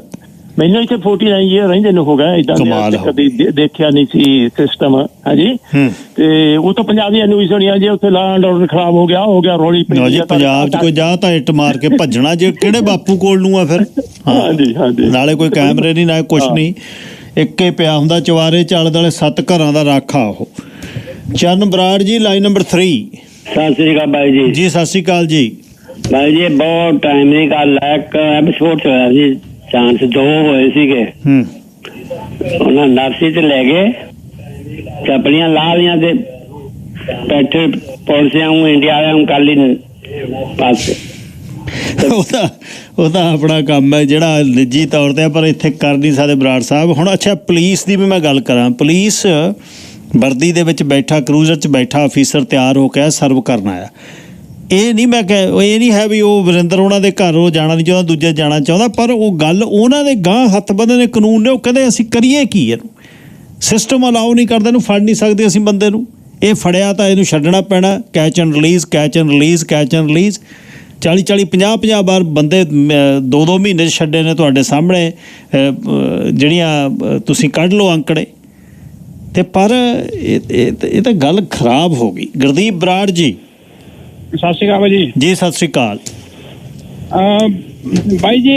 ਵੈਸੇ ਤਾਂ ਇਹ ਏਦਾਂ ਲੱਗਦੀ ਆ ਗੱਲ ਬਹੁਤ ਮਾੜੀ ਹੋਈ ਬਾਈ ਉਹਨਾਂ ਨਾਲ ਜਿਹੜੀ ਹੋਈ ਆ, ਵੀ ਜਿੱਦਾਂ ਇੰਡੀਆ ਆਪਾਂ ਕਹਿੰਦੇ ਕੁੱਤੀ ਚੋਰਾਂ ਨਾਲ ਰਲਿਆ, ਪਰ ਇਹ ਇਹਨਾਂ ਦੇ ਹੱਥ 'ਚ ਨੀਗਾ ਕੁਝ ਹੈ ਨਾ ਇਹ। ਪਰ ਇਹ ਸਿਸਟਮ ਉਹਨਾਂ ਚਿਰ ਸਹੀ ਨਹੀਂ ਹੋਣਾ ਜਿੰਨਾ ਚਿਰ 30% ਵੋਟਾਂ ਨਾਲ ਸਰਕਾਰ ਬਣੂਗੀ ਨਾ, ਉਹਨਾਂ ਚਿਰ ਇਹ ਸਹੀ ਨਹੀਂ ਹੋਣਾ, ਭਾਵੇਂ ਕੋਈ ਸਰਕਾਰ ਆ ਜਾਏ। ਇੱਥੇ ਲਿਆਓ ਗੱਲ, ਆਹ ਗੱਲ ਆ ਕਰਨ ਵਾਲੀ ਜਿਹੜੀ ਗੱਲ ਸਿਰੇ ਦੀ 70 ਤੋਂ 80% ਦੇ ਵਿੱਚ ਜਾ ਕੇ ਸਰਕਾਰ ਬਦਲੂਗੀ ਤਾਂ ਹੱਲ ਹੋ ਜੂ। ਉਦੋਂ ਕੋਈ ਸੁਣੂਗਾ। ਤੁਸੀਂ ਤਿੰਨਾਂ ਚੋਂ ਜਿਹਨੂੰ ਮਰਜ਼ੀ ਬਣਾ ਲਿਓ, ਜੇ 30% ਨਾਲ ਵੋਟਾਂ ਨਾਲ ਸਰਕਾਰ ਚੇਂਜ ਹੋਊਗੀ ਕੋਈ ਹੱਲ ਨਹੀਂ ਹੋਣਾ। ਬਰਾੜ ਸਾਹਿਬ ਸਿਰੇ ਦੀ ਗੱਲ ਕੀਤੀ ਆ। ਜਦ ਆਪਾਂ ਦਿਹਾੜੀ $50 ਦੀ ਨਹੀਂ ਛੱਡਦੇ, ਉਹ ਕਹਿੰਦਾ ਵੋਟ ਗੁਆਂਢੀ ਪਾਇਆ ਉਹ, ਫਿਰ ਆਪਾਂ ਹੱਕਦਾਰ ਵੀ ਨਹੀਂ ਹੈ ਪਾਉਣ ਨਾ 70-75%। ਫਿਰ ਪਤਾ ਹੋਊ ਵੀ ਐਂ ਲੋਕ ਧਾ ਕੇ ਵੋਟਾਂ ਪਾਉਂਦੇ ਨੇ, ਇਹਨਾਂ ਤੇ ਕੱਚ ਨਹੀਂ ਛੱਡ ਹੁੰਦੀ, ਇਸ ਤਰ੍ਹਾਂ ਕਹਿਣਗੇ ਉਹ। Satinderpal Singh ji Brar, line number 1। ਹਾਂਜੀ ਸਤਿ ਸ੍ਰੀ ਅਕਾਲ ਜੀ। ਗੱਲ ਜੀ ਸਤਿ ਸ਼੍ਰੀ ਅਕਾਲ ਬਾਈ ਜੀ। ਆਪਾਂ ਜੀ ਪਹਿਲਾਂ ਤਾਂ ਸਾਰਿਆਂ ਨੇ ਇੱਥੇ ਕੰਡੈਮ ਹੀ ਕੀਤਾ, ਆਪਾਂ ਵੀ ਇਹਨੂੰ ਕੰਡੈਮ ਕਰਦੇ, ਬਹੁਤ ਮਾੜੀ ਗੱਲ ਆ। ਪਰ ਜੀ ਦੂਜੀ ਗੱਲ ਸਾਹਿਬ, ਇੱਕ ਹੋਰ ਪੱਖ ਕਈ ਵਾਰੀ ਹੁੰਦੇ ਆ, ਜਦੋਂ ਆਪਾਂ ਇਹਨੂੰ ਕੋਈ ਚੋਰੀ ਆ, ਡਾਕਾ, ਉਹਨੂੰ ਆਪਾਂ ਲੈ ਸਕਦੇ ਆ ਹੋਰ ਨਜ਼ਰੀਏ ਨਾਲ। ਪਰ ਇਹ ਆਪਾਂ ਨੂੰ ਵੀ ਇਹ 100% ਠੀਕ ਆ, ਪੁਲਿਸ ਦੀ ਫੇਲੀਅਰ, ਆਪਾਂ ਪੁਲਿਸ ਨੂੰ ਬਰੀ ਨਹੀਂ ਕਰ ਰਹੇ, ਪਰ ਇਹ ਨਿੱਜੀ ਰੰਜਿਸ਼ ਦਾ ਮਾਮਲਾ, ਇਹ ਤਾਂ ਆਪਾਂ ਨੂੰ ਵੀ 110% ਪਤਾ ਜੀ, ਕਲੀਅਰ ਲੱਗ ਰਿਹਾ, ਕਿਉਂਕਿ ਹਮ ਸਾਰੇ ਹੀ ਆਪਾਂ ਰਹਿੰਦੇ ਆ, ਕਰਦੇ ਆ। ਪਰ ਮੈਨੂੰ ਤਾਂ ਇਹ ਹੁੰਦਾ, ਚਾਹੇ ਮੈਂ ਆ ਜੀ ਆਪਦੇ ਤੇ ਲਾ ਕੇ ਗੱਲ ਕਰਦਾ, ਆਪਦੇ ਵੀ ਆਪਾਂ ਵੀ ਸੋਚ ਗਏ ਕਿ ਆਪਾਂ ਕਿਸੇ ਦੇ ਨਾਲ, ਜਦੋਂ ਆਪਾਂ ਕਿਸੇ ਦਾ ਇੱਥੇ, ਹੁਣ ਆਪਾਂ ਨੂੰ ਲੱਗਦਾ ਕਿ ਠੀਕ ਆਪਾਂ ਪੁਰਾਣੇ ਆਏ ਆ, ਘਰਾਂ ਵਾਲੇ ਆ, ਜਿਹੜੇ ਨਵੇਂ ਬੱਚੇ ਆਉਂਦੇ, ਕਿੰਨੀਆਂ ਸਟੋਰੀਆਂ ਆਉਂਦੀਆਂ, ਕੋਈ ਕਿਸੇ ਦੇ ਪੈਸੇ ਮਾਰ ਗਿਆ, ਕਿਸੇ ਨਾਲ ਕੁਛ ਕਰ ਗਿਆ, ਕਿਸੇ ਨਾਲ ਕੁਛ ਕਰ ਗਿਆ। ਆਪਾਂ ਵੀ ਉਸ ਪੱਖ 'ਚ ਬਹੁਤ, ਉਦੋਂ ਵੀ ਉਹ ਵੀ ਕਹਿੰਦੇ ਉਹਨਾਂ ਦੀ ਵੀ ਪੁਲਿਸ ਦਾ ਸੁਣਵਾਈ ਨਹੀਂ ਹੁੰਦੀ। ਸੋ ਕਿਤੇ ਨਾ ਕਿਤੇ ਦੋਨੇ ਪਾਸੇ ਹੋਈਆਂ, ਠੀਕ ਪੁਲਿਸ ਦੀ ਫੇਲੀਅਰ ਜ਼ਰੂਰ ਆ, ਪਰ ਆਪਾਂ ਵੀ ਇਮਾਨਦਾਰੀ ਦੇ ਨਾਲ ਚੱਲੀਏ। ਜਿਹੜੇ ਇਮਾਨਦਾਰੀ ਦੇ ਨਾਲ ਹਨਾ, ਮੈਂ ਕਿਸੇ ਤੇ ਇੱਕ ਤੇ ਇਲਜ਼ਾਮ ਨਹੀਂ ਲਾ ਰਿਹਾ, ਪਰ ਕਦੇ ਨਾ ਕਦੇ ਤਾਂ ਕੋਈ ਗੱਲ ਰੀਜ਼ਨ ਹੈ ਨਹੀਂ, ਕੋਈ ਕਿਸੇ ਨੂੰ ਆਪਦੇ ਏਡਾ ਰਿਸਕ ਲੈ ਕੇ ਕਿਸੇ ਦੇ ਘਰ ਤੇ ਹਮਲਾ ਕਰਨਾ ਕੋਈ ਈਜ਼ੀ ਗੱਲ ਨਹੀਂ ਗੀ। ਥੈਂਕ ਯੂ ਬਾਈ ਜੀ। ਪਰ ਵਰਿੰਦਰ ਨੂੰ ਮੈਂ ਪੁੱਛਿਆ ਘਰ ਬਣੇ ਨੂੰ, ਮੈਂ ਉਹਦਾ ਚਸ਼ਮਦੀਦ ਦਾ 2018 ਦੇ ਵਿੱਚ ਘਰ ਬਣਿਆ ਉਹ, ਮੈਂ ਜਾਣਦਾ ਸਰਾਬ ਬੂਟਾ ਸਿੰਘ ਉਹਨਾਂ ਨੂੰ, ਖੋਸਿਆਂ ਤੋਂ ਨੇ, ਪਿੱਛੋਂ ਪਰਿਵਾਰ ਵਧੀਆ ਉੱਥੇ, ਲੋਕਾਂ 'ਚ ਸੋਸ਼ਲ ਇੱਥੇ ਵਿਚਰਦੇ ਆ। ਤੇ ਹੁਣ ਜੇ ਕੋਈ ਘੁੰਡੀ ਹੋਵੇ ਤਾਂ ਫਿਰ ਆ ਕੇ ਰੇਡੀਓ ਤੇ ਕਾਹਨੂੰ ਕਹੇ ਬੰਦਾ, ਜੇ ਇਹੋ ਜਿਹੀ ਕੋਈ ਗੱਲ ਆ। ਦੇਖੋ ਪਰਸਨਲ ਡਿਸਪਿਊਟ ਕਿਸੇ ਦੇ ਵੀ ਹੋ ਸਕਦੇ ਨੇ, ਕਿਸੇ ਦੇ ਘਰ ਦਾ ਕੋਈ ਰੌਲਾ, ਕਿਸੇ ਦੇ ਕੋਈ ਟ੍ਰੇਡਮੈਨ ਨਾਲ ਰੌਲਾ, ਉਹ ਦੋ ਬੰਦਿਆਂ ਦਾ ਆਪਣਾ ਰੌਲਾ, ਦੋਨਾਂ ਦੀ ਆਪਸ ਵਿੱਚ ਗੱਲ ਹੈ। ਉਹਦੇ ਵਿੱਚ ਜੇ ਅਸੀਂ ਕਹੀਏ ਵੀ ਅਸੀਂ ਮੀਡੀਆ ਦੇ ਤੌਰ ਤੇ ਗੱਲ ਕਰਨੀ ਚਾਹੁੰਦੇ ਹਾਂ, ਉਹ ਸਾਡੀ ਬੇਵਕੂਫੀ ਆ, ਕਿਉਂਕਿ ਉਹ ਨਿੱਜੀ ਉਹਨਾਂ ਦਾ ਮਾਮਲਾ ਹੈ। ਪਰ ਇਸ ਤਰ੍ਹਾਂ ਜੇ ਕੋਈ ਆ ਕੇ ਬਾਹਰ ਗੱਲ ਕਰਦਾ, ਉਹਦੇ ਵਿੱਚ ਕੱਚ ਕੋਈ ਨਹੀਂ ਹੁੰਦੀ, ਨਹੀਂ ਤਾਂ ਅਗਲਾ ਚੁੱਪ ਕਰ ਜਾਂਦਾ ਵੀ ਨਹੀਂ ਹੁਣ ਸਾਡੀ ਪ੍ਰੋਬਲਮ ਆ, ਅਗਲਾ ਇਹ ਕਰ ਗਿਆ। ਮਨਦੀਪ ਸਤਿ ਸ਼੍ਰੀ ਅਕਾਲ। ਸਤਿ ਸ਼੍ਰੀ ਅਕਾਲ ਜੀ ਭਾਜੀ, ਦੋ ਗੱਲਾਂ ਕਵਰ ਕਰਨੀਆਂ ਚਾਹੂੰਗਾ। ਪਹਿਲੀ ਤਾਂ ਜਿਹੜੇ ਲਾਸਟ ਦੇ ਕਾਲਰ ਸੀਗੇ, ਦੇਖੋ ਲੜਾਈ ਜਿਹੜਾ ਹੋ ਗਿਆ ਜਾਂ ਗਰਮਾ ਗਰਮੀ ਹੋ ਗਈ, ਉਹ ਹਰ ਕਿਸੇ ਦੀ ਤਕਰੀਬਨ ਹੋ ਹੀ ਜਾਂਦੀ ਹੈ। ਠੀਕ ਹੈ ਜੀ। ਗੱਲ ਇੱਥੇ ਆਉਂਦੀ ਵੀ ਬੰਦਾ ਕਿੰਨਾ ਕੁ ਸਿਆਣਾ ਆ। ਹੁਣ ਤੁਸੀਂ ਜਾ ਕੇ ਜੇ ਤੁਹਾਡੀ ਮੇਰੇ ਨਾਲ ਮੰਨ ਲਓ ਕੋਈ ਖੈਬੜਬਾਜੀ ਹੋ ਗਈ, ਇੱਕ ਤਾਂ ਗੱਲ ਹੁੰਦੀ ਮੈਂ ਤੁਹਾਡਾ ਬਹਿ ਕੇ ਮਸਲਾ ਨਿਬੇੜ ਲਵਾਂ। ਇੱਕ ਗੱਲ ਹੁੰਦੀ ਜੋ ਬੰਦੇ ਵਾਲਾ ਤਰੀਕਾ ਆਫੀਸ਼ੀਅਲ ਤਰੀਕੇ ਨਾਲ ਮੈਂ ਤੁਹਾਡੇ ਵੱਲ ਆਵਾਂ। ਹੁਣ ਜੇ ਮੈਂ ਆ ਕੇ ਤੁਹਾਡੇ ਘਰ ਦੀ ਪਾਰੀਆਂ ਭੰਨੂਗਾ, ਜੇ ਤੁਹਾਡੀ ਆ ਕੇ ਗੱਡੀ ਭੰਨੂਗਾ, ਤੇ ਫਿਰ ਬੇਵਕੂਫੀ ਮੇਰੀ ਹੋਈ ਨਾ, ਗਰਮ ਖੂਨ ਸਾਰਿਆਂ ਦਾ, ਉਹਦੇ ਨਾਲ ਦਿਮਾਗ ਵੀ ਵਰਤਣਾ ਜ਼ਰੂਰੀ ਹੁੰਦਾ ਹੈ। ਉਹ ਕੋਈ ਹੱਲ ਤਾਂ ਹੈ ਨਹੀਂ। ਉਹ ਜੇ ਕਿਸੇ ਦਾ ਡਿਸਪਿਊਟ ਵੀ ਆ, ਉਹ ਸ਼ੀਸ਼ੇ ਭੰਨਣ ਨਾਲ ਤਾਂ ਕੁਛ ਡਿਸਪਿਊਟ ਹੱਲ ਨਹੀਂ ਹੋਣਾ। ਇਹ ਵੀ ਨਾਲ ਹੈ ਨਾ। ਤੇ ਹਾਂ, ਇਹ ਗੱਲ ਮੈਂ ਬਿਲਕੁਲ, ਜੇ ਕਿਤੇ ਵੀ ਕੱਚ ਹੋਵੇ, ਕੋਈ ਗੱਲ ਹੋਵੇ, ਫਿਰ ਇਹ ਪਬਲਿਕਲੀ ਆ ਕੇ ਨਹੀਂ ਕੋਈ ਦੱਸਦਾ ਇਸ ਤਰ੍ਹਾਂ। ਫਿਰ ਉਹਨੂੰ ਪਤਾ ਹੁੰਦਾ ਵੀ ਫਲਾਣਾ ਆਹ ਗੱਲ ਹੋਈ ਆ, ਫਲਾਣੇ ਨੇ ਕੀਤੀ ਆ। ਤੇ ਇਹਦੇ ਨਾਲ ਕੋਈ ਸਬਰਨਾ ਤਾਂ ਹੈ ਨਹੀਂ। ਸ਼ੀਸ਼ੇ ਭੰਨ ਕੇ ਕੀ ਹੋ ਜਾਊਗਾ? ਕੁਛ ਨਹੀਂ ਹੋਣਾ। ਕੋਈ ਕਿਸੇ ਦੇ ਸੱਟ ਪੇਟ ਲੱਗ ਗਈ, ਬੜੀ ਮੁਸ਼ਕਿਲ ਆ ਇਹ। ਹੁਣ ਇੱਕ ਕਮਿਊਨਿਟੀ ਤੁਸੀਂ ਰਹਿ ਰਹੇ ਹੋ, 100 ਡਿਸਪਿਊਟ ਨੇ ਆਪਸ ਵਿੱਚ। ਪਹਿਲੀ ਤਾਂ ਗੱਲ ਉਹ ਹੱਲ ਹੋਣਾ ਚਾਹੀਦਾ। ਜੇ ਹੱਲ ਹੁੰਦਾ ਤਾਂ ਇਸ ਤਰ੍ਹਾਂ ਤਾਂ ਹੱਲ ਨਹੀਂ ਹੋਣਾ। ਹਾਂ, ਬਾਕੀ ਜੈਲਸ ਆ ਸਾੜੇ ਦਾ ਕੋਈ ਹੱਲ ਨਹੀਂ। ਉਹ ਤਾਂ ਆਪਣੇ ਸਿਰੇ ਆ, ਉਈਓ ਤੁਰੇ ਜਾਂਦੇ ਨੂੰ ਕਹਿੰਦੇ ਨੇ ਬਿੰਗਾ ਤੁਰਦਾ। ਉਹ ਤਾਂ ਹੁਣ ਸਾਡੇ ਜਿਉਂ ਰੋਟੀ ਖਾਣ ਲੱਗ ਗਏ, ਸਿਰਫ ਇੱਕ ਦੂਜੇ ਨੂੰ, ਜਿਹੜਾ ਸਭ ਤੋਂ ਵੱਡਾ 4 ਪੈਸੇ ਵਾਲਾ, ਉਹ ਕਹਿੰਦਾ ਵੀ ਅਸੀਂ ਤਾਂ ਬਸਣੇ ਨਹੀਂ ਦੇਣਾ ਕੋਈ, ਮੇਰੇ ਰਾਹੀਂ ਉਹ ਦੁਨੀਆ ਚੱਲੇ, ਮੇਰੇ ਰਾਹੀਂ ਸਾਰਾ ਕੁਛ ਹੋਵੇ ਕਿਸੇ ਸ਼ਹਿਰ 'ਚ, ਬਈ ਸਾਡਾ ਹੀ ਕੰਟਰੋਲ ਹੈ, ਇਹ ਤੋਂ ਬਿਨਾਂ, ਸਾਡੇ ਬਿਨਾਂ ਕੌਣ ਕੋਈ ਕਰ ਜੂਗਾ। ਸੋ ਇਹ ਜਿਹੜੀ ਨਾ ਇੱਕ ਭਾਵਨਾ ਬੜੀ ਪ੍ਰਬਲ ਹੋ ਰਹੀ ਆ ਬਈ ਨਾ, ਸਾਰਾ ਕੁਛ ਸਾਡੇ ਰਾਹੀਂ, ਜਿਹੜਾ ਕਿ ਬਹੁਤ ਡੇਂਜਰਸ ਹੈ, ਖਤਰਨਾਕ ਹੈ ਬਹੁਤ। ਰਾਇਲ ਚਸਕਾ ਪ੍ਰੋਗਰਾਮ ਦੇ ਸਪੋਂਸਰ ਨੇ ਜੀ 195-83 ਫਰੇਜ਼ਰ ਹਾਈਵੇ। ਕੋਸ਼ਿਸ਼ ਕਰਦੇ ਹਾਂ ਜੀ ਕੱਲ੍ਹ ਨੂੰ ਪੁਲਿਸ ਤੇ ਕਿਸੇ ਅਫੀਸਰ ਨੂੰ ਸੱਦ ਕੇ ਇਸ 'ਤੇ ਸਪੈਸੀਫਿਕਲੀ ਤਾਂ ਉਹਨਾਂ ਨੇ ਵੀ ਨਹੀਂ ਗੱਲ ਕਰਨੀ, ਤੁਹਾਨੂੰ ਪਤਾ ਹੀ ਹੈ ਪੁਲਿਸ ਦੇ ਜਵਾਬ ਜਿਹੜੇ ਹੁੰਦੇ ਨੇ। ਪਰ ਦੇਖਦੇ ਹਾਂ ਗੱਲ ਕਰਕੇ ਕਮਿਊਨਿਟੀ ਦੇ ਜਿਹੜੇ ਕਮਿਊਨਿਟੀ ਨਾਲ ਵਿਚਰਦੇ ਅਫੀਸਰ ਨੇ, ਸਾਰਜੈਂਟ ਜੌਲ, ਸਾਰਜੈਂਟ ਢਿੱਲੋਂ, ਉਹਨਾਂ ਨੂੰ ਬੇਨਤੀ ਕਰਦੇ ਹਾਂ ਜੀ ਇੱਕ ਦਿਨ 'ਚ ਸੱਦਦੇ ਹਾਂ ਉਹਨਾਂ ਨੂੰ। ਸੋ ਇਹ ਤੁਸੀਂ ਗੱਲਬਾਤ ਜਿਹੜੀ ਸੁਣੀ ਹੈ, ਇਹਦਾ ਆਪਾਂ ਹਾਲੇ ਹੋਰ ਇਹਦੇ ਬਾਰੇ ਕੱਲ੍ਹ ਨੂੰ ਗੱਲ ਫੇਰ ਕਰ ਸਕਦੇ ਹਾਂ। 11 ਵਜੇ ਭਾਈ ਸਾਹਿਬ ਭਾਈ ਗੁਰਪ੍ਰੀਤ ਸਿੰਘ ਹੋਣੀ ਪਹੁੰਚਣਗੇ। ਕੱਲ੍ਹ ਨੂੰ ਫੇਰ ਆਪਾਂ ਕੀਰਤਨ ਦੇ ਬਾਰੇ ਗੱਲਬਾਤ ਕਰਾਂਗੇ। ਇੱਕ ਬੜਾ ਅਲੱਗ ਰੰਗ ਹੈ ਉਸ ਪ੍ਰੋਗਰਾਮ ਦੇ ਵਿੱਚ, ਤੁਸੀਂ ਪਸੰਦ ਬਹੁਤ ਕੀਤਾ। ਉਹਨਾਂ ਨੂੰ ਸੱਦਿਆ 11:10 'ਤੇ ਕੱਲ੍ਹ ਨੂੰ ਅਗਲੀ ਸੈਗਮੈਂਟ ਫਿਰ ਇਕੱਠਾ ਕਰਕੇ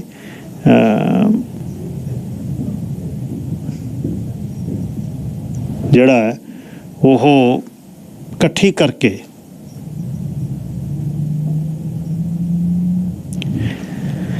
ਜਿਹੜੀ ਫਿਰ ਉਹਨੂੰ ਪਾਵਾਂਗੇ ਸੋਸ਼ਲ ਮੀਡੀਆ 'ਤੇ। ਧੰਨਵਾਦ ਸਾਰਿਆਂ ਦਾ, ਤੁਸੀਂ ਪ੍ਰੋਗਰਾਮ ਸੁਣਦੇ ਹੋ, ਰਾਏ ਬਣਾਉਂਦੇ ਹੋ, ਸਾਰਿਆਂ ਦਾ ਧੰਨਵਾਦ ਹੈ। ਅਤੇ ਕੱਲ੍ਹ ਨੂੰ ਫੇਰ ਮੁੜਦੇ ਹਾਂ ਜੀ। ਰੱਬ ਰਾਖਾ।